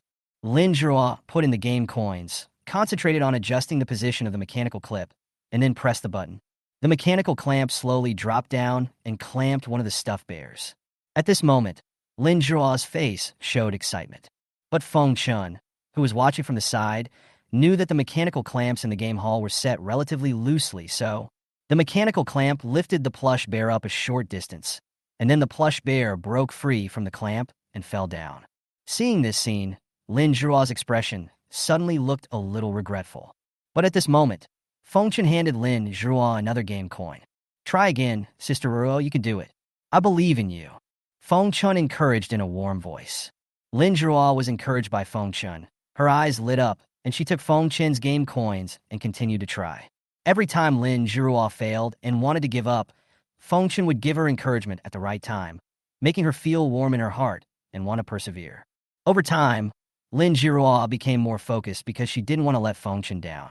At 3:25, Feng Chen, who was standing next to Lin Zhao, suddenly said in a low voice, Sister Roro, my stomach hurts a little. Here are some game coins. You can play first. I'm going to the bathroom. Yeah, okay. Lin Zhao was so focused on grabbing the doll that she didn't notice that after Feng Chen left the arcade, he was heading to the parking lot instead of the restroom. After Feng Chen arrived at the parking lot, he found his Koenigsegg, drove out of the parking lot to reset the parking fee time, and then drove back and parked it. After doing all this, the time was exactly 3:30, and Feng Chen called Luo Nan in the car. Hello? Feng Chen, I just finished watching a movie. Luo Nan's voice came from the other end of the phone. What a pity, I couldn't finish watching it with you. Come over to the parking lot now. I'm ready. You should be able to see my car when you get here. I'll take you back. Aha! The phone was hung up. After a few minutes, Feng Chen saw Luo Nan appear at the entrance of the parking lot. Because Feng Chen's Koenigsegg was so conspicuous, Luo Nan saw it at a glance. Luo Nan quickened her pace and walked over and got into the car. Feng Chen, have you resolved the issue with your friend?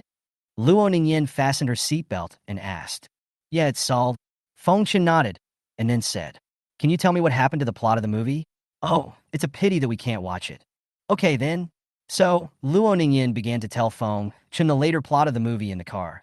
and Feng Chen drove out of the parking lot and headed towards Linghai University.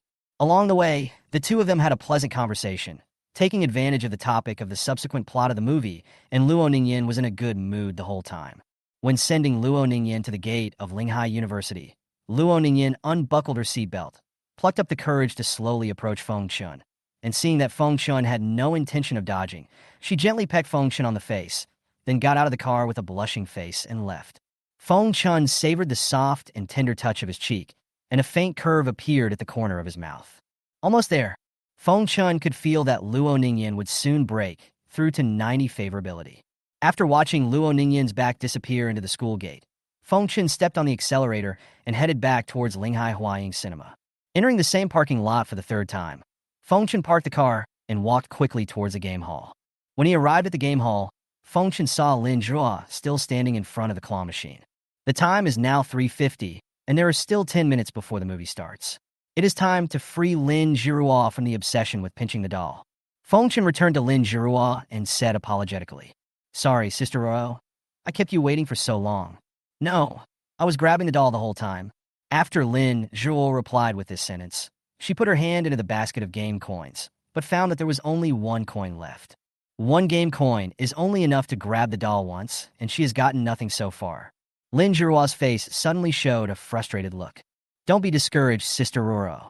Let's grab this last doll together, okay?" Feng Chen suggested. Lin Zhua agreed. "Okay, then Sister Roro, you operate the button, and I'll operate the joystick. When I say 3, 2, 1, you press the button when it reaches 1. After saying that, Feng Chen came to Lin Zhua's side and grabbed the joystick, while Lin Zhua hung her hand above the claw machine's clamping button. After inserting the game coins into the machine, Feng Chen shook the joystick, squinted his eyes to find a suitable angle, and then began to count. 3, 2, 1, clamp. After receiving Feng Chen's instructions, Lin Zhua pressed the clamping button. The mechanical clamp slowly dropped down, finally clamping the head and tail of the plush bear, tightening it, lifting it up, and placing it into the pickup slot. Seeing this scene, Lin Zhua's pupils flickered, and an expression of surprise and excitement emerged on her beautiful face uncontrollably. Chapter 37. Date 2 People in 1 Day 5. The moment she held the plush bear in her hands, Lin Zhua, this stunning queen, looked like an excited little girl. "Thank you, Feng Chen." Feng Chen smiled and said, "Don't say thank you. This is the result of the hard work of both of us, isn't it?" Lin Zhua's expression froze for a moment when she heard this, and then she smiled. "Indeed, that's the case." At this moment, Lin Zhua's face was full of happiness. Looking at Lin Zhua like this, Feng Chen thought that he had indeed used the right method. Lin Zhua's view on love is that two people help each other and give to each other. That is why when the two of them achieve the feat of taking the plush bear out of the claw machine together, Lin Zhua's heart will be filled with more satisfaction. This is much better than simply buying a gift for Lin Zhua. "Well, the movie is about to start. Shall we go?" Feng Chen said. Lin Zhua nodded, then took her stuffed bear and went to the cinema with Feng Chen. After arriving at the cinema and checking their tickets, they entered the theater and took their seats. Since Feng Chen had already watched most of this movie with Luo Ningyan, and Luo Ningyan later narrated the subsequent plot to Feng Chen had lost interest in the content. Therefore, not long after the movie started, Feng Chen folded his arms across his chest, closed his eyes, and fell asleep. Lin Zhua, who was standing by, saw the scene where the hero and heroine were kissing in the movie. She pursed her lips slightly and stretched her hand towards Feng Chen. She wanted to hold hands with Feng Chen, but she touched nothing. Lin Zhua was slightly stunned and looked towards Feng Chen, only to find that Feng Chen had fallen asleep without her knowing when, with his breathing regular and smooth. Lin Zhua quietly looked at Feng Chen's sleeping face. The more she looked, the more handsome he seemed to her. He gradually became the most perfect image of the opposite sex in her dreams. Not knowing where she got the courage from, Lin Zhua placed her hands on the armrests of Feng Chen's chair, slowly leaned forward, slightly opened her light cherry-colored lips, and wanted to quietly kiss Feng Chen's cheek. And just at this moment, the sleeping Feng Chen seemed to notice Lin Zhua approaching. He opened his eyes and looked towards Lin Zhua. This time, the two people's lips just happened to touch each other. They could feel the soft touch of each other's lips between their own. Sorry, I didn't mean to." Lin Zhua was the first to cover her own mouth and shrank back, turning her head away in extreme shame. Lowering her head, her pupils trembling. Feng Chun pursed his lips, savoring the faint fragrance that Lin Zhuo left on his lips. In fact, Feng Chun woke up when Lin Zhuo put her hands on the armrests of the chair. He could guess what Lin Zhuo wanted to do, but he just didn't open his eyes. It was not until Lin Zhuo came very close that he pretended to have just woken up and turned his head away. Since Lin Zhuo wants to take advantage of him, then it would be reasonable for him to take advantage of Lin Zhuo. And he had to do it in a very innocent way, which was perfect. But then again, Feng Chun was thinking, the place that Lin Zhuo wanted to kiss just now was the place that Luo Nan had kissed before. If Lin Zhuo really kissed him, then would that mean she and Luo Nan had kissed indirectly? Damn. Now that I think about it, it feels a bit perverted. So how are you going to compensate me, Sister Roro? Feng Chun asked Lin Zhuo with a smile. Lin Zhuo was shy and flustered. I don't know. At this point, Lin Zhuo's voice gradually lowered. She raised her slender white fingers and gently rubbed her lips, saying, "Because this is my first kiss." Really? But actually, Feng Chun, who was halfway through his speech, looked at Lin Zhuo and continued, "This was also my first kiss." Hearing this, Lin Zhuo looked at Feng Chun in a daze. At this moment, their eyes met. Boom, boom, boom. Feng Chen's sincere look was reflected in her eyes, and Lin Zhuo seemed to be able to hear her own heart beating violently. That? Lin Zhuo mustered up her courage and asked, "Let's become real boyfriend and girlfriend, okay?" To this, Feng Chen neither accepted nor refused, but stroked the dark black hair that fell behind Lin Zhuo's ear with one hand and said, "Then, can I call you Roro from now on?" Lin Zhuo's favorability towards the host +5. Congratulations to the host for raising Lin Zhuo's favorability to 80. Reward system points +20. Lin Zhuo's current favorability, 83, completely infatuated. Well, of course.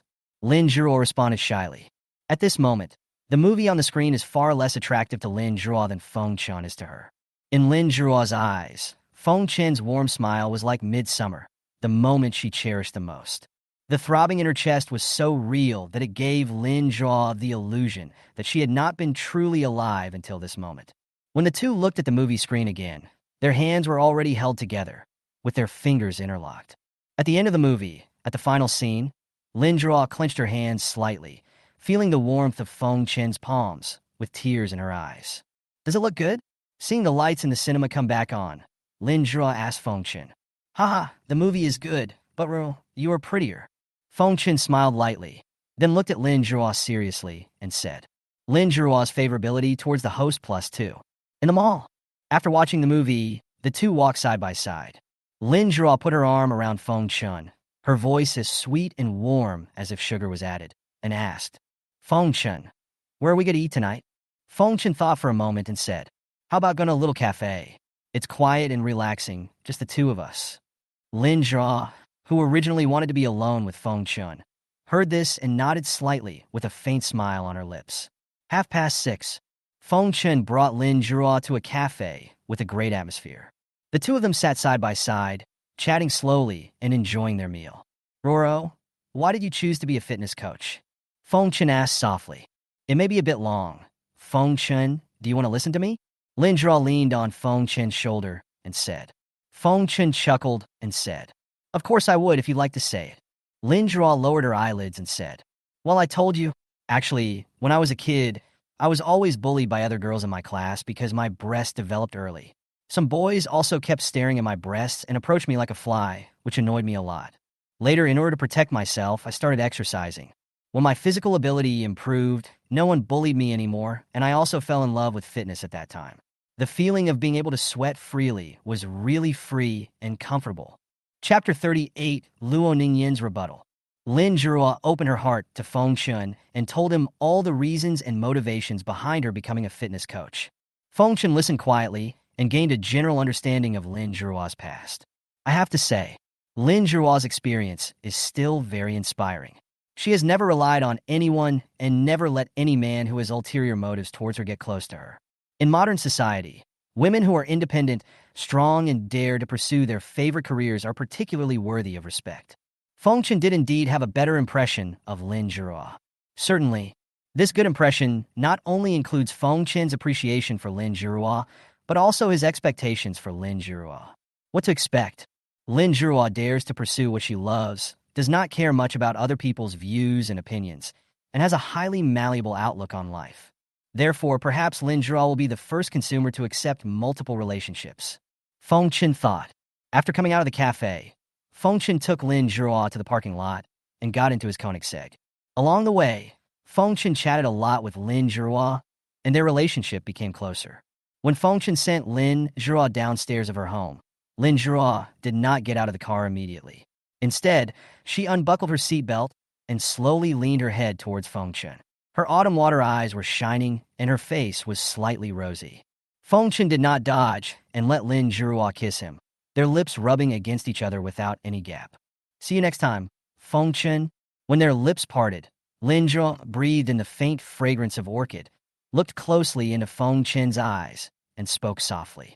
Well, see you next time, Ruoro. Feng Chen smiled. Lin Zhuo left Feng Chen with a bright, charming, and reluctant smile and got out of the car. Lin Zhuo's favorability towards the host +2. Watching Lin Zhuo's back disappear at the entrance of the corridor, Feng Chen drove away and went home. Linghai University. Luo Ningyan received a call in the dormitory from her mother. Hello? Mom. Xiaoyan, can you come to the hospital now? Mom has something to tell you. Or now? Luo Ningyan was slightly stunned. Well now, we are all in the same city, not far away. Okay, I'll be right there. Luo Ningyan agreed, put on her coat, hesitated for a while, and asked, It's Dad, what happened? No, your father is asleep now. Well, that's good. After hanging up the phone, Luo Ningyan left the dormitory and took the subway to Linghai Cancer Hospital. Linghai Cancer Hospital, inpatient department. Luo Ningyan gently pushed open the door of a ward and walked in. In the ward, a haggard-looking middle-aged man was lying on the central bed and had fallen asleep. There was a middle-aged woman sitting next to the bed. She heard the slight sound of Luo Ningyan pushing the door and turned around to look. Mom, I'm here. Luo Ningyan spoke softly, afraid of waking up the middle-aged man on the hospital bed, her father. Come on, Xiaoyan, let's go outside and talk. Don't disturb your dad's sleep. The middle-aged woman, Luo Ningyan's mother, Zheng Lan, said. Good. Luo Ningyan nodded, and then left the ward with Zheng Lan. The two came to an empty rest area in the inpatient department and sat down on two adjacent chairs. The night outside the window was getting darker. Zheng Lan turned her back to the moonlight and asked, Xiaoyan, how are you doing in school recently? I'm doing very well. Luo Ningyan replied. Do you have a boyfriend? I guess that's not the case yet. Luo Ningyan seemed a little flustered when she encountered this topic. What do you mean? Not yet. I do have someone I like, but we haven't officially become boyfriend and girlfriend yet. Luo Ningyan answered truthfully. That's strange, Xiaoyan. Where did the 200,000 yuan in your father's medical account come from? You're not doing some shady job, are you? Zheng Lan's voice suddenly became serious. Hearing this, Luo Ningyan panicked and said quickly, I didn't, Mom. I really didn't. If not, how can you make so much money? That's it, Mom. Luo Ningyan told Zheng Lan about her and Feng Chen. As Zheng Lan listened, a strange look appeared on her face. Your college classmate named Feng Chen? Your family is so rich? Not only did they spend 200,000 to help you out, but they also paid 200,000 a month to hire you. Luo Ningyan nodded. Is there really nothing between you two? Zheng Lan wanted to confirm it again. We haven't even had a proper kiss yet. Luo Ningyan said shyly. Hearing this, Zheng Lan frowned slightly and pondered. Luo Ningyan didn't know what her mother was thinking or what her attitude towards Feng Chen was, and she felt somewhat uneasy. How about this, Xiaoyan? You can still take the money because your father does need it, but don't invest too much emotion in this Feng Chen, okay? When Luo Ningyan heard Zheng Lan's words, she became anxious and asked, Why, Mom? He's so nice, so... You don't know, Xiaoyan. Zheng Lan continued. A guy like him who can easily come up with so much money must come from a very wealthy family. They wouldn't look down on a family like ours. Maybe he just wants to play with you, you know? He definitely won't be willing to marry you in the end. How is it possible? Mom, if Feng Chen just wanted to play with me, he clearly had so many opportunities to officially date me and possess me. Why is he still willing to respect me and help me like this until now? Luo Ningyan argued with Zheng Lan for Feng Chen. She had been a very well-behaved child since she was young, and this was one of the few times she disagreed with her mother. You don't know, Xiaoyan. A real rich kid like him will not be satisfied with playing with a woman's body. It is more attractive and challenging for them to completely capture a woman's heart. Maybe, when he gets tired of playing, that's not the case. Luo Ningyin stood up, tears in her eyes, a look of grievance on her delicate face, and continued. Fengchen has never had such thoughts about me, never. His personality is definitely not as bad as you say, Mom. Xiaoyan, you have to listen to me. Maybe he is just pretending. He will show his true colors eventually. He won't, Luo Ningyin said with tears in her eyes. I will prove it. After saying that, Luo Ningyin ran away without looking back. Xiaoyan? Xiaoyan. Zhenglan's voice became weaker and weaker in Luo Ningyin's ears. Chapter 39, Luo Ningyin's Conflict. Luo Ningyin ran out of the hospital in the dark, sobbing. Tears flowed down her cheeks, slid down, and finally dripped onto the ground. Sitting on the subway in a daze, Luo Ningyin looked up at the swinging handle above the subway car. After a long time, she lowered her head, half-closed her eyelids, put her slender white index finger on the side of her face, and rubbed the red corners of her eyes. No, Fengchen's kindness to me can't be fake. Luo Ningyin covered her heart and murmured softly. The mother's words echoed in Luo Ningyin's mind, but they could not erase the impression of Fengchen as a strong, gentle, and upright person. That was the most sincere love Luo Ningyin had ever had in her life other than for her parents. Finally, Luo Ningyin pursed her lips, took out her cell phone, and found Fengchen in the contacts. After hesitating for a while, Luo Ningyin called Fengchen. Hello! On the other end of the phone was the voice of Fengchen, the voice that Luo Ningyin liked to hear the most. Fengchen, can I go to your house now? When Luo Ningyin spoke, there was inevitably a slight cry in her voice. On the other side, Fengchen heard that Luo Ningyin's voice was not right and frowned. His intuition told him that something must have happened to Luo Ningyin. So, Fengchen asked in a calm and reliable voice. Ningyin, where are you now? I'll pick you up. Hearing Fengchen's voice, Luo Ningyin was moved and said, I'm on the subway, line 3. Which station? We are getting ready to go to Xiangling Avenue. Okay then, get off the subway at Xiangling Avenue. I'll rush over to pick you up right away. Just to confirm, are you okay now? Fine. I'm glad you're okay. Wait for me. I'll be there soon. After saying that, Fengchen hung up the phone, showing an anxious look because of his concern for Luo Ningyin. Luo Ningyin stared blankly at the phone screen showing the end of the call, and her eyes became moist again. Obviously, he has always been like this, always. Lynching community. Fengchen came down from upstairs, entered the underground parking lot, got into Koenigsegg, and drove towards the Xiangling Avenue subway station. In the car, Fengchen stepped on the accelerator, gently holding the reverse wheel in his hand, frowning and thinking. Luo Ningyin was fine during the date today, but now she has such a big mood swing. No matter how I think about it, it can't be his fault. But if nothing unexpected happens, it should still be related to him. Otherwise, Luo Ningyin would not have suddenly proposed to come to his house. In a short period of time, Fengchen listed several possible situations in his mind and developed a variety of flexible solutions for each situation. It didn't take long for Fengchen to drive the car to the subway station on Xiangling Avenue. Fengchen rolled down the car window, turned around, and saw Luo Ningyin standing alone at the subway station entrance. Luo Ningyin looked lonely, with her left hand raised to support her right arm. This was a manifestation of insecurity. Fengchen unbuckled his seatbelt, got out of the car, and walked to Luo Ningyin's side. When Luo Ningyin raised her head and found Fengchen, Fengchen took off his coat and draped it behind Luo Ningyin. Have you been waiting long? No. Luo Ningyin felt the remaining body temperature on Fengchen's coat, her eyes sparkling with tears, and she spoke softly with her soft lips. Just as Luo Ningyin opened her mouth and was about to say something, Fengchen gently patted her on the back and said, Let's get in the car first. Oh. Luo Ningyin nodded in agreement, then followed Fengchen into his Koenigsegg. The vehicle starts. Sitting in the passenger seat, Luo Ningyin looked out the window at the scenery passing by in silence. Ningyin, what happened? Can you tell me? Fengchen asked. I had a fight with my mom. After a while, Luo Ningyin spoke in a hoarse voice. Fighting? What? For? Luo Ningyin's voice suddenly cut off halfway through her speech. She became tearful again. It's okay, Ningyin. If you don't want to talk about it, just don't talk about it. Let's go back to my house first. Fengchen comforted. Luo Ningyin responded softly. Back in the underground parking lot, Fengchen turned off the engine and walked over to help Luo Ningyin open the door.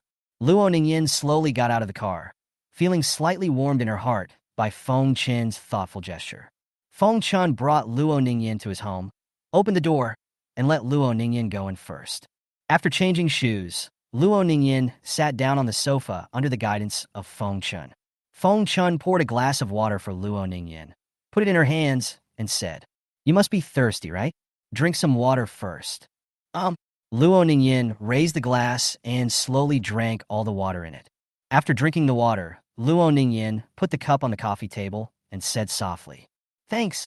Feng Chen nodded, then sat down next to Luo Ningyan, bent down, put his elbows on his knees, and said slowly, "If you don't mind, Ningyan, I can be someone you can confide in." Luo Ningyan's eyelids drooped slightly, and her cherry lips trembled slightly, as if she was thinking about something. After a moment, Luo Ningyan seemed to have made some mental preparations. She raised her head slightly and looked at Feng Chen and asked, what's wrong? I want to take a bath here with you, Feng Chen. Is that okay?" Luo Ningyan's voice was soft and sweet, yet small and quiet, with a hint of shyness. Feng Chen looked at Luo Ningyan with some surprise. As soon as Luo Ningyan made eye contact with Feng Chen, she immediately looked away, pursed her lips, and her pupils trembled. Feng Chen did not refuse, but nodded and said, "Of course, but did you bring a change of clothes?" "No," Luo Ningyan said, not daring to look up at Feng Chen. "How about this? I have some loose and clean clothes here. Go take a shower first. While you're in the shower, I'll find a few clothes for you, so you can wear them when you come out." Feng Chen said, then stood up with his hands on his knees and continued, "The bathroom has everything you need. Turn the shower to the left for hot water. Come with me." Luo Ningyan nodded slightly, finally stood up and followed Feng Chen to the bathroom. Feng Chen put his hand on the door and said, "You wash first, I'll help you find clothes." After getting a response from Luo Ningyan in the bathroom, Feng Chen closed the bathroom door. Luo Ningyan slowly took off her clothes, exposing her breathtakingly smooth skin to the air. Turning the shower knob, Luo Ningyan let the water from the shower flow down, pouring on her snow-white body like hot rain. Water flowed through the corners of Luo Ningyan's eyes, and there seemed to be tear marks spreading down both sides of her face. Chapter 40, Luo Ningyan's Temptation. Luo Ningyan was halfway through taking a shower when Feng Chen knocked on the bathroom door and said, "Ningyan, I found clothes and towels for you. I'll put them on the stool at the door. I'll wait for you in the living room." "Okay, I understand." After getting Luo Ningyan's response, Feng Chen's footsteps faded away. In the bathroom, Luo Ningyan covered her heart with her hands, her chest aching slightly. What she was about to do might make Feng Chen dislike her. However, in order to prove Feng Chen's character to her mother in her heart, she had to do it. On one side is the man she is most infatuated with, and on the other side is her closest relative who has raised her for 20 years. She couldn't make a choice. She could only use her actions to prove it. Is Feng Chen's kindness to her real or fake? Luo Ningyan turned the shower knob to turn off the shower, walked to the bathroom door, opened a gap in the door, and took the towel and spare clothes from the stool outside. After wiping her body clean, Luo Ningyan put on Feng Chen's clothes, which was a loose white shirt. Next comes the pants. Luo Ningyan originally wanted to put on Feng Chen's pants, but found that the waistband was too wide and she couldn't put them on at all. Luo Ningyan's face turned slightly red and there was a flash of struggle in her eyes. In the end, she did not put on her pants, but walked out of the bathroom directly. In the living room, Feng Chen sat on the sofa and looked at his phone. After noticing Luo Ningyan approaching, Feng Chen raised his head slightly, but suddenly froze. Because Luo Ningyan was only wearing a loose white shirt, which just covered her waist, and the seam between her legs was vaguely visible. "Ningyan, why are you?" As soon as Feng Chen said this, Luo Ningyan threw herself into Feng Chen's arms. The slightly damp black hair fluttered in the wind, and a pleasant scent flowed through Feng Chen's nostrils. Finally, the soft touch filled Feng Chen's heart. Feng Chen, I'm not wearing anything underneath." Luo Ningyan said this in a timid voice in Feng Chen's arms. At this moment, Feng Chen felt the blood rushing up, and his breathing became heavy uncontrollably. After all, he is a young man full of vigor and vitality. It is impossible for him to have no reaction at all when faced with such a temptation. But that's all. Feng Chen's willpower can be said to be much stronger than that of most people in this world. He took a few deep breaths and suppressed his desire. Feng Chen knew that if he pushed Luo Ningyan down at this time, it would be even more difficult for her favorability to break through 90 later. He must always maintain his image in front of Luo Ning and must not let Luo Ningyan down. After trying hard to calm down, Feng Chen put his hands on Luo Ningyan's shoulders and straightened her body. Ningyan, what's wrong with you? Feng Chen frowned and continued. Do you know how dangerous it is to do this to a man? If the man is not me, you might lose something very important, you know that? Feng Chen's voice sounded rather serious, causing tears to well up in Luo Ningyan's eyes as she was already feeling extremely guilty. Seeing that Luo Ningyan was about to cry again, Feng Chen's voice turned gentle, and he said in a comforting tone, if you have something troubling you, don't keep it to yourself.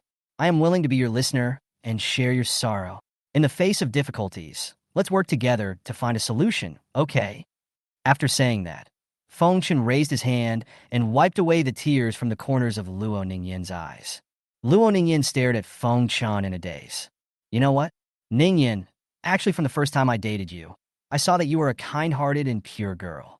As someone like you shouldn't do anything to harm your body at will. Remember, you are important and you deserve to be loved. Feng Chen's words were like a heavy hammer, striking into Luo Ningyan's heart. This sincerity, this care, this tenderness. It took root deeply in the soil of Luo Ningyan's heart and gradually sprouted. Involuntarily, Luo Ningyan's tears couldn't stop flowing from her eyes.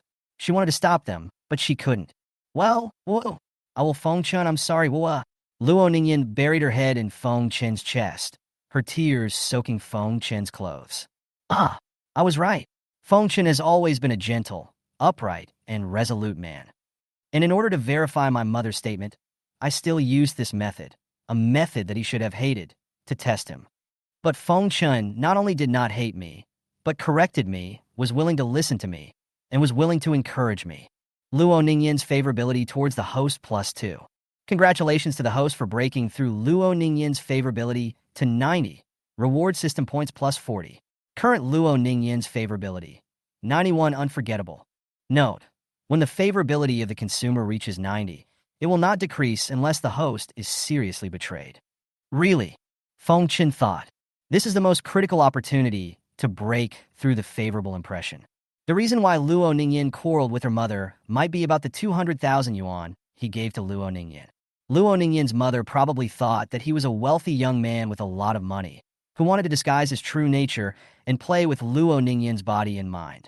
If he couldn't resist Luo Ningyan's temptation at this time and killed Luo Ningyan, there would be a gap in his personality, which further verified what Luo Ningyan's mother said. He would not do anything to Luo Ningyan until she took the initiative to express her feelings to him completely. This was the bottom line that must be maintained. And he did it. Luo Ningyan cried for a long time in Feng Chen's arms, and finally raised her head and said timidly in a hoarse voice, Feng Chen, are you willing to listen to me now? Certainly. Feng Chen gently touched Luo Ningyan's head and replied. Luo Ningyan showed a relieved expression and rubbed Feng Chen's palm like a little pet. After this, Luo Ningyan sat next to Feng Chen and told him everything, including the questions raised by Luo Ningyan's mother and the quarrel between the two. After explaining everything, Luo Ningyan said with guilt and sadness, I'm sorry, Feng Chen, I tested you in this way. I'm not a good girl at all. No, Ningyan, maybe I should be happy. Why? Luo Ningyan didn't know why Feng Chen said happy. Because the reason you did this is, to some extent, your trust in my character, just like my trust in yours. Chapter 41, Luo Ningyan's Confession. Feng Chen's words deeply touched Luo Ningyan, and at the same time, she felt guilty. Feng Chen cared about her and treated her kindly, but she selfishly betrayed Feng Chen's kindness. In fact, Luo Ningyan was prepared to lose her virginity today. It's not like she hadn't thought about what Feng Chen would look like if he lost control. But even if Feng Chen becomes like that, Luo Ningyan intends to accept everything about Feng Chen. After all, no matter whether Feng Chen's kindness to her was true or false, it would be difficult for her to repay Feng Chen's kindness. Luo Ningyan rubbed her red eyes and said, Feng Chen, actually, I came to your house today, not just to prove to Mom. Feng Chen looked puzzled and said, Why do you say that? At this point, Luo Ningyan finally mustered up the courage to speak out the words that had been suppressed in her heart for a long time. Because Feng Chen, I like you and want to be with you. After saying this, Luo Ningyan looked at Feng Chen with a tender look in her almond-shaped eyes. Feng Chun met Luo Ningyan's gaze. His eyes were stunned, and he remained silent. Seeing that Feng Chun didn't say anything to refuse, Luo Ningyan's heart beat faster and faster. Finally, she stopped being reserved and tentatively moved her face closer to Feng Chun. Feng Chun didn't move. After a moment, the four lips gently pressed together. Perhaps because she had just cried, Luo Ningyan's lips were very soft and tender, as if they would melt once they were in her mouth. Luo Ningyan's favorability towards the host +1. Feng Chun, can I stay here tonight? After the two of them separated their lips, Luo Ningyan asked in a begging tone. Her originally cherry-colored lips turned rosy and attractive due to shyness after the kiss. Yes, of course. Feng Chun agreed, then raised his hand to stroke Luo Ningyan's soft cheek and continued. But you can't sleep in this shirt, can you? Where? What? Luo Ningyan blushed and said. The pants are too big to wear. Hearing this, Feng Chun acted as if he had realized something, and then his expression changed to one of regret for not considering Luo Ningyan carefully, and he said, I should have thought of this. Wait a minute. I'll go look for some pants that fit you. Feng Chun touched Luo Ningyan's head, then stood up and walked into his bedroom. Feng Chun looked back and found that Luo Ningyan was still in the living room and did not follow him. So he opened the closet and put away all the pants that Luo Ningyan might be able to wear, leaving only those that were loose or required a belt. After doing all this, Feng Chun pretended to search for a while before walking out of the bedroom and returning to the living room. He said to Luo Ningyan on the sofa with a distressed look, I don't think I have any suitable pants here. Luo Ningyan did not doubt him. Her eyebrows slightly frowned, her lips slightly parted. Then what should I do? How about this? I'll go downstairs and buy you some pajamas or something. After Feng Chun finished speaking, he turned around and was about to go out. As a result, just as Feng Chun walked to the door, Luo Ningyan followed him in small steps, grabbed his clothes, and said, No, don't bother you. I'd really feel bad if I did that. But you. Just when Feng Chun said this, Luo Ningyan behind him lowered her eyes, clenched her jade hands slightly, and said, I could just leave it like this, it's okay. But Ningyan, Feng Chun, I like you, so it's okay. Luo Ningyan whispered this. She was hinting to Feng Chun that he could do anything to her. At this point, Feng Chun no longer insisted and just sighed. Well, now that you say so yourself. Feng Chun turned back slowly, but he suddenly seemed to remember something and frowned. What's wrong? Luo Ningyan asked. There's another problem. Because I live alone, I only have one quilt at home. Feng Chun rubbed his temples and looked helpless. Hear this. Luo Ningyan opened her eyes slightly. There is only one quilt. Doesn't this mean? Do they need to sleep together? Luo Ningyan not only did not find it difficult, but was rather looking forward to it. As a result, Feng Chun turned around and pretended to walk towards the door, saying, No, I'll go buy you a quilt now. When Luo Ningyan heard this, she became anxious and quickly grabbed the hem of Feng Chun's clothes again. No need. Feng Chun, who had his back to Luo Ningyan, smiled. Then his expression changed. He turned back in a stunned manner and said, But you. I will sleep with you tonight. Luo Ningyan said in a trembling voice. After a moment of silence, Feng Chun lowered his voice and asked as if to confirm. Is it okay? Luo Ningyan nodded. So far, Feng Chun knew that he had achieved his goal. Luo Ningyan finally came to his house, so of course he had to spend as much time with Luo Ningyan as possible. But it was impossible for him to say such a thing. Luo Ningyan had to take the initiative in this matter. This not only conceals his neediness and highlights his gentlemanly character, but also makes Luo Ningyan fall further. Come to the bedroom. Feng Chun spread the quilt and said to Luo Ningyan, You should get some sleep first. What about you, Feng Chun? I haven't showered yet. I'm going to take a shower now. Hearing this, Luo Ningyan nodded. Well, okay. Feng Chun took out his pajamas from the closet, then left the bedroom and walked towards the bathroom. In fact, Feng Chun helped Luo Ningyan make the bed, and then went to take a shower himself. It was to ask Luo Ningyan to help him warm the bed. This way he can get into the warm quilt after taking a shower. That plan works. On Feng Chun's bed, Luo Ningyan crawled into the slightly cool bed and pulled the quilt over her neck with both hands. She stared at the ceiling and murmured, This is Feng Chun's room. After lying there blankly for more than 10 seconds, Luo Ningyan seemed to have a sudden inspiration. She turned over, facing Feng Chun's pillow, and buried her head. After taking a few deep breaths, a happy and vague voice came from the pillow.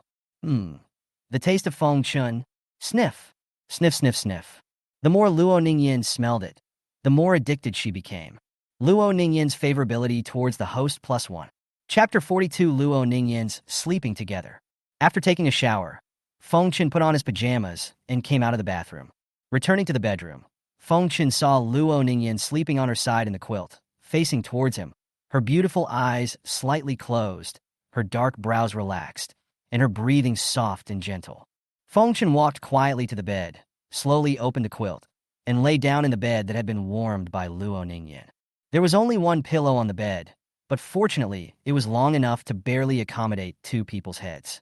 After Feng Chen lay down, he turned his head and looked at Luo Ningyin's beautiful sleeping face, which was so close to him. Luo Ningyin's black hair flowed over her snow-white cheeks and onto the pillow, with a few black strands extending to Feng Chen's side.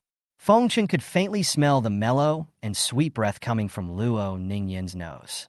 Luo Ningyin might have the habit of sleeping with a pillow in her arms, and her hands unconsciously explored forward and finally reached onto Feng Chen's chest. It's not over yet. Luo Ningyin moved in the quilt, getting closer to Feng Chen, and finally resting her face on Feng Chen's shoulder. Feng Chen did nothing on the surface and let Luo Ningyin do whatever she wanted to him. In fact, he was almost unable to hold the gun down. It doesn't matter. I'll repay you in the morning, Feng Chen thought to himself. The next morning, Luo Ningyin slowly woke up and opened her eyelids. But he found that she was now sleeping in Feng Chen's arms, their bodies pressed tightly together. Luo Ningyin suddenly became nervous, her face flushed. She quietly looked at Feng Chen's face and found that his eyes were still closed. Only then did Luo Ningyin breathe a sigh of relief. Unexpectedly, at this time, Feng Chen slowly turned over and covered Luo Ningyin. Luo Ningyin's eyes widened, but she had no time to dodge, and Feng Chen turned sideways and embraced her. His other arm pressed behind her waist, and his palm hung near her tailbone. Luo Ningyin shivered slightly and felt her body gradually getting hot. Feng Chen's face approached Luo Ningyin, and his masculine breath hit Luo Ningyin's face, causing the focus in her eyes to gradually fade. Luo Ningyin knew that Feng Chen didn't mean it, and she couldn't bear to wake Feng Chen up and cause embarrassment, so she had to endure it silently. Unexpectedly, Feng Chen became more and more excessive. His hands held Luo Ningyin tighter and tighter, and finally, he held Luo Ningyin tightly in his arms. It was the first time that Luo Ningyin was so close to Feng Chen, and her heartbeat quickened. Just when Luo Ningyin thought that this would be the end, Feng Chen's hand inexplicably slid down, slipping from behind Luo Ningyin's buttocks into between her legs. Hey! Luo Ningyin moaned and shuddered, and the little hand that was pressed against Feng Chen's chest continued to tremble. Now she is only wearing a white shirt. Half an hour later, Feng Chen turned over, climbed up from the bed yawning, opened his eyes, and seemed to have just woken up. He stretched, twisted his neck, and began to look around. When he saw Luo Ningyin lying in the quilt with red cheeks, blurred pupils, and tears in the corners of her eyes, he was stunned. Ningyin, what's wrong with you? Did you sleep uncomfortably last night? No. Feng Chen tilted his head and said, That's good. If there's anything else you're not used to, just tell me. Then, Feng Chen opened the quilt and got out of bed, saying, Then Ningyin, I'll go make breakfast first. Luo Ningyin on the bed responded softly with a slight tremor. Feng Chen nodded, then turned and left. And just when Feng Chen walked to the bedroom door, he turned his back to Luo Ningyin and whispered softly, Strange, why do my hands feel wet? These words made Luo Ningyin's face turn even redder in the bed, and she curled up into a ball. After Feng Chen finished making breakfast in the kitchen, he returned to the bedroom, knocked on the door, and said, Ningyin, breakfast is ready, come and eat. Okay. Luo Ningyin got down from the bed in a strange posture and followed Feng Chen to the dining table. After sitting down on the chair at the dining table, Luo Ningyin was visibly relieved. Fine. Fortunately, Feng Chen didn't notice anything unusual about his body. After Luo Ningyin calmed down, she looked at the breakfast made by Feng Chen on the table. Toast, fried eggs, sausages, fruits and vegetables, and milk. The presentation of the dish is very nice. This greatly increased Luo Ningyin's appetite. Here, these are chopsticks. Feng Chen handed the chopsticks to Luo Ningyin. Luo Ningyin took the chopsticks and said thank you. The two began to eat. When Luo Ningyin took a bite of the grilled sausage made by Feng Chen, Her eyes widened slightly, and her eyes lit up. After chewing for a while and swallowing the sausage, Luo Ningyin asked Feng Chen curiously, Feng Chen, why are your cooking skills so good? Because I've been helping my mother since I was a child. She had to take care of our family business alone, and I would cook dinner at home and wait for her to come back after school. Feng Chen raised the cup to drink milk. A nostalgic look appeared on his face. So that's how it is? Luo Ningyin pretended to understand. She thought that Feng Chen's mother was running a big company and had to deal with a lot of complicated matters every day. So, Feng Chen, where is your father? Luo Ningyin continued to ask. Because of Luo Ningyin's words, Feng Chen's face rarely showed a somewhat lonely look. He sighed and said, I don't know where my dad is. We have been a single-parent family since I was old enough to understand. Hearing this, Luo Ningyin panicked and quickly apologized. I'm sorry, I shouldn't have asked. It's okay. In fact, I've gotten used to it over the years. Feng Chen responded to Luo Ningyin with a sunny and strong smile. Luo Ningyin just looked at Feng Chen, her eyes sparkling, her cherry lips slightly parted, wanting to say something, but in the end, she couldn't say anything. In Luo Ningyin's eyes, Feng Chen, carrying sadness on his back, walked forward alone amidst the thorns, but there was still a bright light in his eyes. At this moment, Feng Chen's image in Luo Ningyin's heart became fuller and more three-dimensional. Luo Ningyin wanted to get closer to Feng Chen even more, wanted to share Feng Chen's sadness, and wanted to bring joy to Feng Chen. This has nothing to do with her identity as Feng Chen's exclusive rental girlfriend. But speaking of girlfriends, Luo Ningyin hesitated for a moment, lowered her eyes, and spoke timidly. Feng Chen, are we really boyfriend and girlfriend now? Feng Chen thought for a moment after hearing this, and then threw the question back to Luo Ningyin. I don't know. What do you think? It is absolutely impossible for Feng Chen to personally admit that he is Luo Ningyin's boyfriend. As for what Luo Ningyin thinks, that is Luo Ningyin's business. Don't refuse, don't take responsibility, so that his position can always be at a high level. I guess it should count, right? Luo Ningyin answered tentatively. A few seconds later, Luo Ningyin saw that Feng Chen did not make any rebuttal. Her heart gradually became happy and her expression became brighter. Chapter 43. The goal is to bind the female anchor. After breakfast, Feng Chen sent Luo Ningyin back to Linghai University. After watching Luo Ningyin get off the car and enter the school gate, Feng Chen in the car called out the system panel. Host, Feng Chen. Comprehensive physical fitness, 11. Comprehensive physical fitness of an average adult is 10. Physical strength, 10. The physical strength of an average adult is 10. Spirit, 3 plus 29. Normal adult spirit is 10. Skills, dog-licking proficiency, original host. Counter-reconnaissance, criminal profiling, firearms proficiency, surgical skills, combat proficiency, special tactics, wilderness survival, bomb disposal proficiency, infiltration proficiency. System items held none. Currently bound consumers. Luo Ningyin, Lu Yi, Lin Zhirua. System points, 115. What should I use 115 system points for? In modern society, there is no need for fighting and killing. The physical intensity is too high, and occasionally doing some incredible things will attract the attention of relevant departments. So, it would be better to use it to strengthen overall physical fitness, or to exchange for some system props or personal skills. Unable to make up his mind, Feng Chen decided to seek help from the system. System, how many things can be exchanged for 115 system points? Return to the host, 115-point system.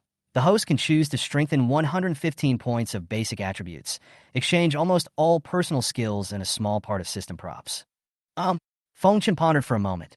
System items are very expensive, and there are still very few types that can be exchanged, so Feng Chen removed this item. Next is the enhancement of personal skills and basic attributes. How much is the exchange price for personal skills? Feng Chen frowned slightly and asked the system. Host, under normal circumstances, personal skills that have a greater impact on society will be more expensive.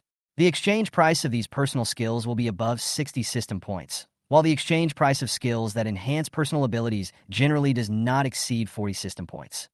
I don't need my personal skills that have little impact on society right now. To be on the safe side, I'll keep some system points as backup. If I encounter a problem that can be solved by adding some personal skills, I'll use them then. As for the remaining system points, Feng Chen pinched his chin and continued to ask. System, since enhancing one's overall physique will make one healthier. Will that increase one's lifespan accordingly? Based on the host's current physical condition and the current medical conditions in society, the host can probably live to 89 years old. This is the host's estimated lifespan. Before the estimated life expectancy reaches 120 years, a little improvement in overall physical fitness can increase the estimated life expectancy by 1 year. When the host's estimated lifespan exceeds 120 years, unless the host improves the overall life level, every 10 points of overall physical fitness improvement can only increase the estimated lifespan by 1 year. Improve the overall life level? What is that? Mutation? You can understand it this way. When the host has enough system points, the host can redeem the relevant system items. I understand. Feng Chen nodded, and then continued. Then first increase my comprehensive physical fitness by 31 points and increase my estimated lifespan to 120 years. Ding allocation successful. Host comprehensive physique plus 31, current remaining system points, 84. System. And then use 14 of those system points to increase your physical strength. Ding allocation successful. Host physical strength plus 14, current remaining system points, 70. That's good. It makes a perfect 10 and is pleasing to the eye. Feng Chen said happily. After finishing the allocation of system points, Feng Chen took out his mobile phone from his trouser pocket. He had two things to do at this moment. The first thing is to transfer 20,000 yuan to Louis. We agreed on it yesterday. Feng Chen found the WeChat note Toolman 611, entered the amount of 20,000 yuan, and clicked transfer. As soon as the transfer was completed within a few seconds, the other side showed that it was received. Ding, the host successfully spent 20,000 yuan on the consumer and received a rebate of 200,000 yuan. Every time Feng Chen heard this voice, he felt very comfortable. At this time, Louis sent a message. Mua. Feng Chen smiled, ignored him, and closed the chat interface. After transferring the money to Louis, Feng Chen started to repay the bank loan on his mobile phone. The original owner had given the female anchor more than 100,000 yuan in tips, most of which were debts owed to the bank. After paying off the bank debt, Feng Chen stretched his arms lazily. Now he is truly free of burdens, with personal assets of nearly 50 million. You don't need to worry about money for now. Next, let's focus on the system items. Feng Chen knew that although the system props were expensive, their functions were truly powerful. As long as he has enough system points, he can even use the exchange system items to gain powerful superpowers and do whatever he wants. Of course, Feng Chen did not intend to be outside the rules of society. He just wanted to experience the feeling of flying into the sky without the aid of any modern technology. To do this, he needs to bind and conquer more consumers. It's definitely not the consumer he really wants to target, absolutely not. Back home, Feng Chen came to his bedroom and hung his coat on the back of the gaming chair. Sitting on the gaming chair, Feng Chen turned on the computer. Feng Chen came up with a good idea about binding new consumer objects. That is to find a female anchor. Female anchors are generally more beautiful and are very likely to become consumers. Feng Chen opened the live broadcast area of Bilibili and browsed the female anchors. At first, Feng Chen clicked into the live broadcast room of a female anchor named Qingyan Nanatsi. At first glance, wow, he is not bad, with fair skin and beautiful looks. He is also a cozer, cosplaying the little grass god. System, what do you say? Can you bind the female anchor directly through the screen? Reply to the host. My function only supports me to bind the consumer in person, because I must first identify the other party's biological information. Really? What a pity. However, host, I can eliminate all the beautification effects brought by electronic technology and conduct the most realistic quality evaluation of the female anchors on the screen, so that you can know which female anchors can be bound and which female anchors cannot be bound. This is good. Feng Chen's eyes lit up. Since the system can identify which female anchors can be bound, then he just needs to find the female anchors who can be bound, and then become the top brother of these female anchors. Then he can meet them offline and turn them into consumption objects. Chapter 44. The Sky-Defying SC in the live broadcast room. Then hurry up, system. Help me identify the true quality rating of this Harmonanata. Received, identifying. Recognition successful. The data panel of the female anchor, Haruga Nanako, is as follows. Haruga Nanako, real name, Kai Qingya. Age, 28. Height, 161 cm. Quality rating, C+. Oh shit. Feng Chen opened his mouth wide. According to his visual estimation, Haruga and Nanako's appearance on the screen was at least A. Unexpectedly, the actual level was only C+. Is this the internet? So scary. Feng Chen opened Shinyan Nanako's captain list and saw more than 200 big enemies. Several of them have opened the positions of admiral and governor. No wait. Feng Chen discovered that just when he had closed the captain interface, another innocent person joined the Great Voyage and acted as the governor. The captain only needs to charge 198, the admiral needs to charge 1998, and the governor needs to charge 19,998. The boss is confused. Feng Chen suddenly remembered the original owner. The original owner was not alone in this matter of wronged offspring. Well, let's look at the next female anchor. Feng Chen muttered and clicked into another female anchor's live broadcast room. An hour and a half later, Feng Chen rubbed his nose and sighed. He took a look around on the B station live broadcast. Among the female anchors, only 1 out of 10 can reach an A rating. It's not that there aren't any that can achieve an A rating, but they're just too expensive. The live broadcast rooms of female anchors with a rating or above are generally very popular because they have participated in offline activities and their appearance is real and visible. If you want to invite an A-rated female anchor out and bind her to a friend, you must recharge the governor plus other gifts and instantly rank number 1 on the list.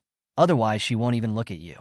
But the problem is that those at the top of the list are either big bosses or guilds, and they recharge tens of millions of dollars.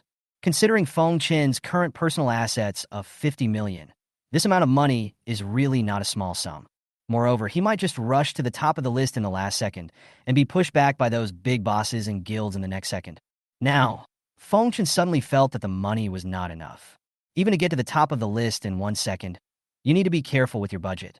What kind of rich man is this? A truly wealthy person would not hesitate to order tens of thousands of undersea adventures. Undersea adventures is a special gift from the captain, and each one is worth 1416. 50 million? 50 million yuan can't even buy a house in Shanghai. Now Feng Chen wants to make money again. There is no way. Comparison creates gap, and gap brings motivation. Money is not spent on women, but spent for women to see. Feng Chen didn't want to lose to those live broadcast guilds and big bosses in terms of money.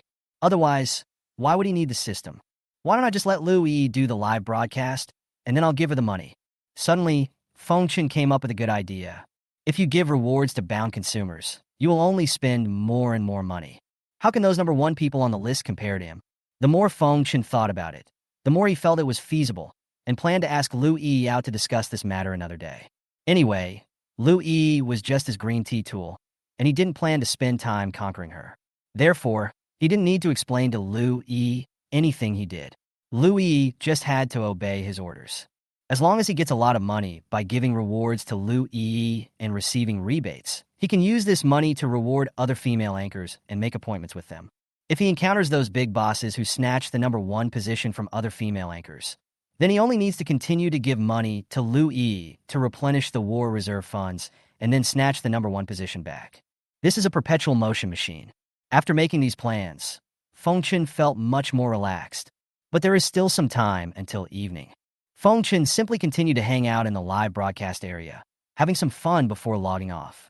So Feng Chen watched a few more female anchors, but I found that they were either performing their talents or playing games, which was not interesting at all.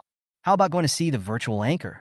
Feng Chen thought about it and said to himself, the reason why the original owner had the idea of committing suicide was because the female anchor whom he regarded as the last light in his life was exposed for a group sex incident, and his pure and innocent personality collapsed. But the virtual anchor can't do that? A virtual anchor, also called VUP on Bilibili, is an anchor who uses a virtual image, mostly a 2-dimensional anime image, to broadcast live. They never show their true faces or reveal their lives to the audience. They just interact with the audience under a cover, so there will naturally be no house collapse incidents. The live broadcast room of the virtual anchor is filled with more people who are just there for fun, and there are not as many people like in the live broadcast room of the real anchor. Feng Chen also likes to have fun, so he decided to watch the virtual anchor. After browsing the virtual live broadcast area for a while, Feng Chen finally stayed in the live broadcast room of a virtual anchor named Meow Bailey. Meow Bailey's virtual live broadcast image is a white-haired cat girl with red pupils, who doesn't love white hair and red eyes. Moreover, his character is arrogant and sharp-tongued. There are many abstract and funny people in the live broadcast room, and he always posts a lot of outrageous comments, which is very interesting. ID sat at the table with the kid while eating. Can the anchor scold me? If I do, I will immediately make you a captain. ID, my wife only belongs to you. Anchor, I want to become a teaching building so that I can be located in your elementary school doge. ID spiraled and went to heaven. Host, I have a cold and my throat hurts. I heard that drinking boiled pear water can relieve the pain. So can you give me some boiled pear water? The first barrage is nothing, but the second and third barrages, experienced people will find something wrong after careful reading. Fengchen was drinking water from his thermos cup, and when he understood what was going on, he almost burst out laughing. Not only that, there are even some viewers in the live broadcast room who spend hundreds of yuan to recharge SC just to allow the host to read their comments. SC, the full name of which is Super Chat, is a striking message that can occupy the screen in the live broadcast room. The anchor usually reads the SC that the audience in the live broadcast room have paid to open word by word. At this time, a live broadcast room audience with the ID Hu Keyuanteng opened an SC. The anchor Meow Bailey first said in a sweet and innocent voice, "Humph, cats won't thank the SC that helped KUN become the king," and then began to read the content of the SC. I watched the live broadcast of Mao Mao based on the principle of hypothesis, but I failed because I really assumed, Yua? Bad guy. I'll deduct your credits. If you post this kind of Mao Mao again, I won't read it. Chapter 45, Gu Qianin. The more Fengchen watched, the more interesting he found it, so he simply followed Meow Bailey and went to watch her past live broadcast clips. In the live broadcast slice, videos with the label Ni10SC have the most views. After watching these videos, Fengchen learned a lot of abstract vocabulary. The offensive power of the words has been enhanced. Fengchen watched leisurely until 4:30 in the afternoon and decided to go out to buy groceries. He plans to cook for himself tonight. Half an hour later, Fengchen, who had just bought food and kitchen supplies at a convenience store outside the community, was walking back among the crowd with bags in both hands. Originally, Fengchen could return to the community after crossing the road. Who knows at this time? Suddenly, there was a noise behind me. Fengchen turned around and looked in the direction where the sound came from. It was discovered that a girl had collapsed not far from the entrance of the convenience store. Some people around were confused, some exclaimed. Some people took out their mobile phones to take pictures, while others took a few glances and left silently. But no one was willing to call 120 or check on the girl. Fengchen frowned and hesitated for a while, then finally decided to go back and see what was going on. Of course, he wasn't entirely kind-hearted. Instead, he saw that the girl seemed to be good-looking and might be a good candidate for consumption.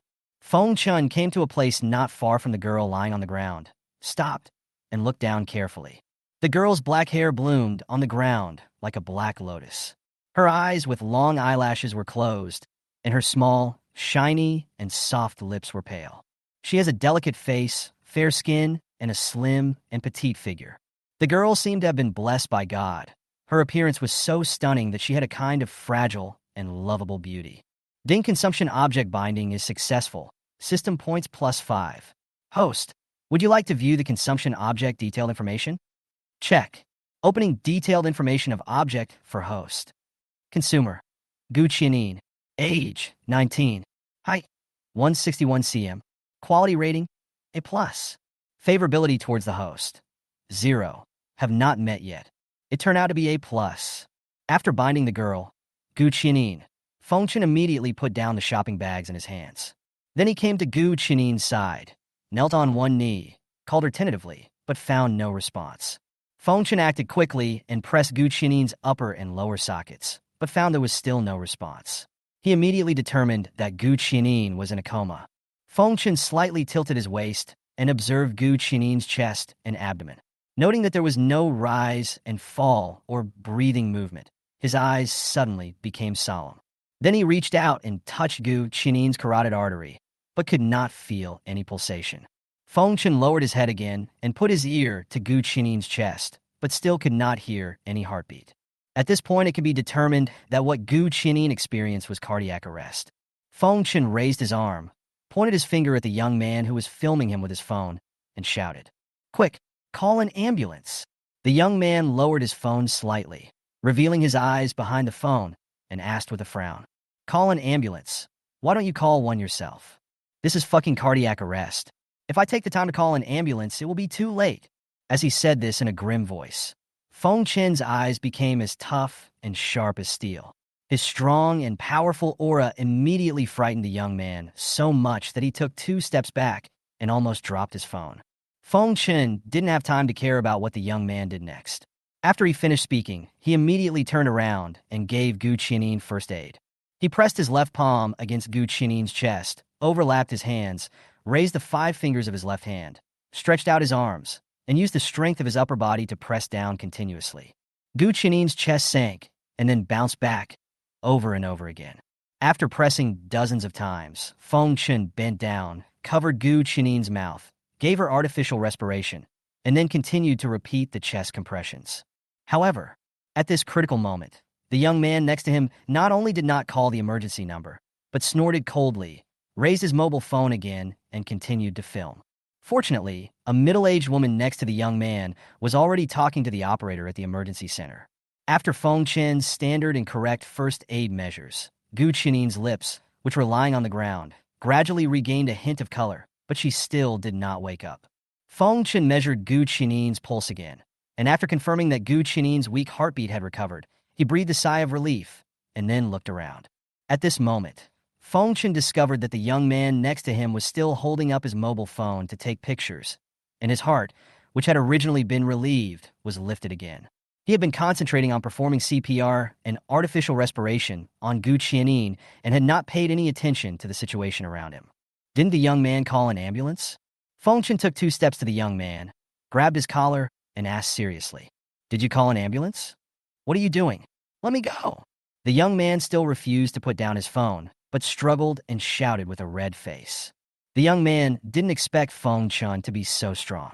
He gritted his teeth, and his feet were almost off the ground. At this time, the middle-aged woman next to him said to Feng Chen, "Don't worry, young man, I call." After hearing this, Feng Chen let go of the young man's collar. The young man suddenly lost his support, and as he struggled too vigorously, he threw himself off and fell to the ground in a miserable state. "Ouch! It hurts." The young man rubbed his butt on the ground, then raised his head angrily, glared at Feng Chen, and shouted, "Are you crazy?" Feng Chen met the young man's gaze and said calmly, "I think you are the one with the mental problem." After saying that, Feng Chen looked at the middle-aged woman next to him and nodded. "Thank you. It's okay, young man. I should do it."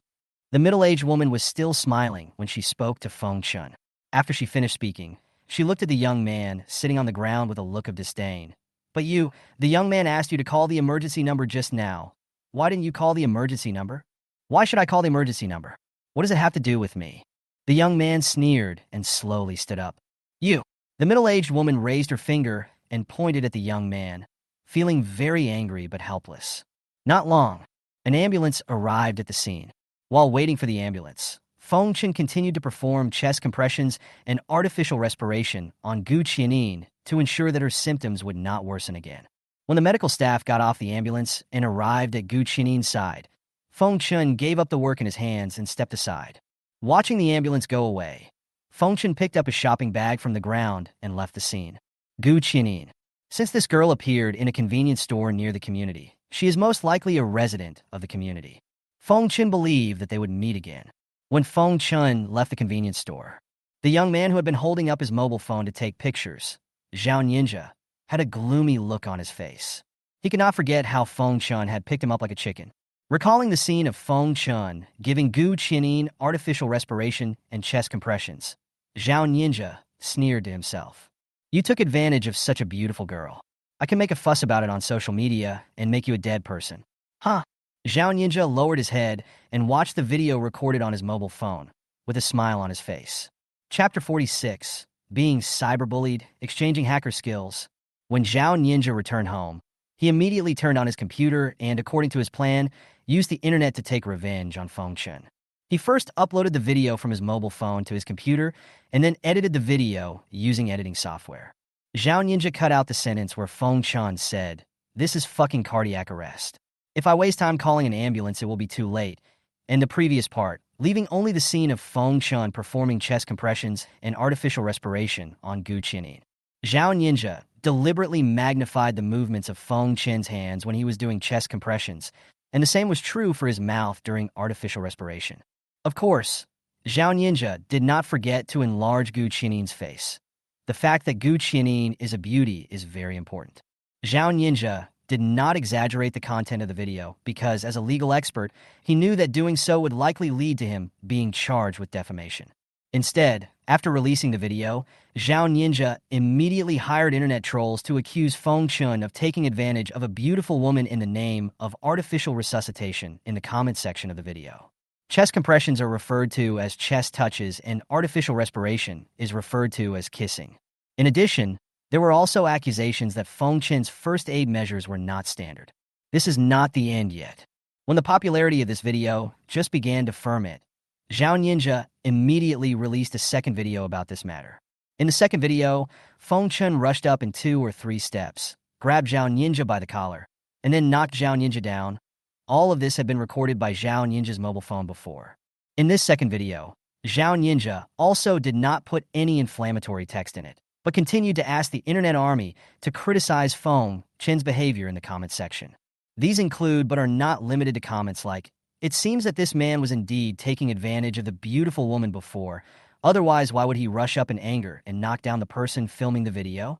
In the end, the fact that Feng Chen was saving people through first aid measures was infinitely downplayed, while his crimes of taking advantage and beating the person who filmed the video were infinitely magnified. Zhao Ninja's 2 videos were quickly liked and forwarded, and in a blink of an eye, they were on the homepages of major video platforms. More and more people followed suit and set the tone, and finally, even a big Weibo influencer came out to criticize it. Human flesh searches and verbal abuse. Although the incident in which Feng Chen was slandered as a dirty trick is known to the public, what everyone cares about is not Feng Chen, the victim, but the personal information of the senior sister, who was the perpetrator. Feng Chen's name is almost only known to people at Linghai University. But now, Feng Chen's personal information, home address, and contact information have been exposed in Tieba, Weibo, and other places. People committed cyber violence against Feng Chen wantonly, using the most vicious and cruel language to vent the stress in their lives and get pleasure from it. At the end of the development, the pastoral female boxing was mixed in, and the little fairies from all over the world were all typing on the keyboard and punching hard. Feng Chen woke up early the next morning and found a bunch of messages on his phone. He originally wanted to continue watching Meow Bailey's live broadcast last night, but found that Meow Bailey was unable to broadcast live on time. So he exercised a little, played a few games, and went to bed.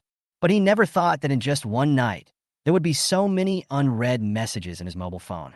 Feng Chen clicked on them one by one and found messages from consumers as well as friend requests from many strangers. Feng Chen first checked the friend requests from strangers because he was curious why so many strangers suddenly wanted to add him as their friend. As a result, Feng Chen found that the notes in these friend requests were all scolding him. "Damn hooligans. Cyberbully you, you filthy bastard. I wish your whole family will die tomorrow." The above is just a small part of the vast army. Feng Chen frowned as he looked at these disgusting notes on the friend requests. This is I am being cyberbullied again? What on earth happened last night? Feng Chen ignored all these friend requests, blocked them directly, and turned to read the messages sent to him by his consumers. Luo Nan. "Feng Chen, I believe you. It must be someone with ulterior motives who framed you." Lin Zhao. "Feng Chen, you didn't offend anyone, did you? Someone edited the video of you performing CPR yesterday, and many people in the comment section of the video are deliberately slandering you. Is there anything I can do to help?" Louis. "Hubby, you seem to be in trouble. Do you need me to go to your house to comfort you?" Feng Chen simply ignored Lu Yi's green tea remarks, but responded to Luo Nan and Lin Zhuo's words of concern one by one and told them not to worry. At the same time, through conversations with Luo Nan and Lin Zhuo, Feng Chen also roughly understood what had happened. Someone must have started this incident first. Could it be that someone hired some trolls? Feng Chen frowned and muttered. Afterwards, Feng Chen went to the video website to watch the original video and the comments below the original video. Although it was hidden very deeply, Feng Chen still saw the traces of incitement by the Water Army. After a little thought based on the video, Feng Chen knew who was behind this incident. The young man who was taking photos with his mobile phone yesterday. After all, he was the one who shot the video. After figuring out the whole story, Feng Chen sneered. After someone fell down, the young man did not take the initiative to call the emergency number, but instead filmed it. That would have been fine, But after he explained that Gu Qianin was suffering from cardiac arrest and asked the young man to call the emergency number, the young man still didn't take it seriously at all and did nothing but continue filming. Afterwards, the young man distorted the facts and slandered and framed him. There are all kinds of people in this society. I didn't intend to cause you any trouble, but since you bully and humiliate me, don't blame me for being rude. Feng Chen covered his face with one hand. Under his palm, Feng Chen's face twisted into a sadistic smile, with sharp pupils revealed between his fingers. System. Redeem the personal ability of Hacking Mastery for me.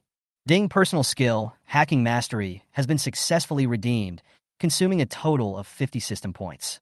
The host currently has 20 remaining system points. At the moment when the hacker's technology is proficient in exchange, Feng Chen only felt that a large amount of hacker knowledge was pouring into his brain. XXS attack, CSRF cross-site request forgery, IP forgery, distributed denial of service, DDoS, attack, SQL injection, buffer overflow attack. Chapter 47. The Dark Feng Chen.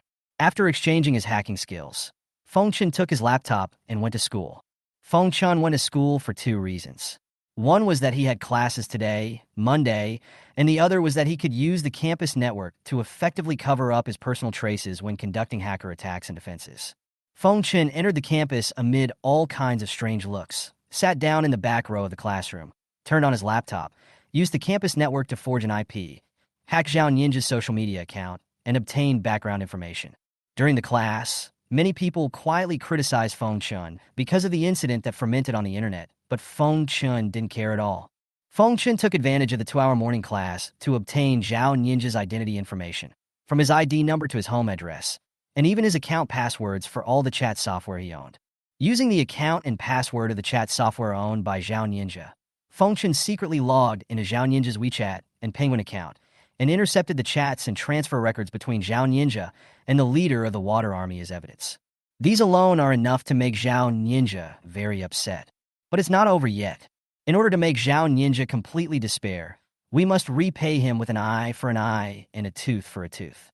Feng Chen planned to wait until Thursday when he had no classes, then go to the convenience store to retrieve the surveillance footage and collect testimonies from passersby nearby to prove the truth of the matter. Zhao Ninja, knowing full well that Gu Qianin had suffered a cardiac arrest, not only did he not listen to Feng Chen's instructions to call for emergency assistance, he also continued filming. As long as the chain of evidence is complete and the testimony is sufficient, Zhao Ninja will immediately become the person who is cyberbullied. As for the next 3 days, Feng Chen would let Zhao Ninja jump around for a while and let public opinion continue to spread for a while, so that Zhao Ninja could be sentenced to a heavier sentence when the time comes. Who else can you go after? Go after me. After class, Feng Chen left the classroom and went about his daily routine as usual, not at all affected by the criticism from those around him or the public opinion storm on the internet. Attending public general education classes with Luo Nan and working out at Lin Zhiruo's place, everything was normal. In response to the concerns from Luo Nan and Lin Zhiruo, Feng Chen said that there was no problem at all and he had his own plans. 6 p.m., Feng Chen returned home, leisurely turned on his computer, and went online to observe public opinion and eat melons. His spirit was extremely strong, and he was not affected by the verbal abuse at all. Instead, he thought about how to maximize his mental and reputation damages when the court hearing to sentence Zhao Ninja. Feng Chen curled his lips and opened the forum, only to find something that surprised him. That is, the heroine of the incident, Gu Qianin, actually spoke up. Not only did Gu Qianin not thank Feng Chen for his first aid, but she also wrote a short essay to accuse Feng Chen of what he had done to her. Things like, "I lost my first kiss. I was touched all over by a man for the first time in my life. The doctor said my symptoms were mild when I was taken to the hospital." Feng Chen narrowed his eyes. If he hadn't given Gu Qianin first aid, Gu Qianin would have died long ago. The reason why Gu Qianin's symptoms were mild when she was sent to the hospital was because Feng Chen had been almost continuously giving her chest compressions and artificial respiration, which kept her vital signs normal and prevented her condition from worsening. As a result, Gu Qianin was sent to the hospital. After waking up, instead of thanking him, she blamed him. Feng Chen shook his head and smiled. It's hard to be a good person these days. It is said that the internet is not a lawless place, but there is also a saying that goes, the law cannot hold everyone responsible. If you just follow the trend and make sarcastic remarks, you don't have to take any responsibility. This Gu Qianin, unlike Luo Nan and Lin Zhiruo, has questionable character. Feng Chun temporarily classified Gu Qianin as one of Lu Yi's consumers. She looks petite and delicate, but her mouth is so ruthless. A bit like the tsundere and sharp-tongued virtual host Meow Bailey. Thinking of Meow Bailey, Feng Chun pounded his palm, opened Bilibili, found Meow Bailey in his follow list, and clicked in her live broadcast room. The virtual image is a cat girl with white fur and red eyes, which makes people want to see her for the first time, think she is cute, support her, and get married. Feng Chun couldn't help laughing when he saw the abstract comments and the incredible SC in the barrage. Why don't I just send a few SCs for fun? Having said that, Feng Chun opened the recharge interface, scanned the code, and recharged 100 yuan, intending to get an ultimate SC. Feng Chun tapped on the keyboard and typed, "Host, I'm running out of ointment at home. Can you send me some? I've been watching your live broadcast. The ointment is running out." Click send. As soon as this SC came out, the barrage was filled with a bunch of, and amazing. Feng Chun covered his chin and laughed. He found this alternative feeling of being surrounded by people really interesting. Everyone on the internet seemed to become cute again at this moment. On the screen, Meow Bailey noticed Feng Chun's amazing SC, and first said something arrogant and venomous, and then began to read the content of the SC as usual. "Host, the ointment at home is no longer usable. Can you send me some? I've been watching your live broadcast. The ointment. You big bad guy. You want to trick me, right? Humph. I will not be fooled." Just at this moment when Meow Bailey had just finished reading SC, the system prompt sounded in Feng Chun's mind. Ding, the host successfully spent 100 yuan on the consumer and received a rebate of 1,000 yuan. What? Feng Chun, who was originally smiling, suddenly froze in expression when he heard the system prompt sound and became dazed. How come there is a rebate? Meow Bailey is not bound as a consumer. Feng Chun's thoughts raced, trying to figure out what was going on. The functions of the system are fixed and cannot be changed, so the real person behind Meow Bailey may exist among the bound consumers. Feng Chun currently has 4 consumers, namely Luo Nan, Linzhou, Lu Yi, and Gu Qianin. Feng Chun knew the situations of the first 3 consumers, so the only possible one was the 4th one. It can't be such a coincidence. In order to do the final verification, Feng Chun used his hacking skills to break into the backend of Bilibili and obtain Meow Bailey's real name authentication information. At first glance, it was really Gu Qianin. Things suddenly became interesting. Feng Chun grinned, feeling that something was taking root and sprouting deep in the soil of his heart. The virtual anchor area is different from the real anchor area. The anchors will basically not meet with the people below the list. But Feng Chun knew that this was only because the money earned by the number 1 player was not enough. As long as you pay the virtual anchor more money than he or she understands, no one would be unwilling to meet him or her. I guess Gu Qianin would never have expected that the lifesaver whom she slandered would actually turn into the top guy she met offline. This is really interesting. Chapter 48, The Real Rich Man. Feng Chun suppressed his laughter and typed a comment. "Anchor, you are so cute. Can you be my girlfriend? I will be your governor." As soon as the barrage was sent, Feng Chun immediately recharged money into his Bilibili account. While Feng Chun was charging money to accumulate power, other viewers in the live broadcast room began to send crazy comments. "Hey, isn't this the dust seal that just released the heaven-defying ointment SC? One second I was playing with abstract ideas, and the next second I became a captive of cats. Is this true love? Abstract guys who play SC generally don't buy a governor. It's 20,000 yuan. It's 100% bullshit. Indeed, if he can really give the cat the governor, I will live broadcast instant noodles in the toilet." Just when the comments in the live broadcast room revealed their pessimism towards Feng Chun, Feng Chun has also completed the recharge. The next second, a large ship that took up half of the screen appeared in the live broadcast room.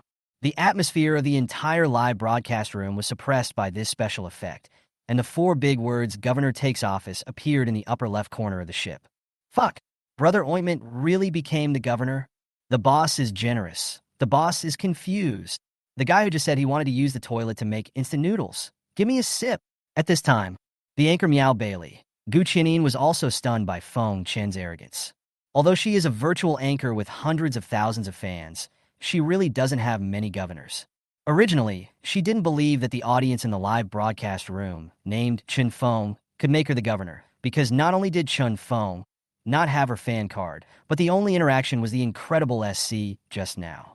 As a result, it didn't take long for them to take over as the governor. This not only slapped the faces of everyone in the live broadcast room, but also shocked Gu Qianyin to her core. After a while, Gu Qianyin recovered and tried to recall her live broadcast personality. She pouted her lips and said to the microphone in a shy tone, "Wow, thank you, Governor of Dust. No, but Cat will not easily agree to be someone's girlfriend. Cat is not such a casual person." Ding, the host successfully spent 19,998 yuan on behalf of the consumer and received a rebate of 199,980 yuan. Feng Chun on the other side of the screen smiled. "I won't easily agree to be someone else's girlfriend, which means I will still agree, but I just won't swipe enough." Xiao Qianyin, it seems that you have never seen the real Mickey Mouse? Feng Chun found the most expensive gift on Bilibili from the gift column, a small TV spaceship, one battery worth 29,990 yuan, which is nearly 3,000 yuan. Click to give. Originally, the audience in the live broadcast room thought that Feng Chun, who had sent out an incredible SC and then became the governor, had ended his output. Unexpectedly, this was just the beginning of the explosion. As the first small TV spaceship was sent out, special effects filling the entire screen appeared. The audience in the live broadcast room was shocked again. What the hell? A little TV spaceship? Am I watching a science fiction movie? This is the first time in my life that I have witnessed such a wealthy person. Brother Ointment is so domineering. 666. However, this is not the end. Following the first small TV spaceship, the second, third, fourth, fifth, sixth, and seventh appeared. In just less than 2 minutes, Feng Chun had displayed 100 small TV spaceships in Gu Qianyin's live broadcast room, worth 300,000. At this moment, everyone in the live broadcast room was collectively stunned and shocked. Unbelievably generous. Generally speaking, gifts of this magnitude can only be given in the live broadcast area. This is the first time such a thing has happened in the virtual anchor area. After all, virtual anchors are not like real anchors, where you can see the real person's face and know whether the other person is actually a beauty. Therefore, paying so much money to the virtual anchor can be said to be without any return. I can't express in words how much I admire Brother Ointment. Brother Ointment, please allow me to call you Dad. Super rich, the real super rich. I thought I was great for giving Mao Mao a governorship, but now it seems that I am just sitting in a well and looking at the sky. Brother Ointment is awesome. The popularity of the live broadcast room skyrocketed because of the gifts given by Feng Chun. In a short period of time, it has increased more than tenfold compared to the original level. A large number of people flocked into Gu Qianyin's live broadcast room, just to hear the news and to catch a glimpse of Feng Chen's rich style. But are 100 small TV spaceships Feng Chen's peak? Not even close. This is just the beginning. Since all the gifts given out can get a tenfold rebate, Feng Chen must act like an unprecedented big shot. After the 100 small TV spaceship, 101 small TV spaceships were sent out. 102, 103, 104, 105. Endless small TV spaceships and dazzling special effects completely filled Gu Qianyin's live broadcast room. This lasted for more than an hour without a break. In the end, more than 60,000 small TV spaceships were given away. Not to mention Bilibili. This is an unprecedented event on any live streaming platform. Fuck, it's been almost an hour and a half, and the Ointment guy is still applying it. The metal level is maxed out, so scary. This is outrageous. When Brother Yao Gao first came, the number of people in Meow Bailey's live broadcast room was less than 10,000. But now the number of people has exceeded 1 million. This must have cost almost 200 million, damn. The anchors in the game, entertainment, and shopping areas of Station B stopped broadcasting their own stuff and ran into Gu Qianyin's live broadcast room to watch the show. Not only that, even anchors from other live streaming platforms besides Bilibili also went to Bilibili specifically to broadcast this grand event live for their live streaming viewers. At this time, Gu Qianyin, the host, was completely confused. She had never seen such a generous person in her life. More than 60,000 small TV spaceships have been sent out, which translates to nearly $200 million. Even if she splits the profits 50-50 with the platform, she can still get nearly 100 million yuan. Make a lot of money. This dust-covered is too perverted. I'm afraid he is not the crown prince of Saudi Arabia. Suddenly, Gu Qianyin felt a little regretful, and at the same time, her heart was burning with anger. She regretted that she had neglected Chen Feng in order to maintain her own image in the live broadcast room. What made her feel excited was that since Chen Feng was willing to give her gifts worth 200 million yuan, it meant that Chen Feng liked her very much. So, Gu Qianin sent several private messages to Chen Feng in succession. Brother Chen Feng, are you there? Brother Chen Feng? Mao Mao promises you everything. However, Gu Qianin's private messages received no response. The reason was that Feng Chun had already gone into the bathroom to take a shower. He had been clicking on a little TV spaceship for over an hour, and his hands were really sore. It's a bit uncomfortable if I don't rinse it with hot water. Otherwise, he could continue brushing. Chapter 49. Playing hard to get. Just when Feng Chun was taking a shower. The story of him spending 200 million yuan for Gu Qianin went viral on the internet. Now, people on all live streaming platforms and social media apps know about this super rich man. Billy ID is in the dust, alias Ointment Brother. The reason why he is called Brother Ointment is because of his first amazing SC. Host, the ointment I have at home is no longer usable. Can you send me some? I've been watching your live broadcast, and the ointment is running out. Furiously brush 200 million, create abstraction, and stack double buffs on top of each other. Originally, there was a huge gap between rich people and ordinary people, but Chun Feng's extremely people-friendly SC suddenly made him break away from the indifferent and alienated stereotype of the big boss, and the whole person became lively and interesting. With such an eye-catching contrast, it's hard not to be popular. In the blink of an eye, Feng Chen's Billy account was covered, and his number of fans skyrocketed. In just less than an hour, the number of followers exceeded 30,000 and is still increasing. In response to this, Weibo bloggers and Tieba moderators reposted the article. As the popularity continued to increase, the keyword Ointment Brother soon became a hot search, gradually squeezing out the fourth-ranked Linghai University Dirty Hands incident and the first-ranked Shameful, taking advantage in the name of First Aid, and directly topped the list. Feng Chun came out of the shower comfortably and sat in front of the computer. Fuck, why are there so many private messages? Feng Chen's head was almost numb when he saw the news that he had scored 99+. But he had to look at it, because he guessed that Gu Qianin should have sent him a private message by now, and he had to find Gu Qianin's private message.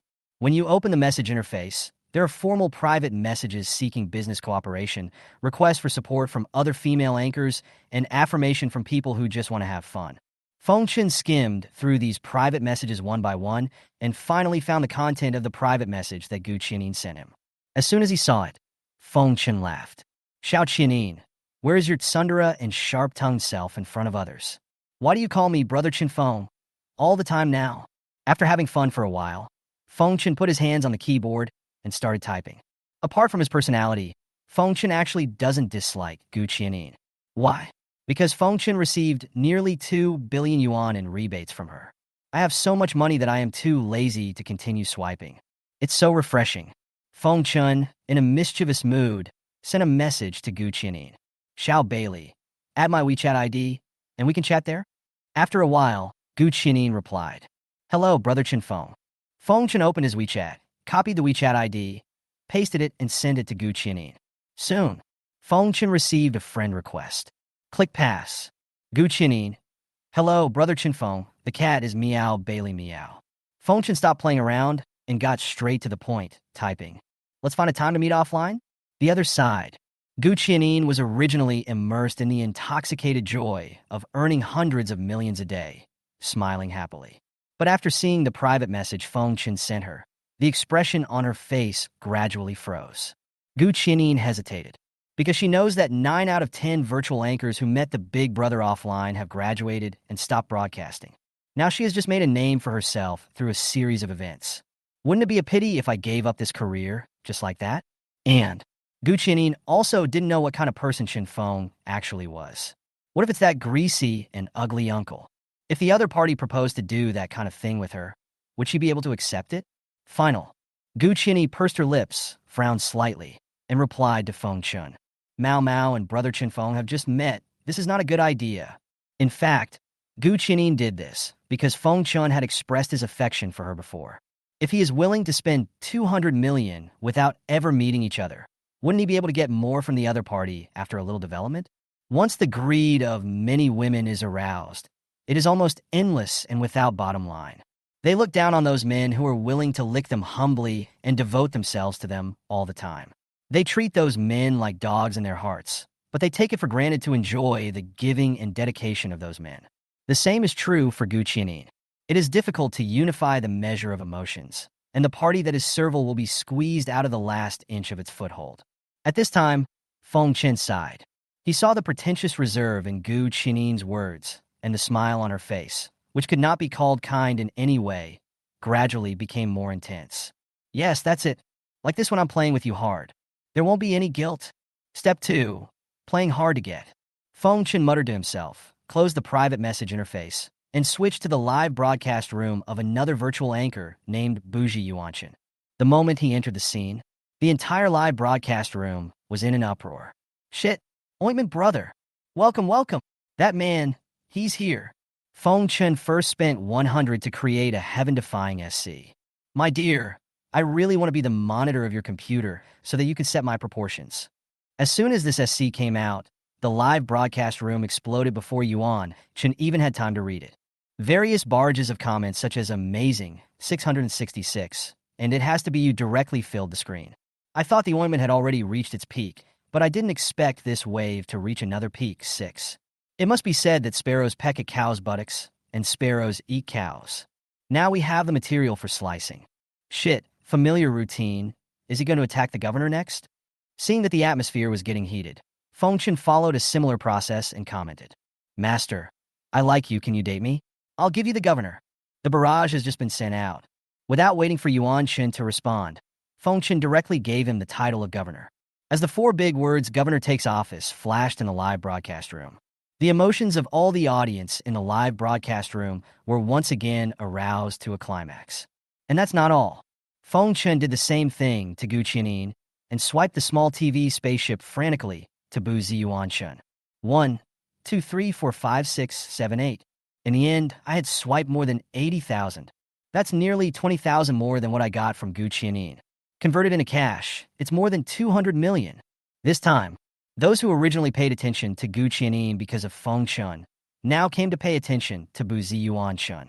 In just a moment, the popularity of Gu Qianin's live broadcast room dropped by more than half. The barrage of comments became sparse, and even the number of fans dropped significantly. At this time, Gu Qianin finally realized her mistake amidst jealousy, fear, and regret. It can be said that everything she has now was given by Feng Chen. A wealthy man like Feng Chen could make her lose everything with just a wave of his hand. Chapter 50, it's time to fight back one. Gu Qianin was panicked and anxious. He had just been placed on the altar, but now he is about to fall back down again. This sense of gap spread like poison in Gu Qianin's chest, whose inner desires had been opened up by Feng Chen and eroded her flesh and bone marrow. How could she be satisfied with 100 million when she could obviously get more? Gu Qianin struggled and tormented between vanity and prosperity and her soon-to-be shattered dream, and finally made a decision. She wants to redeem the dust, whatever the cost. Not long after, Feng Chen, who had just bought more than 80,000 small TV spaceships from Yuan Chen, received a WeChat message from Gu Qianin. I'm sorry, Brother Chen Feng. Mao Mao thought about it and realized that we can still meet. It's just that it happened too suddenly, and Mao Mao was not mentally prepared. Feng Chen looked at the message and laughed. The contrast between Gu Qianin's behavior in public and behind her back is really interesting. When she was Miao Bailey, she had a proud and sharp-tongued personality. When she is being herself, she is a pure green tea fairy. It is no wonder that Gu Qianin could make remarks blaming him online. This kind of woman deserves to be cleaned up by the capital, to be toyed with by the scumbag, and to be abandoned by the rich man. If it weren't for Gu Qianin's stunningly pretty face, she can only fool honest people. Feng Chen typed, as an apology, shouldn't you show me what you look like in black stockings? Do you think girls will feel disgusted when you send such things? No. The only difference between the vulgarity of the straight loser and the unquestionable nature of the overbearing president is the operation of capital. As expected, Gu Qianin responded immediately. Okay, I'll wear. Yes. Even the character subject cat has been lost. A few minutes later, a picture was sent over from Gu Qianin. JK costume, overhead view. The short black skirt can only slightly cover the swaying charm that suddenly emerges from the transparent black stockings. See this picture. Feng Chen knew that Gu Qianin was finished. When a woman is willing to offer her purity and innocence to a man she has never met, Her heart has already been corrupted by something deep. Qian Shuesan once said it well. If you want to disintegrate a nation, all you have to do is pull out the backbone and bloodiness of the men and take away the shame and kindness of the women. And capital can do just that. Feng Chun happily covered half of his face and chuckled softly. That's really interesting. Not long ago, she posted online about losing her precious first kiss and being touched all over. Her words showed her disgust, contempt, and disdain for me. But now, she easily sent me photos of herself wearing black stockings, and she was proud of it. The distorted pleasure was like a fast-growing vine, spreading all over Feng Chen's cerebral cortex. Feng Chen was looking forward to their meeting more and more. But he knew that now was not the best time. If we meet now, the most I can do is give Gu Qianin a harsh ideological and political lesson. But if we postpone the meeting time, he will get something more interesting. Feng Chen chuckled, closed WeChat, and went to bed. Thursday. Feng Chen has no classes this afternoon, as he has to go to the convenience store to investigate and collect evidence. Feng Chen first found the convenience store's surveillance management room, and with the help of the convenience store employees, he obtained the video footage at the convenience store's entrance, the day the incident occurred. Afterwards, Feng Chen went to the nearby police station and reported the case to the public security organs using the evidence he had collected, claiming that he had been subjected to cyber violence and was now suffering reputational and mental losses. The police officer looked at Feng Chen, whose expression was distraught, and remembered the most searched topic on Weibo, and nodded seriously. When Feng Chen walked out of the police station, the expression on his face changed quickly. He no longer looked sad, but instead had a faint smile on the corner of his mouth. In the following period of time, Feng Chen found the middle-aged woman who had previously accused Zhao Ninja and asked her to help testify. The middle-aged woman thought of Feng Chen, a warm-hearted and brave young man. When she heard that Feng Chen was suffering from cyberbullying because of the previous incident, she agreed without hesitation.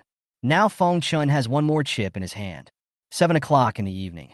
After eating fast food, Feng Chen returned home and posted clarification posts in his own name on various social media regarding the previous emergency incident. Zhao Ninja has been very happy these days. The feeling of clearing himself of suspicion and pushing someone into the abyss with his own hands really made him feel extremely refreshed. He drank the Fat House happy water, sat in front of the computer, and watched the public opinion trend become more and more intense, and the joy level in his heart continued to increase. Suddenly, Zhao Ninja saw a clarification post on Weibo regarding a previous incident and was curious, so he clicked on it. After discovering that the clarification post was published in the name of Feng Chen himself, Zhao Ninja laughed. In his opinion, this was a sign that Feng Chen had been driven into despair. However, just when Zhao Ninja was about to continue reading the specific content of the clarification post, someone rang his doorbell. Who is it? Zhao Ninja stood up from the computer desk, put on his slippers, walked to the entrance, and opened the door. Upon looking, I found 2 policemen standing outside the door. One of the policemen coughed lightly, showed his police ID, and said, "Zhao Ninja, right? Please come back with us and accept the investigation." Hear this. Zhao Ninja immediately panicked. His pupils shrank slightly, and he asked nervously, "Officer, I didn't do anything, officer." Through investigation, we have discovered that you have substantial transaction records with a certain water army group, which constitutes higher defamation. Please come with us. Hear this. Zhao Ninja was completely panicked. Only he should know about his transaction with the Navy. How did the police know about this and target him? How did you file a case for no reason? Someone must have framed me. It must be. Zhao Ninja shouted in panic. Someone reported the case. Based on the clues provided by the reporter, we dispatched police to investigate and obtained evidence. Clue? How is that possible? How could there be any clues? Unless someone completely hacked my computer. Zhao Ninja was taken away by the police and put into a police car in confusion and fear. Chapter 51. The Time for Counterattack 2. After Zhao Ninja was arrested by the public security authorities, revelations about this incident have been released online one after another. The popularity of Feng Chen's clarification post also soared in a short period of time. The clarification post included evidence of the process recorded by the convenience store and testimony from eyewitnesses. Through this clarification post and the announcement released by the public security authorities, netizens across the internet gradually understood the whole process of the incident. It turned out that from the very beginning, Feng Chen really wanted to rescue Gu Qianin and before taking first aid measures, Feng Chen asked Zhao Ninja, who was filming nearby, to help call the emergency number. But not only did Zhao Ninja not help call the emergency number, he also continued to film in an unethical manner. Afterwards, although Feng Chen's behavior may seem a bit extreme, it can be completely understood as being because he cares about Gu Qiannin's life. Originally, the matter should have been over, but Zhao Ninja later induced editing of the content of the video he filmed, deleting the clips of Feng Chen saying, "This is cardiac arrest, call an ambulance," and later questioning Zhao Ninja whether he called an ambulance, leaving only the parts that were unfavorable to Feng Chen. After publishing these parts that were unfavorable to Feng Chen, Zhao Ninja found a group of water army to make deals, deliberately guiding public opinion to slander, discredit, and personally attack Feng Chen. This is extremely bad behavior. For a while, the crowd was outraged, the direction of the condemnation reversed, and the target of attack gradually became Zhao Ninja. Just as the situation was escalating, a newly registered Weibo account claimed to be a righteous hacker and released the chat content and transaction records between Zhao Ninja and the Water Army gang. This time, public opinion exploded completely, and people cyberbullied Zhao Ninja with greater intensity than they had previously criticized Feng Chen. Human flesh search and private message bombing. All kinds of means are used, no matter what. And it was the day after the clarification post was published. The court's ruling on Zhao Ninja was exposed. Zhao Ninja was sentenced to 1 year in prison for maliciously hiring defamation and slander, which caused extremely bad personal impact on Feng Chen. He is required to compensate the victim Feng Chen for reputation loss and mental damage, totaling 200,000 yuan. Now, Zhao Ninja's guilt was completely confirmed, and the netizens' emotions were finally released. 2 words. Cool. Should. Feng Chen endured and collected evidence, and finally killed Zhao Ninja. It also made netizens sincerely admire him. What a cool article template. Damn awesome. If it were me, I would have been depressed a long time ago. I thought that President Chen's posting of incredible SC in 2 virtual anchors' live broadcast rooms, then becoming the governor, and finally making several hundred million was the most explosive thing this year. I didn't expect to see such a gorgeous counterattack by a person who was cyberbullied. After netizens enthusiastically discussed the handling of Zhao Ninja, they soon started discussing another matter. But it's really not easy to be a good person these days. Yes, and I remember that the woman who was rescued during the incident also said something ungrateful like, "My first kiss was taken away, and my body was touched all over." What the hell? There is such a thing. Yes, and if they hadn't been helping this woman to keep doing chest compressions and artificial respiration, her symptoms might have worsened, and she might have died before the ambulance arrived. I studied medicine, and I know that for a cardiac arrest like this, artificial resuscitation cannot be stopped before the medical equipment arrives. Now that you mention it, I remember, didn't that woman say that when she woke up after being sent to the hospital, the doctor told her that her symptoms were mild?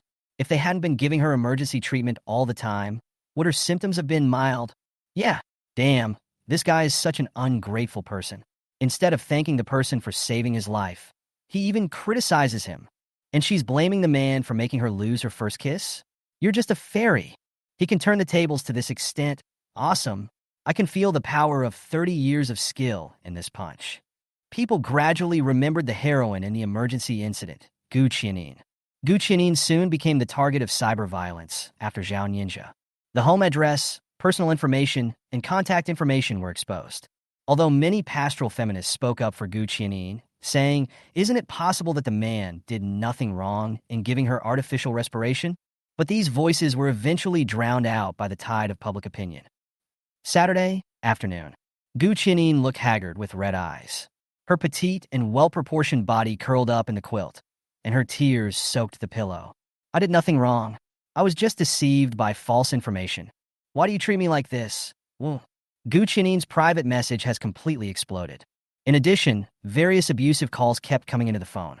Someone sent razor blades and nails to her home via express delivery, and even her family was implicated. Now she doesn't even dare to go to school. I'm not in the mood to broadcast live.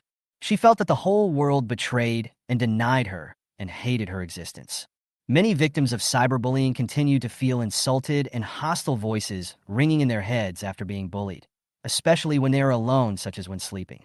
As soon as they close their eyes, they will imagine being attacked by everyone. Gu Qiannin is no exception. She had suffered from neurasthenia and was in a very bad state. insomnia, decreased resistance, and easy to be frightened, break down, and cry from time to time. She couldn't sleep the whole night yesterday and was shivering in bed the whole time. When she got up in the morning, she didn't have any strength at all. She finally dragged her exhausted body to look in the mirror and found that her eyes were frighteningly red.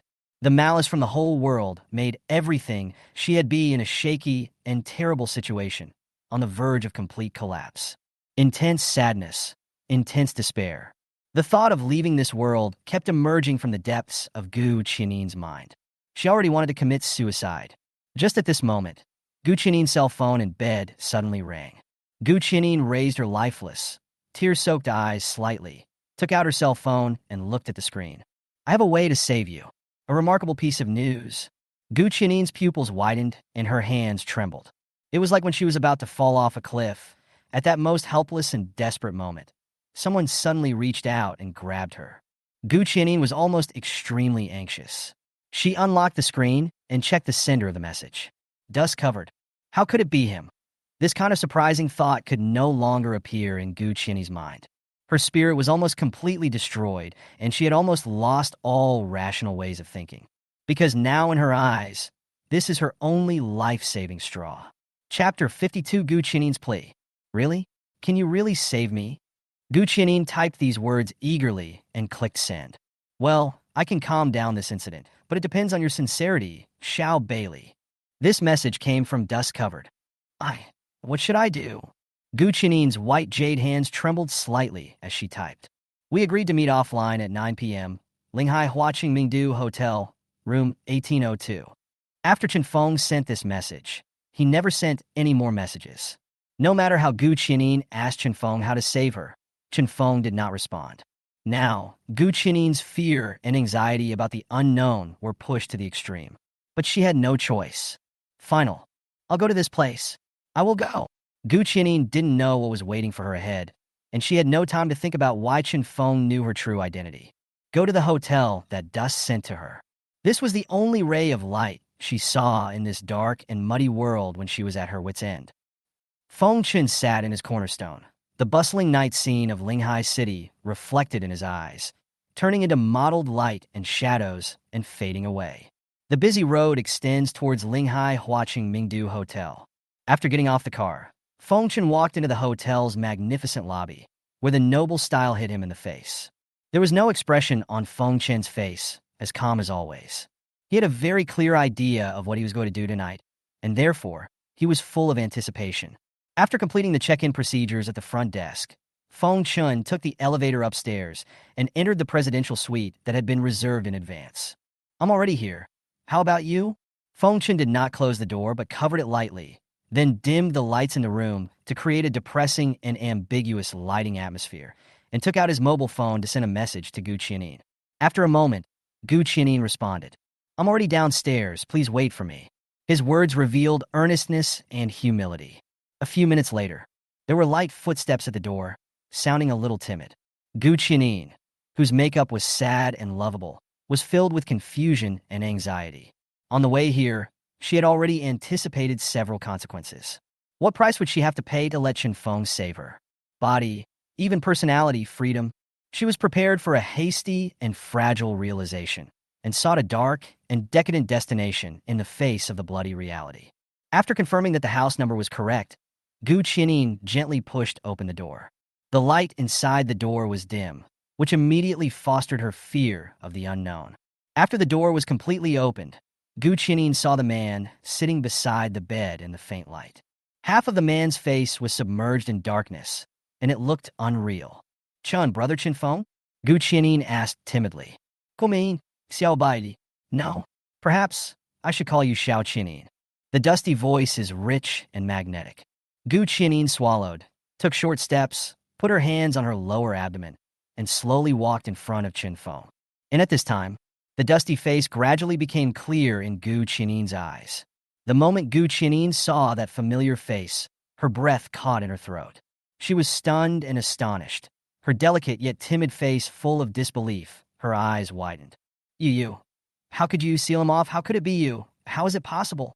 Gu Qianing's expression gradually turned into one of fear. Her speech became incoherent, and she stepped back with trembling steps. She recognized it. The man in front of her was the man who took away her first kiss and touched all over her body in the previous video. The man who made her feel disgusted, despised, and despised. How could he be? How could he be the #1 rich man on the internet who had casually given her nearly 200 million? Xiao Qianin, nice to meet you for the first time. Let's get to know each other formally. My name is Feng Chun. Feng Chun smiled like a sunny boy, stood up, and looked down at the petite Gu Qianin. Gu Qianin's legs went limp, and she fell to the ground in fright, her hands supporting her back on the delicate blanket. Her pupils were trembling wildly, and the two soft pink lips on her upper and lower lips were shaking constantly. Why aren't you talking? You were quite talkative when you wrote a short essay to accuse me before. I'm so sorry for taking your first kiss and touching your body. Feng Chun put his hands in his pockets, squatted in front of Gu Qianin, leaned forward slightly, and continued in Gu Qianin's ear with a playful smile in his voice. But then again, the black stockings photo you voluntarily sent me is really sexy. Just by looking at it, I can imagine the smooth texture of silk, the light and transparent black, the pure and charming extreme. I like it very much. Gu Qianin's originally pale face turned red after she heard these words. TSK, TSK, TSK. So you have a sense of shame? You posted about your disgust for me, but on WeChat you acted gentle and shy to me. If you didn't know, you would think you had a split personality. Feng Chun said here. Gu Qianin's psychological defenses had become extremely fragile due to her experiences in recent days, and tears fell directly from her eyes. Why? Gu Qianin cried. I cried so hard and felt desperate. It felt like all hope was completely shattered at this moment. She was being pushed into an endless abyss by Feng Chun. Hey, don't cry yet, Xiao Qianin. I haven't said I won't save you. As soon as these words came out, Gu Qianin's eyes widened with tears. She raised her head while sobbing, and her eyes glowed with a light as if she had been saved from a desperate situation. The feeling that her fate was completely controlled and manipulated by Feng Chun finally made her lose her modesty and shame. Really? Ugh, help. Gu Qianin hurriedly knelt forward and placed her hands on Feng Chun's knees. After choking for a moment, she said in a begging tone with a look of panic and helplessness on her face. Save me, please, save me.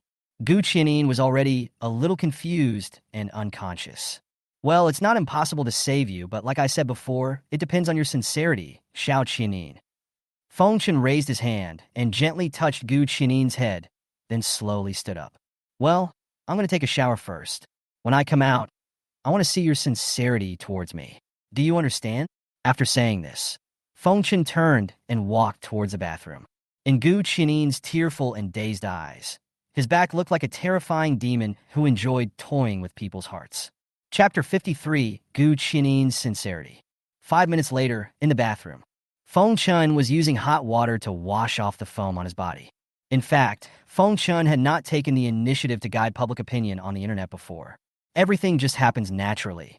He just predicted that Gu Qianin would be subjected to cyberbullying, and then implemented the current series of plans.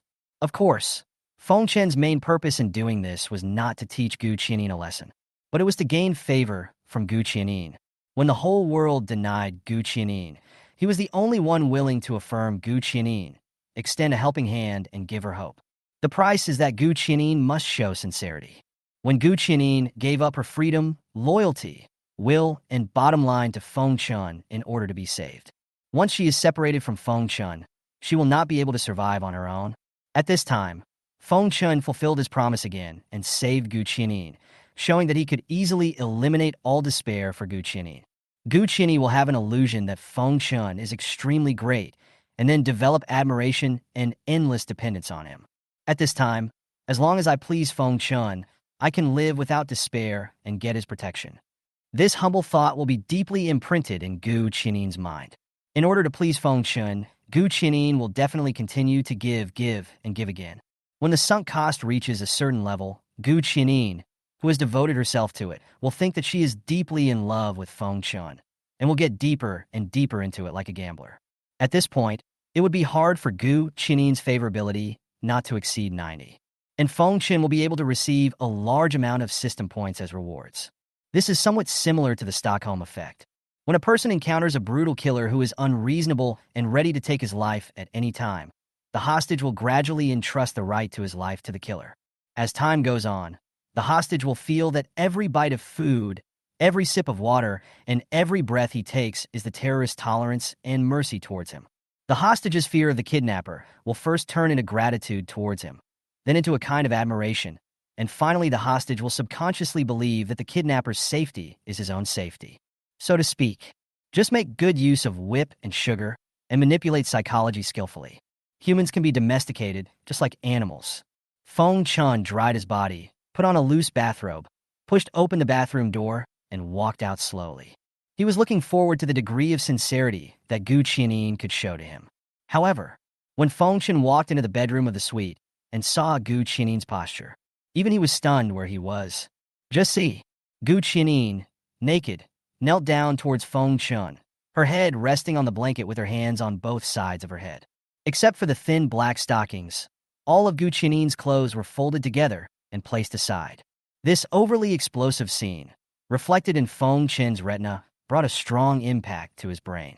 Feng Chen had no choice but to use his mental quality of 32 points to force himself to stay calm. "Please spare me, forgive me." Gu Qianyin's sad, tearful voice came from under her face that was pressed against the ground. "I can do anything, so please save me. Woo-woo." Shame and dignity. At this moment, everything seemed to have been thrown away by Gu Qianyin. After Feng Chen calmed the fire burning in his body, he slowly walked to Gu Qianyin, lowered his head, and asked in a condescending tone, "That's good sincerity. It seems like you're ready to sacrifice everything, right?" Oh. Gu Qianyin's flawless body was trembling. "Yeah, very good." Feng Chen laughed and continued. "So from today on, you're all mine, understand?" "No, no."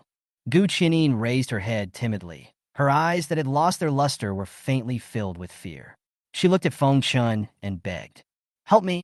You haven't done anything yet. If you want me to save you, you have to show me your worth." Feng Chen said calmly, I want.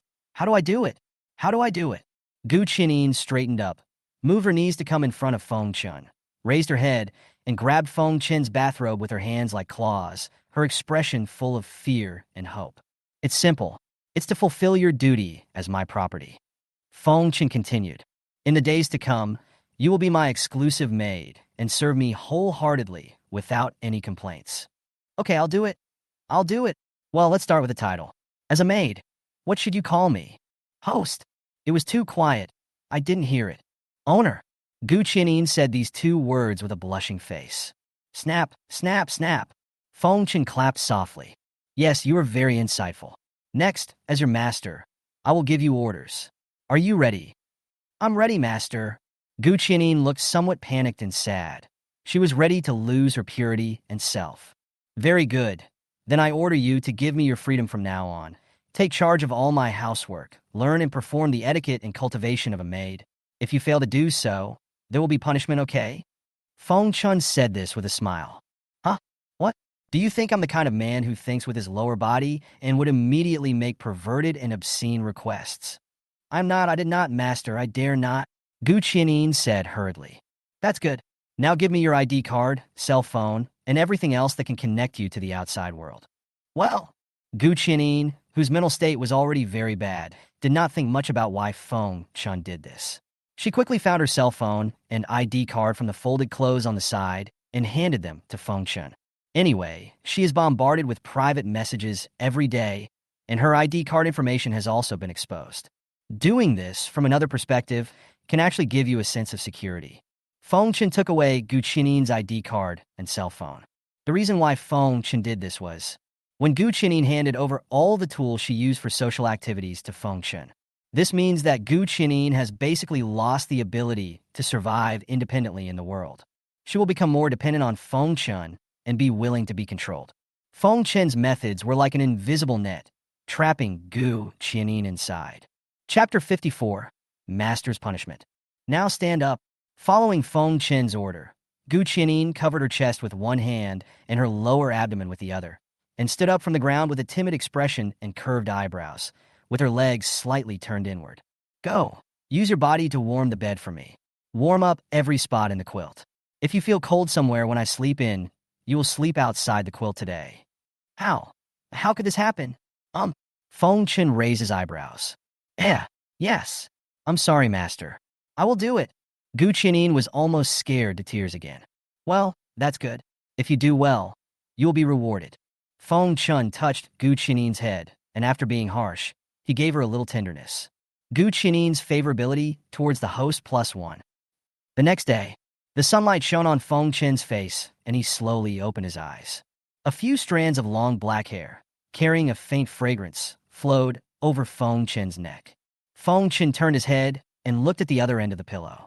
What came into view was Gu Qianyin's delicate and fragile sleeping face. The slightly red corners of her eyes, under her long black eyelashes, told of her cowardice and sorrow.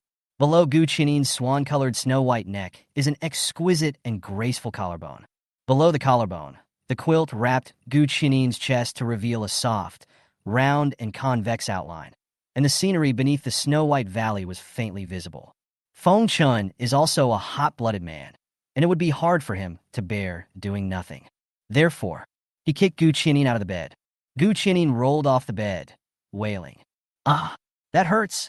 Ugh, who is it?" Gu Qianyin seemed still a little confused. She rubbed her eyes, got up from the bed with an unhappy look, and looked towards Feng Chun. The moment she saw Feng Chen's face clearly, Gu Qianyin immediately recalled the fear of being dominated by Feng Chun. "Oh, I'm sorry, master. I was wrong."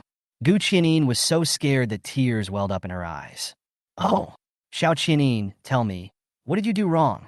Feng Chen sat on the edge of the bed and asked. I. For a moment, Gu Qianyin didn't know what she had done wrong. 3. Feng Chen started the countdown. 2. Hearing this, Gu Qianyin was so anxious that she almost cried, her mouth trembling, but she still couldn't find a reason. 1. The time is up. You must accept the punishment. Feng Chen raised his index finger and tapped Gu Qianyin's forehead, and said as the latter looked terrified and fearful. "You are obviously a maid, but you get up later than your master. How can there be a maid like you? Beg." Gu Qianyin knelt in front of Feng Chen, looking terrified, and begged. "Please, master, please forgive me. I won't do it again next time. Since this is your first offense, I will not include this incident in my overall evaluation of you. However, punishment is necessary. You are not allowed to eat today," Feng Chen said lightly. Hearing this, Gu Qianyin turned pale and tears gathered in her eyes. Just when Feng Chen wanted to continue speaking, his cell phone suddenly rang. Feng Chen had no choice but to give up for the time being, picked up his phone, and checked the messages. "Feng Chen, today is Sunday and I don't have classes. Can I go to your house?" This is the message from Luo Nan. Feng Chen didn't think about it, but typed a reply skillfully. "Sorry, Nan. I have to go to discuss some business matters today, so I won't be at home." "Ah, maybe next time." "Aha! Put down your phone." Feng Chen raised his eyes to look at the trembling Gu Qianyin and said, "Now help me get dressed and wash myself. Do you know what to do?" Gu Qianyin nodded repeatedly. After coming out of the hotel, Feng Chen took Gu Qianyin and got into his Koenigsegg. When the Koenigsegg drove into the community, Gu Qianyin seemed a little surprised, because Feng Chen actually lived in the same community as her. "You should still be in college. Why do you live alone in a place like this?" After parking the car in the underground parking lot, Feng Chen asked Gu Qianyin. "Because my parents both work in other places, they rarely come home. I go to Linghai University of Finance and Economics." "University of Finance and Trade? It should be in Jiangling District, right?" "Yes." After hearing this, Feng Chen had a general understanding of Gu Qianyin's situation. Lacking parental love, it's no wonder she has developed such a personality. However, this is also a good thing for Feng Chen, because in this way, no matter what he does to Gu Qianyin, it will become more convenient. Feng Chen took Gu Qianyin back home. "From now on, you will live in my house, help me with housework, and serve me morning and night." "Yes, master." Night. Sitting at the dining table, Gu Qianyin looked at the sumptuous meal she had prepared according to Feng Chen's requirements and swallowed hard. But because of the punishment Feng Chen gave her, she was not allowed to eat anything today, so she could only stand by and watch Feng Chen eat with relish. "I was obviously very hungry, and my stomach was growling, but I had to endure it." This feeling was so torturous that Gu Qianyin felt as if she had spent a century. Finally, Gu Qianyin waited until Feng Chen finished eating and received the order to help Feng Chen wash the dishes. Gu Qianyin hurriedly helped Feng Chen clean up the dishes and plates and took them to the kitchen to wash. In the kitchen, next to the sink, Gu Qianyin looked at the few remaining rice grains in Feng Chen's bowl, her eyes flickering more than once. She glanced back quietly and found that Feng Chun was sitting at the dining table looking at his phone and not paying attention to this side. Finally, Gu Qining couldn't suppress the desire in her heart anymore, so she picked up a grain of rice with her hand and put it into her mouth. As she chewed lightly, a look of satisfaction appeared on Gu Qining's face, as if she had tasted the forbidden fruit. "What are you doing?" Suddenly, these words rang faintly in Gu Qining's ears. "Scare!" Gu Qining was so frightened that her whole body trembled. The expression on her face was stiff and dull at first, and then became guilty and fearful. Gu Qining, with cold sweat dripping down her cheeks, turned around and found that Feng Chun had stood beside her at some point, looking at her with a deep and playful gaze.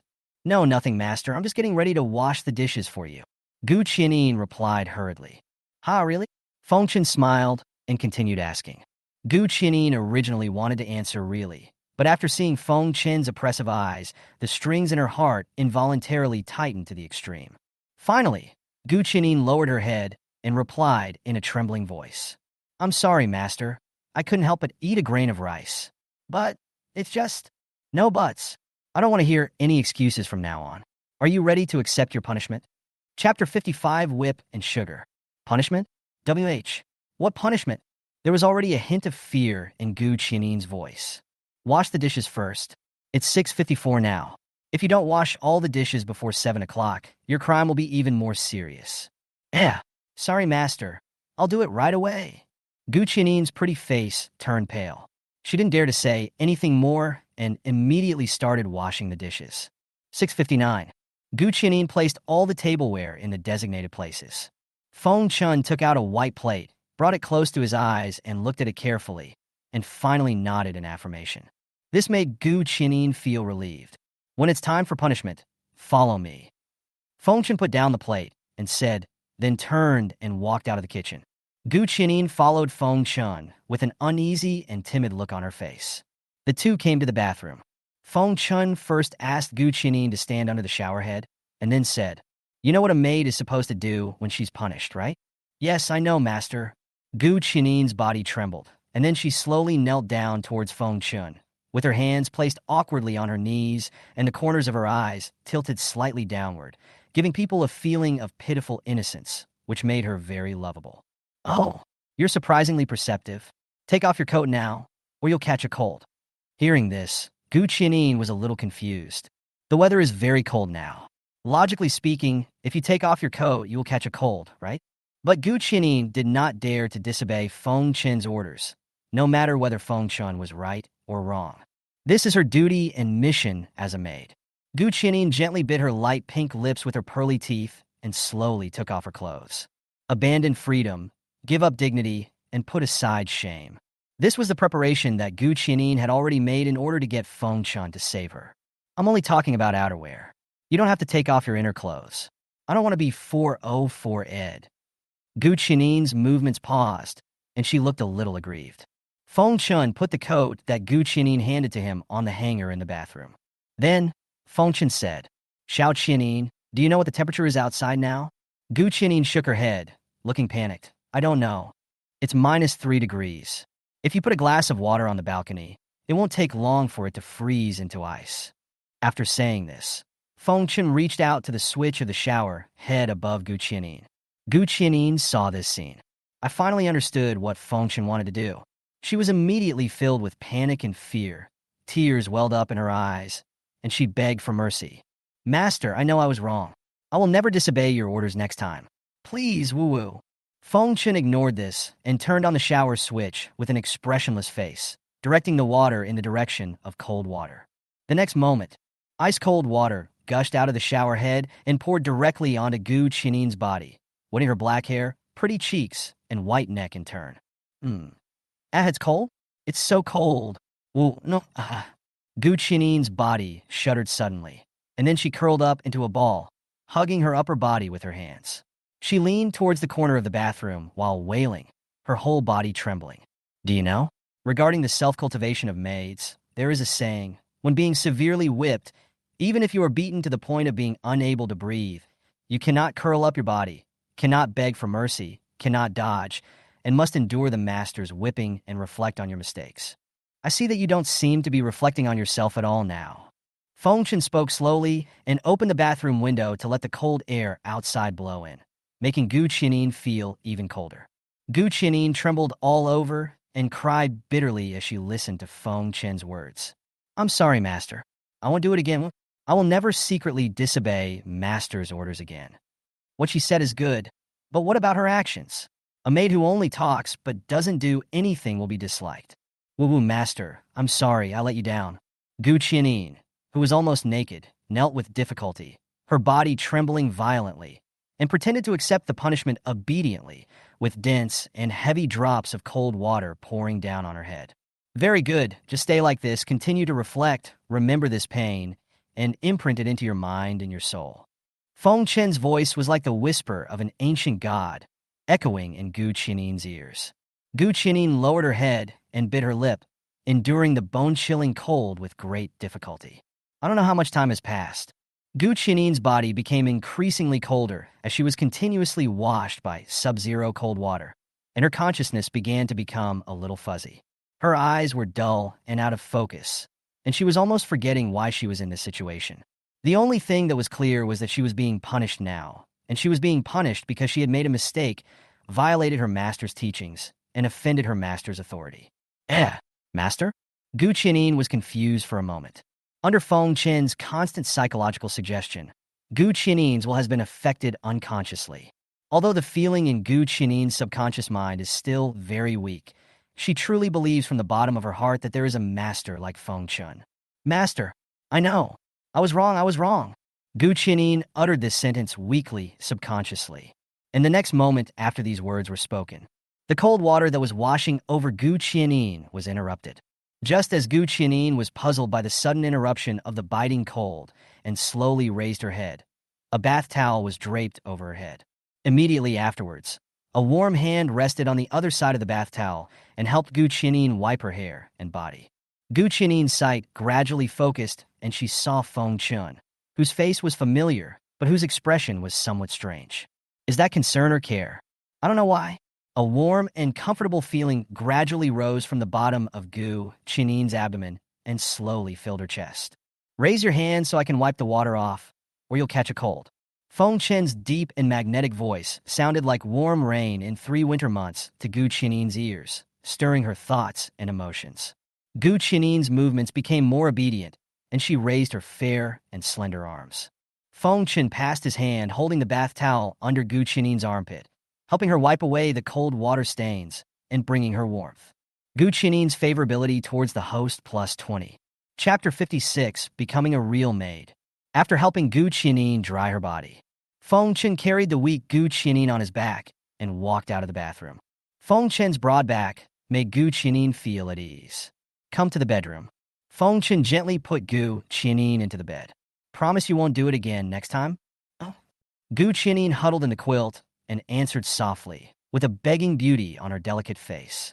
Very good. I like obedient children. After saying that, Feng Chen stretched out his hand. When Gu Qianyin saw Feng Chen extending his hand, she subconsciously shrank her head, closed her eyes, pursed her lips, and her eyelashes trembled slightly. Feng Chen's hand gently stroked Gu Qianyin's head. After feeling the soft touch on her head, Gu Qianyin slowly opened her eyes and met Feng Chen's warm gaze. Suddenly, Gu Qianyin's heart was beating wildly and her cheeks were slightly hot. Gu Qianyin's favorability towards the host plus 20. Wait a moment. After saying this, Feng Chen turned and left the bedroom. I don't know why, but at this moment Gu Qianyin actually felt a little lonely and reluctant. Fortunately, Feng Chen came back from the bedroom soon, holding a bowl of steaming sugar water in his hand. Drink some ginger and sugar water so you don't catch a cold. Feng Chen said with a smile, scooped a spoonful of ginger sugar water with a spoon, blew it with his mouth, and brought it to Gu Qianyin's mouth. Gu Qianyin's eyes trembled slightly, and she opened her mouth slightly, and Feng Chen fed the ginger sugar water into her mouth. Holding the spoon, the warm sugar water entered her mouth, went down the esophagus, and finally flowed into her stomach, making Gu Qianyin feel warm all over, and her lips became even redder. Better? Gu Qianyin's pretty face turned slightly red as she responded. Gu Qianyin's favorability towards the host plus 10. Gu Qianyin hadn't realized it yet. Ginger syrup can be brought in so quickly. This means that it was cooked a long time ago. At the same time, in Feng Chen's mind, Ding the host raised the favorability of the consumer Gu Qianin to 51 within 2 hours, triggering an additional reward. The host received 30% of the shares of Qingling Resort Group. Feng Chen listened to the system's upgrade sound and thought to himself that it was indeed the case. Previously, he raised Lin Zhuo's favorability to 55 within 2 hours and received a limited edition Koenigsegg as a reward. This time, he raised Gu Qianin's favorability to over 50 within 2 hours, and indeed triggered an extra reward, confirming his previous conjecture. It was worth it for him to use this series of mental control methods on Gu Qianin. But having said that, Feng Chen was a little confused. He had never heard of Qingling Resort Group. So Feng Chen asked the system in his mind, "System, what kind of company is Qingling Resort Group?" Reporting to the host, Qingling Resort Group is one of the largest resort companies in East Province, with a variety of resorts and tourist attractions. Fuck, that's useless. Why would I need a resort? No, wait. Feng Chen suddenly fell into deep thought. Resort travel. Perhaps he can use this method to improve the favorability of consumers. Now Luo Ningyan's favorability has reached 92, unforgettable, and it will not drop unless she is seriously betrayed by Feng Chen. Therefore, Feng Chen can temporarily focus his strategy on Lin Zhuo, and the resort may be a good opportunity to bring them closer together. Feng Chen gradually made up his mind about the next plan. Just at this moment, "Master, do you need me to sleep with you tonight?" Gu Qianin asked timidly. After Feng Chen's training, Gu Qianin developed a certain degree of identity recognition, became much more obedient, and no longer had any fluke mentality. An idea has now sprouted in Gu Qianin's mind. That is, even if Feng Chen does not appease everyone's online violence against her, it seems to be a good thing. Living with the owner like this may be a good choice. Certainly, this is just the beginning of an idea, and there is still a long way to go before it grows into a towering tree. If you don't sleep with me, you have nowhere else to sleep, right? As Feng Chen spoke, he gently fed the remaining ginger sugar water into Gu Qianin's stomach. After doing all this, Feng Chen took the bowl and left the room, and took a shower. After putting on pajamas and going to the bedroom again, Feng Chen walked to the bed, lifted the quilt, and lay down. He found that every corner of the quilt had been warmed by Gu Qianin's body. It seems that having a little maid is still very useful, Feng Chen thought. After Feng Chen lay on the pillow, Gu Qianin moved closer and took the initiative to act as a pillow for Feng Chen. Feng Chen put his arm around Gu Qianin and buried his head in her facial cleanser with its delicious body fragrance, and fell into a deep sleep. The next morning, Feng Chen woke up to the sound of the alarm. I found that Gu Qianin was no longer around. He threw back the quilt, got out of bed, washed up, and went to the kitchen, where he saw Gu Qianin had just finished making breakfast. In other words, Gu Qianin got up at least 20 minutes earlier than Feng Chen. Feng Chen sat down at the dining table. "Good morning, master." Gu Qianin, wearing a maid dress, brought Feng Chen's breakfast to the dining table, and then stood quietly by the side. After a whole day of studying yesterday, and Feng Chen's whip and candy, Gu Qianin already has the initial qualities of a maid, although it is not yet as attentive as the royal maids in Britain. But it's already very good. "Xiao Qianin, your performance today was very good and you deserve praise." Feng Chen raised his glass and took a sip of boiled water, then said, "I am very happy to receive the compliment from the master." Gu Qianin's favorability towards the host +4. A faint blush appeared on Gu Qianin's delicate and pretty face, and her voice was like the gentle rain in an ancient alley, bringing peace to people's hearts. Feng Chen couldn't help but secretly praise it in his heart. In fact, Feng Chen liked the original Gu Qianin very much except for her personality. First of all, it's her voice. Gu Qianin is able to perform as a virtual anchor named Meow Bailey on Bilibili. Her voice is clear, crisp, and sweet. Secondly, it was her delicate face and petite but well-proportioned figure that always made Feng Chen want to bully Gu Qianin. And now, Feng Chen is training Gu Qianin and has improved her originally bad character a lot. Gu Qianin suddenly became much cuter.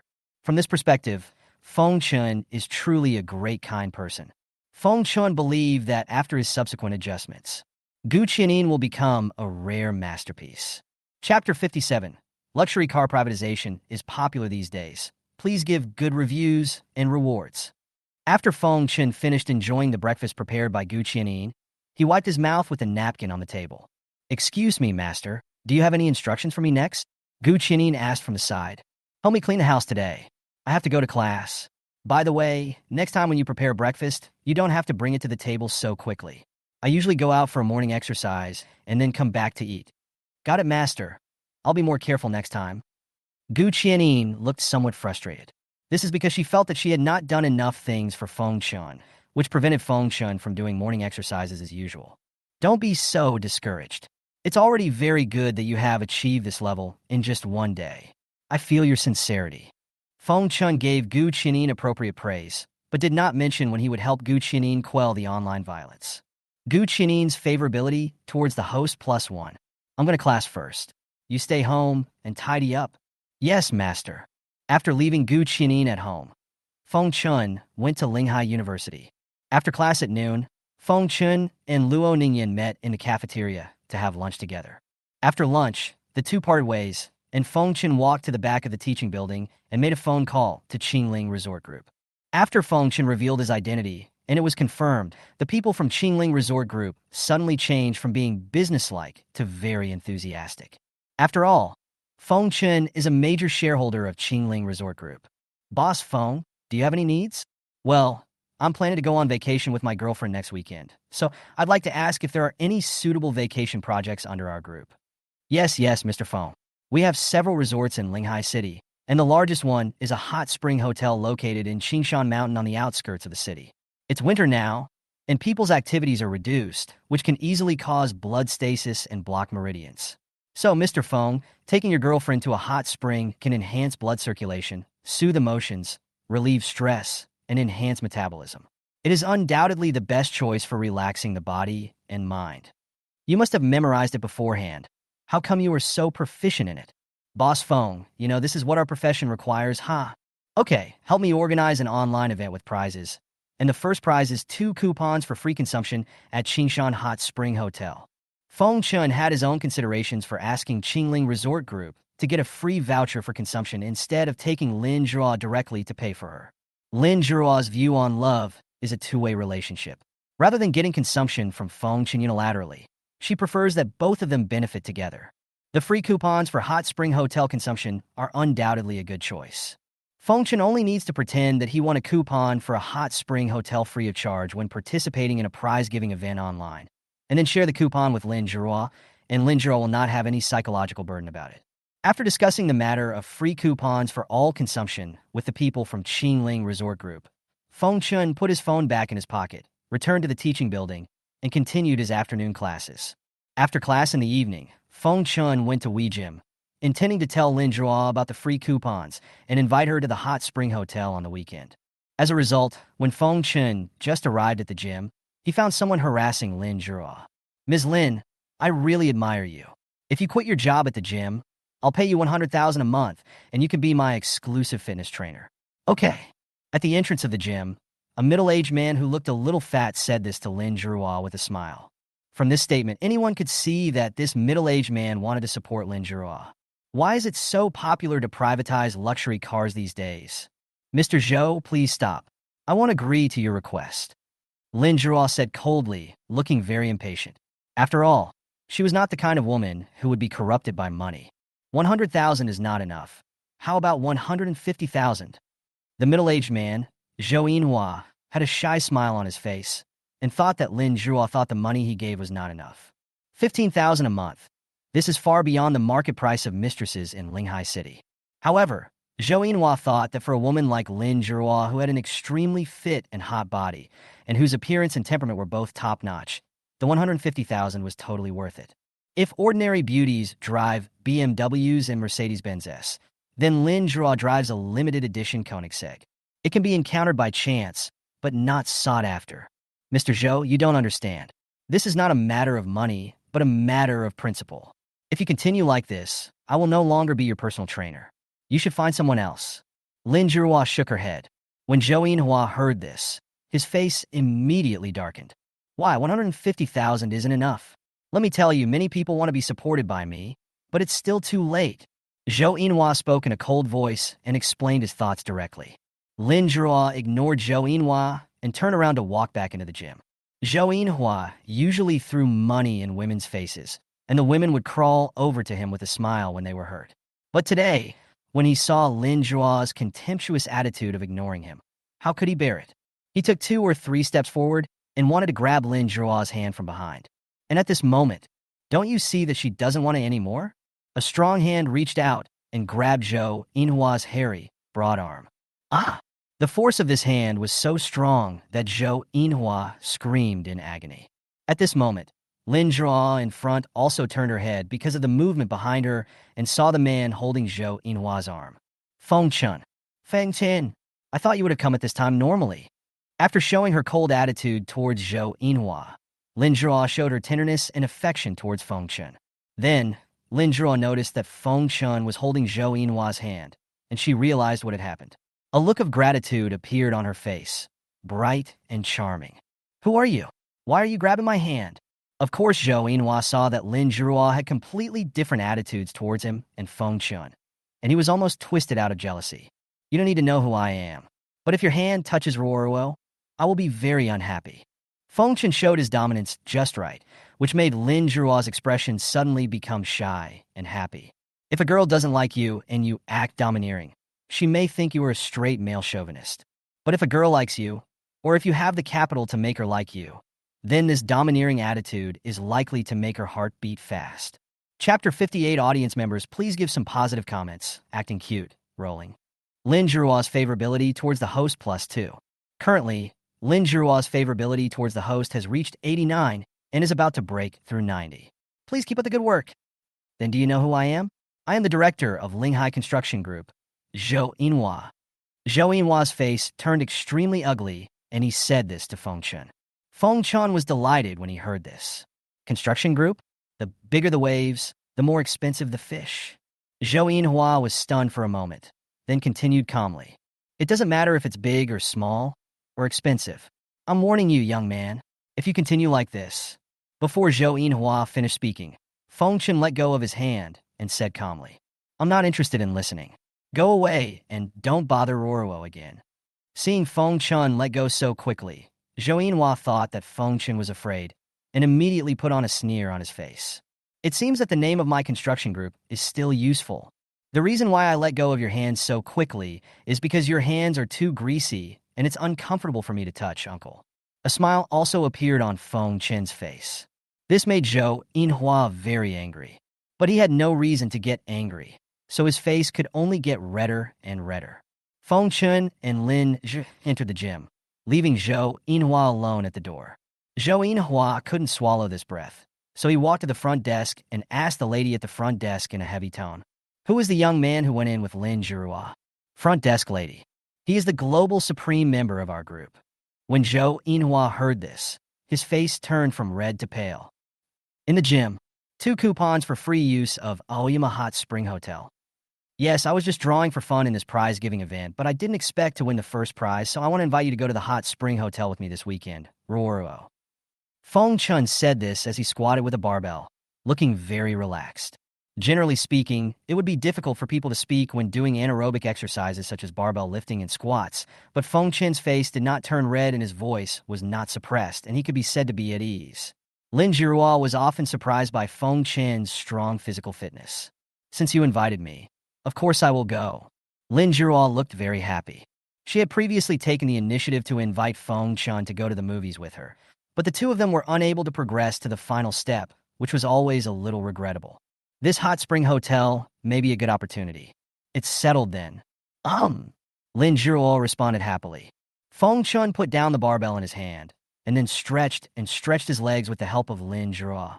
By the way, Ruo, are there many people like Mr. Zhou who harassed you recently? Actually, there are quite a few, but there are no more as excessive as Jiang Ruijie. Thanks to you, Feng Chun. But it's actually very tiring, right? You've been harassed to varying degrees. It's nothing. I can basically handle it on my own every time. Besides, fitness is also a career I like. When doing something I like, no difficulty will be an obstacle. Lin Zhuo opened her heart and spoke to Feng Chun. Feng Chun was silent for a moment. Then he put on a sincere expression, looked into Lin Zhuo's beautiful eyes, and said, I don't want that. Lin Zhuo was slightly stunned. What? I don't want to see you being harassed. Every time something like this happens, I get a little antsy. When Lin Zhuo heard Feng Chen's words, her blood began to flow faster and her chest became hot. Uncontrollably, a hint of dreamy blush appeared on Lin Zhuo's fair and tender face. There is no woman who doesn't want to see a man being a little jealous of her. Then I will simply not accept male students in the future. I will talk to the manager about this. Lin Zhuo said this softly, without much hesitation. Originally, Lin Zhuo had specially cleared this afternoon time slot for Feng Chen. Now she is even more willing to cancel the male students' courses for Feng Chen. You have to know that most of her students are men. Ruro, let me do it. After the gym is over, I will talk to the manager here and ask him to arrange for more female students to be assigned to you. Feng Chen shook his head. You don't have to do so much for me. I can just say this myself. I'm not just doing this for you. I'm also doing this for myself. Feng Chen's words made Lin Zhuo blush slightly, and then Feng Chen continued. Besides, I'm a supreme member of Weijim, and the manager will listen to me. Lin Zhuo's eyes wavered, and then she chuckled softly. You really act like a domineering president. You don't like the overbearing president? I only like domineering CEOs like you. Feng Chen and Lin Zhuo used the time of fitness class to date and flirt. This scene made the men on the treadmills not far away grit their teeth. A few weeks ago, they could admire Lin Zhuo every day when they came to Weijim to work out. Now, every time they come to Weijim, they're shown dog food and they are so jealous. After finishing his workout, Feng Chen went to find the manager of the Weijim gym. The manager knew Feng Chen's identity as a supreme member, so his attitude was very humble, with his head lowered and his head bowed. When Feng Chen suggested recommending more female students to Lin Zhuo, the manager immediately agreed. Don't worry, Mr. Feng. I promise that Lin Zhuo will not be harassed by any male students again. Feng Chen nodded, then turned and left the manager's office. Returned home in the evening, Feng Chen went straight to the delicious meal that Gu Qianin had prepared for him. Is the food to your liking, master? It's delicious. I like it very much. Feng Chen praised. Gu Qianin, who was standing beside them in a maid outfit, had a faint blush on her delicate and lovely face. Gu Qianin's favorability towards the host +1. After 2 days of maid life, Gu Qianin's complexion and spirit were obviously much better. She no longer looked haggard and had puffy eyes like before. The reason is that she has escaped from an environment where she would be exposed to cyberbullying. In order to vent their anger, those who cyberbullied Gu Qianin would send malicious things to Gu Qianin's home, and at the same time bombard her with text messages and harass her with phone calls. But since Gu Qianin moved into Feng Chen's house, she not only no longer received gifts sent to her home by those who cyberbullied her, but she was also no longer bombarded with text messages or harassed by phone calls. This was because Gu Qianin had handed over her cell phone, which was a means of contact with the outside world, to Feng Chen for safekeeping. Before Feng Chen eliminated the online violence against Gu Qianin, he had already saved Gu Qianin in another way. Chapter 59, Lin Zhuo's perfect figure. In the next few days, Feng Chen spent his time serving Gu Qianin morning and night. During this period, Feng Chen occasionally punished Gu Qianin slightly for her mistakes, and then showed his care and tenderness for Gu Qianin. Therefore, Gu Qianin's favorability towards Feng Chen became higher and higher, rising from the original 51 to 76, and she developed real feelings for Feng Chen. In a world full of malice from others, Feng Chen is the only one willing to protect her from the wind and rain and save her from despair. This alone is enough to make Gu Qianin develop a strong dependence and loyalty to Feng Chen. Gu Qianin began to feel genuine joy and happiness because Feng Chen was satisfied with her work and felt honored to be able to serve Feng Chen. Saturday, after enjoying breakfast with Gu Qianin's service, Feng Chen got dressed and prepared to go to Lin Zhuo's house. I may not be back until tomorrow, so you don't have to prepare dinner for me tonight. You can eat at home by yourself. Feng Chen put on his windbreaker and spoke to Gu Qianin, who was standing behind him. Understood, master. Gu Qianin's voice was soft, and she lowered her head slightly as she answered. Well, I'm leaving now. Master, take care. Feng Chen went out and drove to Lin Zhuo's home. When they arrived downstairs of Lin Zhuo's house and stopped the car, Feng Chen saw Lin Zhuo standing in the cold wind waiting. Feng Chen rolled down the car window and asked Lin Zhuo to get in. Lin Zhuo sat in the passenger seat and fastened her seatbelt. You could have waited until I told you to come downstairs. It's so cold standing downstairs. Feng Chen held the steering wheel with one hand, turned his head, and looked at Lin Zhuo and said, But I can't help wanting to see you. Feng Chun. Lin Zhirua's fair nose was slightly red from the cold, but she looked at Feng Chen's face with a tender look, her pupils like the flowing light reflected by the pebbles at the bottom of a clear lake. Feng Chen stretched out his hand, placed it on the back of Lin Zhirua's jade-like hand, and said, "But I feel bad for you. Look at you. Your hands are cold." Hearing this, Lin Zhirua's beautiful face, which was lightly made up, showed a blush like the setting sun.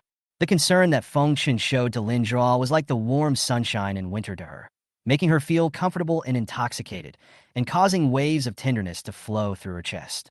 "Next time I call you, you can come down, okay?" Feng Chen stroked the back of Lin Zhirua's hand and spoke softly. Lin Zhirua's expression was shy yet tender, and she looked extremely charming. She really likes the dominance that Feng Chen occasionally shows. An hour later, Feng Chen and Lin Zhirua came to Kinjishan Hot Spring Hotel. After confirming the information at the hotel's front desk and checking the QR code for the free coupon on their mobile phones, Feng Chen and Lin Zhirua took off their shoes together and followed the staff to the accommodation area. The decoration of the corridors in the accommodation area is noble and luxurious while being elegant. The space has a strong sense of permeability and layering, giving people a very comfortable visual experience. Under the guidance of the staff, we entered the reserved room. There was a clean and tidy carpet on the floor, a bed, and a table. Outside the balcony was an exquisite and elegant independent hot spring. From the hot spring, we could see the green mountains and clouds in the distance, which was a comfortable and leisurely place. "Wait, independent spa?" Lin Zhiruo was stunned. Doesn't this mean that she and Feng Chen will be soaking in the same pool? Thinking of what might happen in the same hot spring pool, Lin Zhiruo's cheeks flushed. At this moment, Feng Chen asked the staff, "Aren't the hot springs here separated by gender and bathe in the hot spring hall? Why is there a hot spring pool built into the balcony of the guest room?" The staff member replied respectfully, "Sir, this is stipulated in the free consumption coupon. You can enjoy the highest standard of treatment in our hot spring hotel. Other guests need to pay a high price to stay in a single mixed bathroom like this. So that's how it is." Feng Chen nodded as if he suddenly realized something. "Wait until the staff leaves." Lin Zhao first walked around the room, observing the delicate and elegant decoration in the room. After doing all this, Lin Zhao turned to look at Feng Chen and asked with some embarrassment and expectation, "Now, do you want to take a hot spring bath?" Of course, if you come to a hot spring hotel and don't soak in the hot springs, it would be a waste of time, right? Feng Chen smiled. "Then Feng Chen, you go in and have fun first." There seemed to be a charming intoxication in Lin Zhua's voice. "What about you, Ruoruo? I'll go in later." Lin Zhua said this because she felt embarrassed to take off her clothes in front of Feng Chen. Although Lin Zhua believed that she and Feng Chen were already in a romantic relationship, they had not broken the window paper yet, so she was still shy. What's more, this is Lin Zhua's first love. "Okay, I'll go down first. Come over here quickly after you change your clothes. Don't catch a cold." Feng Chen nodded, then turned around and began to take off his coat. Lin Zhuo also walked into the bathroom and changed her clothes. After Feng Chen took off all his clothes, he picked up a bath towel and walked to the hot spring outside the balcony. He placed the bath towel next to the hot spring pool, swung the warm water, sat down, and soaked his body in the hot spring. The warm water covers the body below the collarbone, dilating the pores. The water vapor is rising, and the mountain scenery outside the balcony is green and beautiful, which makes people feel comfortable. Feng Chen faced the side of the room, placed his hands on the stone slab beside the hot spring, and sighed. He closed his eyes and tilted his head back, letting the warmth and comfort envelop him. About 2 minutes later, Feng Chen opened his eyes again and looked towards the room. And it was at this moment that he saw Lin Zhua, who happened to walk out of the room. Lin Zhua held a bath towel over her chest and covered her legs with her hands. She was naked, leaving her perfect body exposed to the air. Her softly contoured collarbone, delicate and smooth skin, arms that seemed to be carved from ivory, slender and toned waist, and clear yet soft lines on her abdomen all attracted Feng Chen's attention. The soft, ink-black hair fell to the sides of Lin Zhua's round breasts, like the most beautiful outline drawn by a painter's brush, adding the finishing touch to Lin Zhua's perfect figure, making her look sexy, attractive, and stunning. When Lin Zhua approached the hot spring, the steam from the hot spring rose up, slightly blurring the outline of Lin Zhua's body and giving her a hazy and ethereal beauty. Lin Zhuo lifted her slender, snow-white legs and gently wiped the surface of the hot spring with her toes. After confirming the water temperature, she slowly sank her graceful figure into the pool, creating ripples. Seeing this scene, Feng Chen's nose felt hot. He gasped, and he almost crushed the stone slab behind him. Chapter 60. Lin Zhuo's favorability breaks 90. Are you stunned? Lin Zhuo's face flushed like an intoxicated blush. She pushed aside the water and sat gently next to Feng Chen. Her voice was as soft as silk, making Feng Chen's heart itch. Of course, you're so beautiful. Feng Chen turned his eyes away and spoke frankly in a low voice, saying that this was the first time in his 2 lifetimes that he had seen such a soul-stirring and exquisite figure as Lin Zhuo. It's enough to suffocate any male. Lin Zhuo felt very surprised when she saw Feng Chen's slightly embarrassed appearance. After all, Feng Chen usually appears gentle, calm, and mature. This contrast suddenly made Lin Zhuo interested in teasing Feng Chen. But I'm only looking like this for you. Lin Zhuo moved closer to Feng Chen, gently placed her flexible shoulder on his arm, and spoke with her head down. Feng Chen's breathing hitched slightly. He was not Lu Xiaohui to begin with, and it was hard for him not to react when teased by Lin Zhuo to this extent. In order to avoid tearing the stone slab behind him due to his impatience, Feng Chen slowly lowered his hands from behind Lin Zhuo, soaked them in the hot spring water, and held Lin Zhuo's hand. Lin Zhuo half closed her eyelids, her pupils moved towards Feng Chen, and she quietly inserted her 5 slender fingers into the gaps between Feng Chen's 5 fingers, passed through, and finally interlocked her 10 fingers with Feng Chen. After holding hands with Feng Chen, Lin Zhuo's cheeks flushed slightly, making her look beautiful and charming. For a moment, the two were silent. Only the steam from the hot spring continued to rise. Finally, Lin Zhuo mustered up the courage, turned her body towards Feng Chen, raised her other hand from under the water, and stroked Feng Chen's cheek. Feng Chen couldn't help but look towards Lin Zhuo. Their eyes met. The former was clear and deep. The latter was charming and intoxicating. The atmosphere became increasingly ambiguous and hot. Finally, the string in Feng Chen's heart broke. He leaned his head over and kissed Lin Zhuo's soft lips fiercely, deeply inhaling the subtle fragrance from Lin Zhuo's body at close range. The scene was immediately ignited. Lin Zhuo responded to Feng Chen's invasion by raising her tight and tender arms, pressing them over Feng Chen's shoulders from both sides, and holding the back of Feng Chen's neck. The two of them clung to each other in the bathtub, causing ripples in the water. The scene was blurred by the warm mist and was almost unreal. Their emotions became more and more heated, with their breathing and moans intertwined and blended together. Lin Zhuo's favorability towards the host +1. Congratulations to the host for breaking through Lin Zhuo's favorability to 90. Reward system points +40. Current Lin Zhuo's favorability, 90 unforgettable. Note, when the favorability of the consumer reaches 90, it will not decrease unless the host is seriously betrayed. The system prompt sounded in Feng Chen's mind, but Feng Chen had no time to pay attention to it. And just when Feng Chen was about to sink completely from Lin Zhuo's body, the doorbell rang. Feng Chen finally seemed to wake up suddenly and stopped his actions. Lin Zhuo's clear and misty eyes were full of affection, but at the same time, they flashed with regret and reluctance. Feng Chen stared at Lin Zhuo's stunning face, took a few deep breaths, and said softly, "I'll go open the door." Then, Feng Chen left Lin Zhuo in the hot spring pool, walked out of the water, dried his body slightly with the towel placed beside the hot spring pool, put on a bathrobe, and returned to the room. When I opened the door, I saw a staff member pushing a food cart outside. "Hello, sir. The meal is delivered to you." "Okay, I'll just bring it in." Feng Chen nodded, picked up the meal, and then the staff helped Feng Chen close the door. Feng Chen brought the meal to the table in the room and then sat down on a chair nearby. He glanced sideways at Lin Zhuo, who was still soaking in the hot spring pool outside the balcony, and breathed a sigh of relief. Feng Chen really couldn't help it just now. After Lin Zhuo took off all her clothes, her already top-notch figure became even more attractive.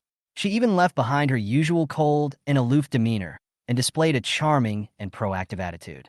Feng Chen had previously endured the temptations from Luo Nan and Gu Qianin, and had suppressed a lot of his anger.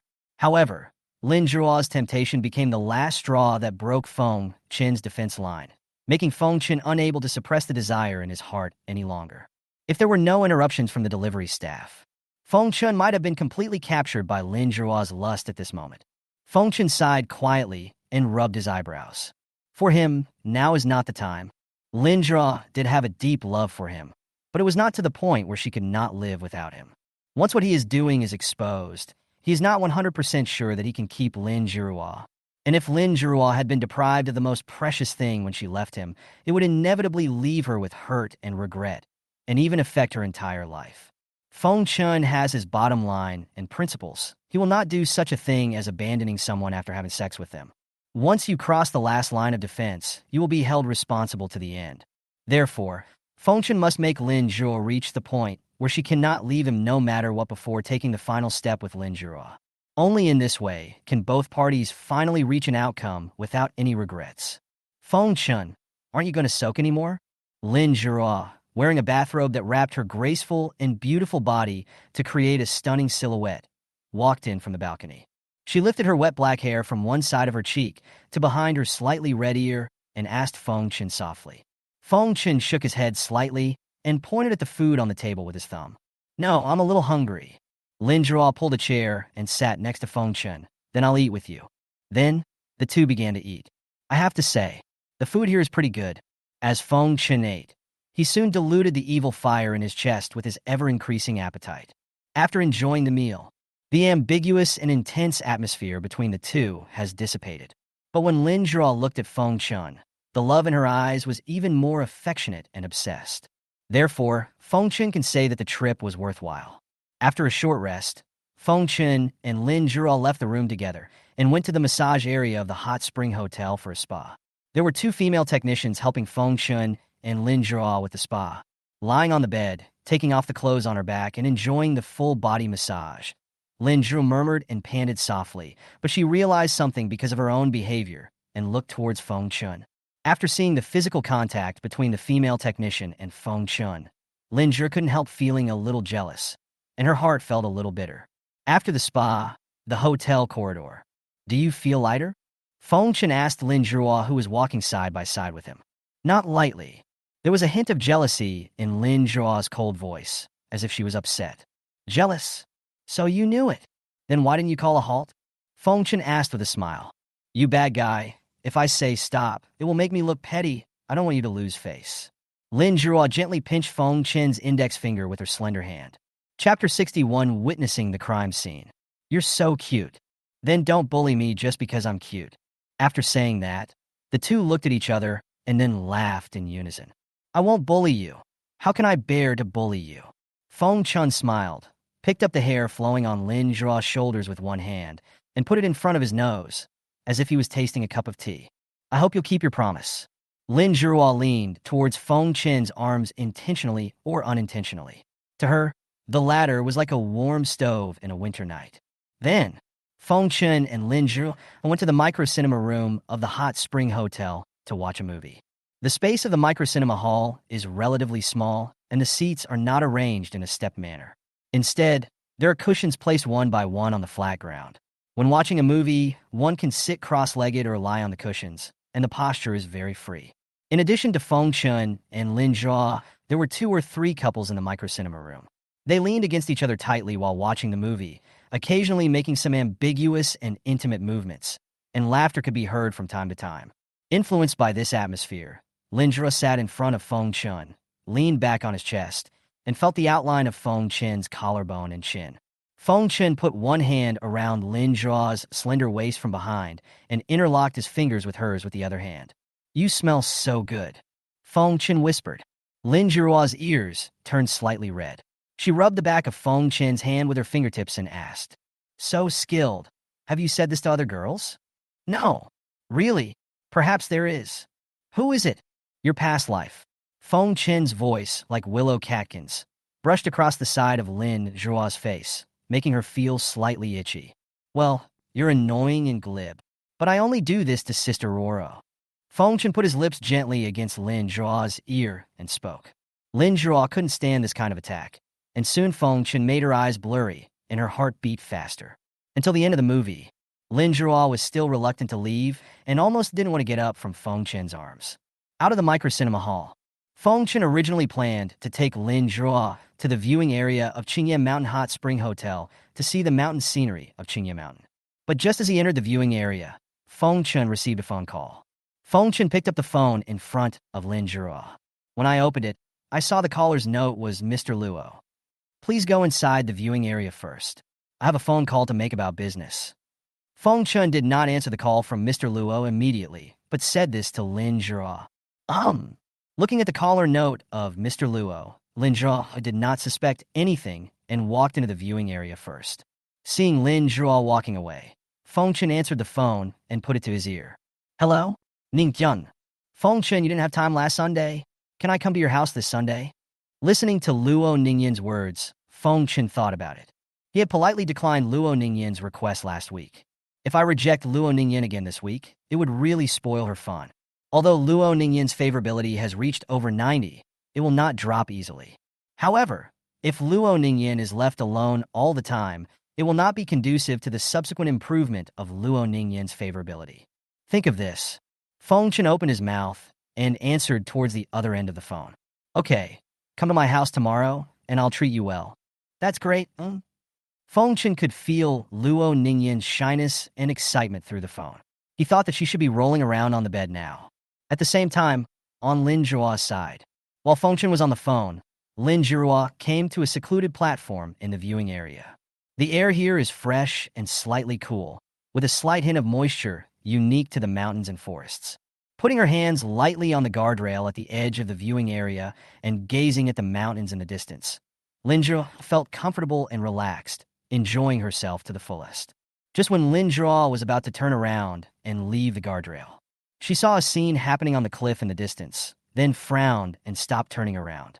Lin Zhihua squeezed her lower eyelids and looked carefully towards the direction of the cliff. Just see, on a cliff in the distance, a man in a white suit with a sinister look stood behind a middle-aged man. The two of them were facing Lin Zhihua's side.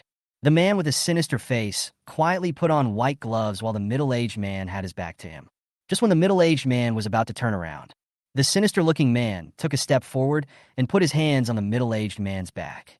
The middle-aged man showed an expression of astonishment and panic. He retreated backwards due to weightlessness, and finally stepped on empty air and fell off the cliff with his hands waving. See here. Lin Zhihua took 2 steps back and covered her mouth with one hand. Kill. Lin Zhihua had never thought that such a thing would happen where she could see it, and she was suddenly a little panicked. But after the panic, she realized the seriousness of the incident and quickly calmed herself down, secretly memorizing the location where the middle-aged man was pushed off the cliff. While the sinister-looking man in the distance hasn't noticed Lin Zhihua yet, Lin Zhihua left the guardrail and rushed back to Feng Chen from the viewing area while calling the police. Hello? Hello, this is 110. How can I help you? I witnessed the murder scene. Crime scene? Wait a moment. A voice holding a pen and paper came from the other end of the line. Please tell us your current location, the surrounding environment, and the details of the murder. Aoyama Hot Spring Hotel. Viewing area. I was standing by the guardrail and saw someone pushing another person off the opposite cliff. Okay. We will send police as soon as possible. After Lin Zhihua called the police, she happened to rush back to Feng Chen. At this time, Feng Chen had just finished a phone call with Luo Ningyan and was putting down his phone. When Feng Chen saw Lin Zhihua walking towards him with an unusual expression on her face, he immediately realized that something was wrong. What's wrong? Feng Chen asked Lin Zhihua with concern. Feng Chen, listen to me. I saw someone kill someone. Lin Zhihua's speaking speed seemed much faster than usual. Kill. When Feng Chen heard this, he frowned. Feng Chen, who had experienced all kinds of darkness in his previous life, immediately asked Lin Zhihua solemnly, You weren't seen by the man who killed someone, were you? No. That's fine then. Did you call the police? I have reported it, and the police are on their way now. Feng Chen nodded after pondering for a moment, then said, Well, to be on the safe side, let's not go to crowded places. This way, if there are any suspicious people, I can find them immediately. Lin Zhihua recalled the skills Feng Chen showed when he challenged Yang Ruijia in the gym, so she nodded solemnly. Yes. Chapter 62 Murder Mystery. The police arrived at the scene 10 minutes later. As the person who reported the case, Lin Zhihua naturally had the responsibility to identify the location where the murder occurred. She described the scene to the police officers who came over and led them to the guardrail of the viewing area, explaining the approximate location where the victim fell into the valley. In other words, you only saw the victim being pushed off the cliff, and then she disappeared into the dense forest below the cliff. You have no way of confirming whether she was alive or dead, right? When asked by one of the thin policemen, Lin Zhuo nodded. Another big policeman then suggested, "Then Miss Lin, could you please help us identify the exact location? Human life is at stake. Without knowing whether the victim is alive or not, we must hurry up. Even if there is only a glimmer of hope, we cannot let it slip away." Lin Zhuo was about to agree, but suddenly remembered something and looked at Feng Chan beside her. Feng Chan nodded gently at Lin Zhuo and gave her a reassuring look. Lin Zhuo felt a little warm in her heart. Then she looked back at the police in front of her and said, "Okay, I'll go with you, and he can come too." After getting help from the eyewitness Lin Zhuo, the police contacted the rescue team in Qingye Mountain, and a team of nearly 10 people entered the forest. After searching for a while, they found a middle-aged man lying on the ground below the cliff that Lin Zhuo had pointed out earlier. He was covered with scars and his face was unrecognizable. He was bleeding from all 7 orifices. The wounds on his body seemed to have been caused not long ago, and the blood had not yet completely dried up.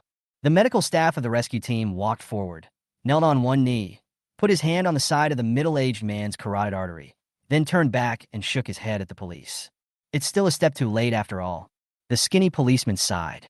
After all, Lin Zhuo had never been exposed to such a scene before. She covered her mouth with one hand and took a step back. Feng Chan, who was on Lin Zhuo's left, put his hand on Lin Zhuo's right shoulder and comforted her. "It's okay. I'm here." Lin Zhuo felt the warmth in Feng Chan's arms, and her emotions gradually calmed down, and the light in her eyes slowly became softer. She shrank a little closer into Feng Chan's arms. After the police cordoned off the crime scene, they began to ask Lin Zhuo about the details of the incident. When the police learned from Lin Zhuo that she had seen the murderer's profile from a distance, her position in the case became crucial. "You are sure you remember the murderer's facial features, right?" "Yes, I still remember it." "Then, could you please come back with us to the police station and make a statement?" "Don't worry. We have no intention of restricting your freedom. We just hope that you can help cooperate with our investigation." Lin Zhuo didn't think much about the police's request and nodded in agreement. After what happened today, the dating atmosphere between her and Feng Chan had almost disappeared and was replaced by the solemn and serious atmosphere of case investigation. If she could help the police identify the murderer and bring him to justice, she would feel more at ease. At the same time, not far away, a policeman leaned against a tree, observing Lin Zhuo with a squint, and quietly dialed someone's phone. "Hello, brother." Zhou Zhonghua's body was found by a woman, and she also saw Lu Zheju's face. "Elder brother? Don't talk. Let me think about it." "Oh, yes, yes." After more than 10 seconds of silence, a voice came from the other end of the phone again. "How about this? I'll send someone over now, and you look for a place nearby where we can hide people." The person who was responsible for taking Lin Zhuo back to the police station to take a statement was a male police officer with a mole on the lower left side of his cheek. According to his self-introduction, his name was Zhao Yidong. Zhao Yidong can be considered an old criminal investigator. He has worked diligently in the public security for more than 10 years. He has participated in the investigation of hundreds of cases, big and small, and has very rich experience in handling cases. Originally, Zhao Yidong only planned to take Lin Zhuo back to the police station, but Feng Chen insisted on going with Lin Zhuo. Zhao Yidong couldn't persuade Feng Chen, so he had to agree. Lin Zhuo was very happy because Feng Chen showed care for her. However, after the 3 of them got into the police car, Zhao Yidong was about to start the car when he suddenly covered his stomach with his hands, his expression like several fat intestines twisted together, and said in a muffled voice, "Hiss, oh no, I might have a stomachache. Sorry, Miss Lin, I have to go to the bathroom. I'm afraid I won't be able to hold it on the highway." Seeing this, Lin Zhuo, who was sitting in the back seat of the car with Feng Chen, said quickly, "Officer Zhao, please go quickly. It won't be a problem for us to wait for a while." Sorry." After saying this, Zhao Yidong unbuckled his seatbelt, pushed the door, and got out of the car, running all the way to the restroom in the parking lot. Feng Chen and Lin Zhuo didn't have to wait long. A few minutes later, the sound of a car door opening and closing was heard, and a policeman sat in the driver's seat of the police car, but it was not Zhao Yidong from before. The policeman in the driver's seat narrowed his eyes and glanced through the rearview mirror at Lin Zhuo, who was talking happily with Feng Chen in the back seat. The vehicle starts. Lin Zhuo, who was discussing fitness-related topics with Feng Chen, looked at the front seat of the car at this time and found that the policeman driving the car was a different person, not Zhao Yidong. Lin Zhuo was slightly stunned, then asked, "Excuse me, are you?" "Call me Officer Liang. Officer Zhao just had diarrhea. He didn't want to waste too much time, so he asked me to take you back to the police station to take your statements." Lin Zhuo didn't think much about it and just nodded. The reasons given by the other party were very sufficient, and he was a police officer, so there was no need to doubt him. But Feng Chen is different. He noticed that Officer Liang was wearing gloves. Normally, wearing gloves while driving is not a strange thing. But the gloves worn by Officer Liang are not anti-slip gloves for steering wheels, but professional gloves that will not leave any biological information on the places they touch. This type of gloves is usually only used when extracting criminal investigation objects, but it also has another use, which is to not leave any fingerprint evidence. Feng Chen pretended to be casual and observed Officer Liang's eyes through the rearview mirror, and found that Officer Liang's eyes were sharp and his vision was always very broad. This highly concentrated state is particularly evident when conducting counter-reconnaissance and criminal action planning. Feng Chen had a rough guess about the real purpose of Officer Liang. One thing that was absolutely certain was that Officer Liang had been lying before. He is not the one who will replace Zhao Yidong. Even he was not the one who wanted to send Lin Zhuo to the police station. His real purpose is most likely. Chapter 63, Feng Chen's Choice. Seal. This is the event with the highest probability of occurrence that Feng Chen sorted out based on various clues. He had overheard the police discussing the identity of the victim before, who was an official of high rank. The murder of officials is likely to involve a struggle for power and profit. In his previous life, Feng Chen was involved in a vortex of power struggle, and ordinary people who got involved in it would face serious threats to their personal safety. The person who murdered the official might be an important figure on one side of the power struggle, and the face of this important figure was now seen by Lin Zhuo. Lin Zhuo is an ordinary person with no backing and no power. No matter what happens to her, it can be suppressed by money or power. Therefore, killing her to silence her is the best option. This is why Feng Chen insisted on accompanying Lin Zhuo into the police car. Before arriving safely at the police station to take a statement, everyone is worthy of suspicion. Feng Chen had been through darkness before, so naturally, he understood the rules of the dark side clearly enough. The police car drove onto the highway. Seizing the car here would only increase the danger. If the vehicle overturned, even Feng Chen could not guarantee that he could protect Lin Zhuo, so he chose to wait. This Officer Liang will definitely attack them at some point, and it won't be too late to fight back then.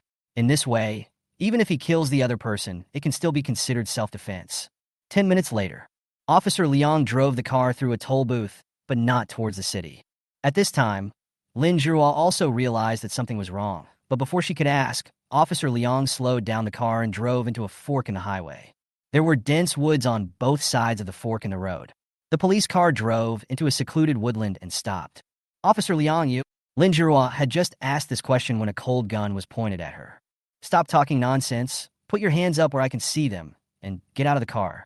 Officer Liang, holding a pistol, raised his lower eyelids slightly, squeezing his pupils with a fierce and sharp look.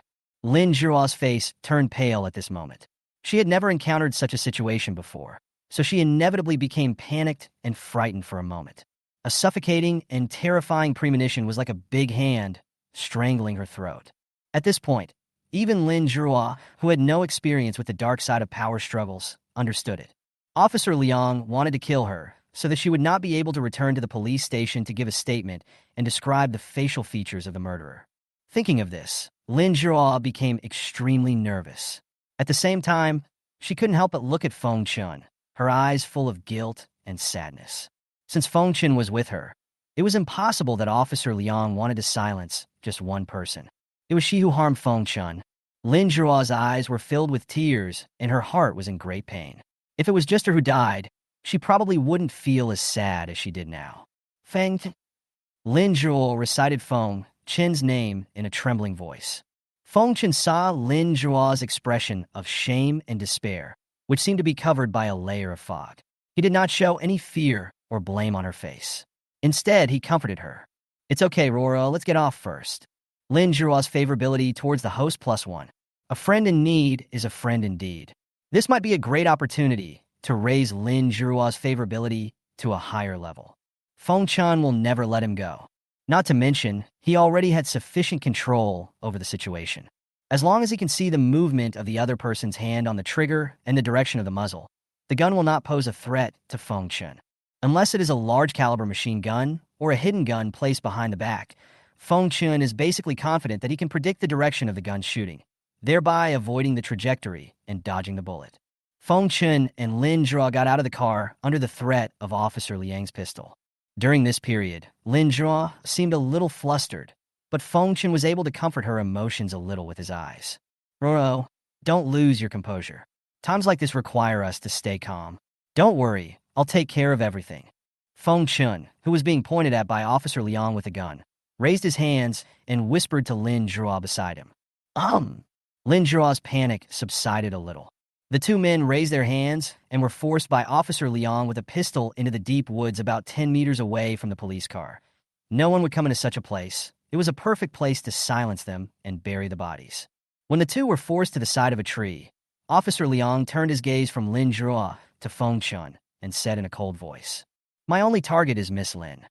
Feng Chen's expression remained unchanged, his eyes slightly fixed, and he asked, "So what?" "So, I'll give you a chance to choose. I can choose not to kill you, but you must kill the girl next to you with your own hands and become the murderer. This way you can survive," Officer Liang said in a calm tone. Once Feng Chen chooses to kill Lin Zhao in order to survive, Feng Chen will definitely keep his mouth shut in order to escape legal sanctions. After listening to what Officer Liang said, Feng Chen looked at Lin Zhao beside him, seeing Feng Chen's gaze. At this moment, Lin Zhao's breathing stagnated. Her heart was panicking, and her trembling eyes revealed a hint of panic and fear. In the face of a real threat to life, most people, even those who are usually helpful, kind, and friendly, will reveal their most primitive and selfish side. She really liked, even loved Feng Chen, but she didn't know the extent of Feng Chen's feelings for her. No, don't do this. She didn't want to see Feng Chen's next choice. She was very scared, afraid that she might be experiencing the darkest and most desperate thing in her life, even though it was the last period of her life. Feng Chen's eyes reflected in Lin Zhao's eyes became even deeper and more mysterious. Finally, Feng Chen stretched out his hand towards Lin Zhao. When Lin Zhao saw this scene, the sadness and disappointment in her heart were about to overflow, turning into tears swirling in her eyes, but she stood there without any regrets. Okay, if it was Feng Chen who did it, at least at the end of their lives, the two could look at each other. However, survive. Feng Chen said this, stretched out his hand, and pushed Lin Zhao behind a nearby tree. The width of the tree was just enough to block the bullets fired from Officer Liang. Lin Zhao fell behind the tree, her long black hair fluttering in the wind, her face filled with shock. She saw Feng Chen retract his hand that had pushed her away, leaving behind a warm smile that looked like the one he showed when they first met. Then he turned around and rushed towards Officer Liang with a pistol without hesitation, disappearing from her sight. "No, Feng Chen, don't." After a while, Lin Zhao's voice resounded throughout the forest, gradually becoming tearful. Chapter 64. Lin Zhao's favorability breaks through, and they will remain faithful until death. Bang bang. 2 gunshots rang out in succession, followed by the sound of a body falling to the ground. Lin Zhao was behind a tree and couldn't see what was happening on Feng Chen's side. When she heard the gunshots, her heart skipped a beat and her emotions broke. She burst into tears as she was overwhelmed with the emotion and grief that was engraved deep in her soul. Feng Chen, the man who was willing to sacrifice his life for her without hesitation. The tenderness he showed lasted until his death. But she had doubted a moment ago that he would abandon her to save himself. She was wrong, very wrong. This unforgettable love is something she will never be able to repay in her entire life. Lin Zhao burst into tears with overflowing emotions. At this moment, Feng Chen's importance in Lin Zhao's heart exceeds that of herself. Lin Zhao's favorability towards the host +1. Lin Zhao's favorability towards the host +1. Lin Zhao's favorability towards the host +1. Lin Zhao's favorability towards the host +1. Congratulations to the host for breaking through Lin Zhao's favorability to 95. Reward system points +80. Current Lin Zhao's favorability. 95, unwavering until death. Note, once the favorability of the consumer reaches the level of unwavering, it will no longer decrease. Feng Chen leaned over and pressed Officer Liang's head to the ground, listening to the system's prompts with a happy mood. Just now, he pushed Lin Zhao behind a tree, using the tree as a cover to temporarily ensure Lin Zhuo's safety, and then rushed towards Officer Liang.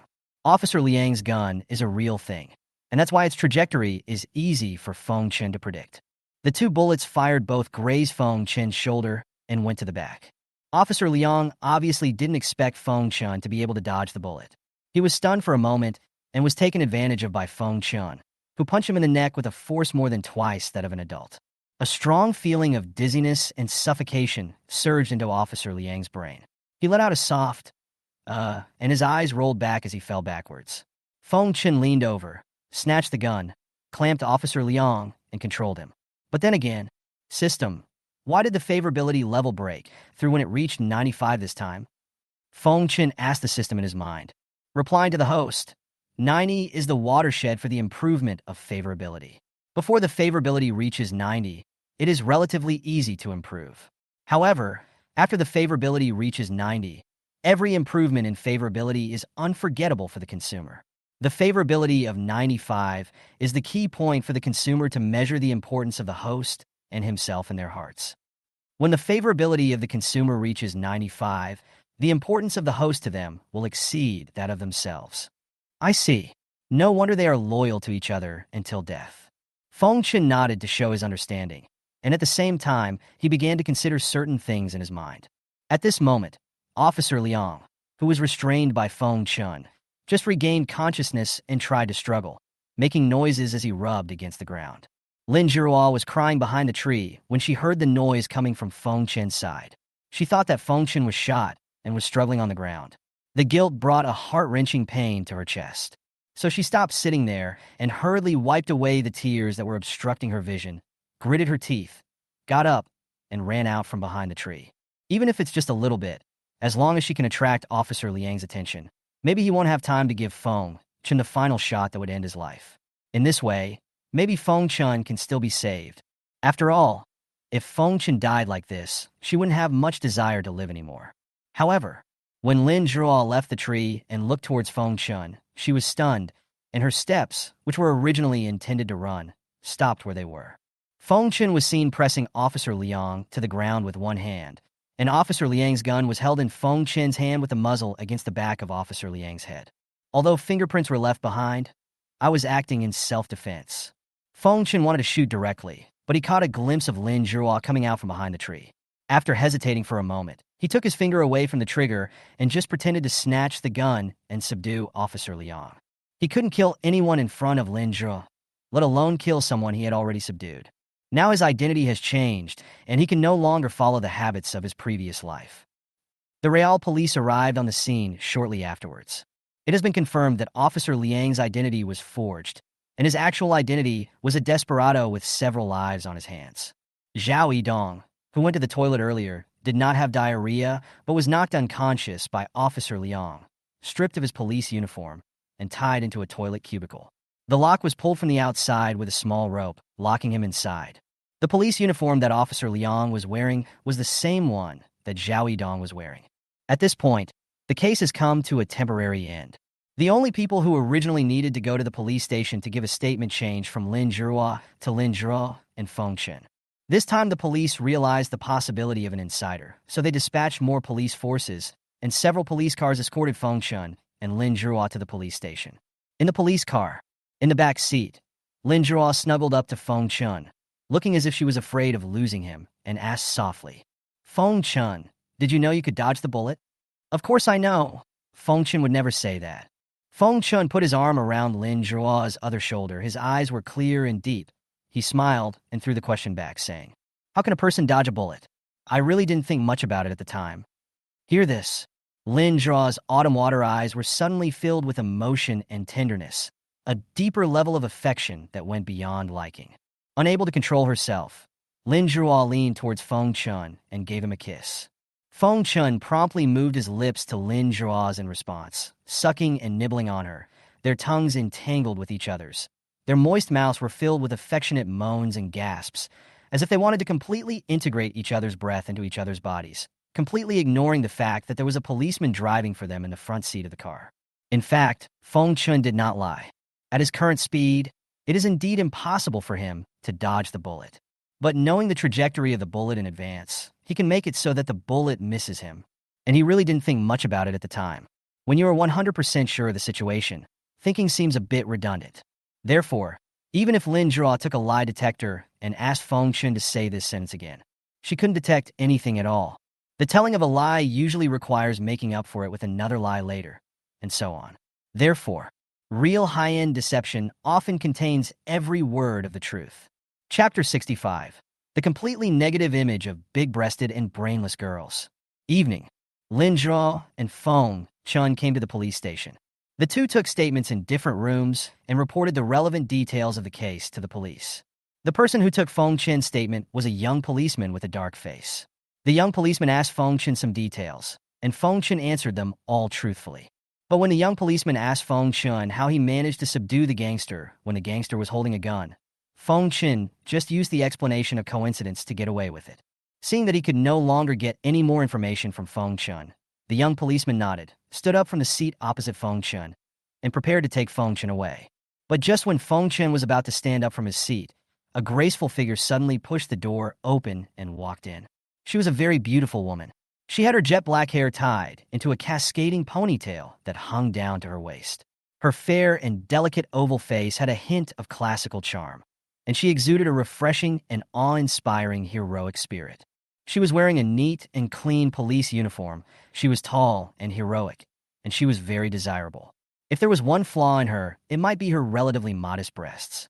Ding consumption object bound successfully. System points +5. Opening detailed information of the object for the host. Consumer. Jiang Yuyan. Age. 24. Height. 169 cm. Quality rating. A+. Favorability towards the host. 0. Have not met yet. Feng Chen narrowed his eyes slightly and gave up the action of standing up to see what this newly bound consumer object, Jiang Yuyan, wanted to do. At this time, the young policeman nodded slightly to Jiang Yuyan at the door and called out with a hint of respect. Deputy Team Leader Jiang, do you have any instructions? Jiang Yuyan first glanced at Feng Chen, then turned her gaze to the young policeman who stood up and said, Lu Yang, please go out first. I have something to say to Feng Chen. Oh, leave the transcript here. I have some questions I need to confirm with him. Okay, Deputy Team Leader Jiang. The young policeman named Lu Yang handed the transcript to Jiang Yuyan. Jiang Yuyan took it with one hand. Then she walked over and sat down opposite Feng Chen. Lu Yang closed the door and left. At this point, only Jiang Yuyan and Feng Chen were left in the room. Hello, Feng Chen. Please introduce yourself first. I am Jiang Yuyan from the Criminal Investigation Division of the Linghai Public Security Bureau. I am also the deputy team leader of a special case in Linghai City. Jiang Yuyan placed the transcript on the table between her and Feng Chen, spread it out, took out the pen from the notebook, and started turning it around with her fingers. Hello, Officer Jiang. Feng Chen smiled faintly and continued. If you have any questions, Officer Jiang, feel free to ask. As long as it's related to the case, I will tell you everything I know. Thank you for your cooperation. Then I will ask. Jiang Yuyan twirled the pen, looked down at the contents of the transcript, then raised her head and looked at Feng Chen with deep, beautiful eyes. Liang Jun, the fake policeman who claimed to be Officer Liang in front of you before, is a serious criminal with several lives on his shoulders. He also has experience serving in the army, so his marksmanship can be guaranteed. So I want to ask you, Feng Chen, how did you dodge the bullets and subdue him? Feng Chen's eyes were calm, and he answered in a voice that was neither light nor heavy. Officer Jiang, I think these things have been clearly recorded in the transcript. I know, so I just want to confirm again. Liang Jun fired 2 shots at that time, and you were lucky enough to dodge both shots, and then you knocked him down before he could react, right? Yes. So I don't really believe it, Feng Chen. You said that you dodged the bullet of Liang Jun, who had retired from the army, by coincidence. This is already an extremely low probability event. And then you subdued him, who was once a soldier. How capable does it take to do this? Although I'm a policeman, I've only seen such things in police and gangster movies. Officer Jiang, this should be beyond the scope of the case itself, right? I know, so I never took notes, right? In other words, Officer Jiang asked these questions purely out of curiosity? Well, you can think of it that way. Since this is a question outside of the case, I can choose not to answer it, right? Feng Chen gave Jiang Yuyan a plain, but polite smile. Jiang Yuyan nodded slightly, then said, Well, You can. So let's get back to the question related to the case. Was it really just a coincidence that you dodged the bullet? Yes, Officer Jiang. I am just an ordinary college student. I have never participated in any training related to this. How could it not be a coincidence? If not, Officer Jiang, you can check my resume. I have checked your resume. Hearing Jiang Yuyin say this, Feng Chen slightly squeezed his lower eyelids upward, and a hint of imperceptible surprise flashed in his eyes. Jiang Yuyin stared at Feng Chen's face and continued. It's because I checked your resume that I'm curious. How can you, an untrained college student, do something that even the ace of our SWAT team can't do? I told you. Don't rush to answer. Feng Chen, I haven't finished what I want to say. I think you are too calm and composed now. This kind of psychological quality is obviously not something an ordinary college student can possess, so I doubt it. Jiang Yuyin stopped spinning the pen in her hand, leaned forward, pressed her elbows on the edge of the table, and continued. Are you someone else who has borrowed the identity of Feng Chen? As soon as these words came out, Feng Chen's eyebrows trembled slightly, and he was very surprised. Then his mentality became a little solemn. Jiang Yuyin's sharp personality and strong reasoning ability were really beyond his expectations. Analyzing from the point of view of facts, he is indeed a soul from another world, who replaced Feng Chen of this world, obtained the body of Feng Chen of this world, and integrated his memory. Jiang Yuyin could vaguely sense this. No wonder she had almost no trouble getting married. It turned out that she was the opposite of having big breasts and no brains. Excuse me, can you answer me? Although Jiang Yuyin asked Feng Chen in a requesting manner, her slender white fingers were tapping on the table at this moment, which could invisibly give people a sense of oppression. This is not relevant to the case, so I have no comment. Feng Chen still had that harmless smile on his face and said,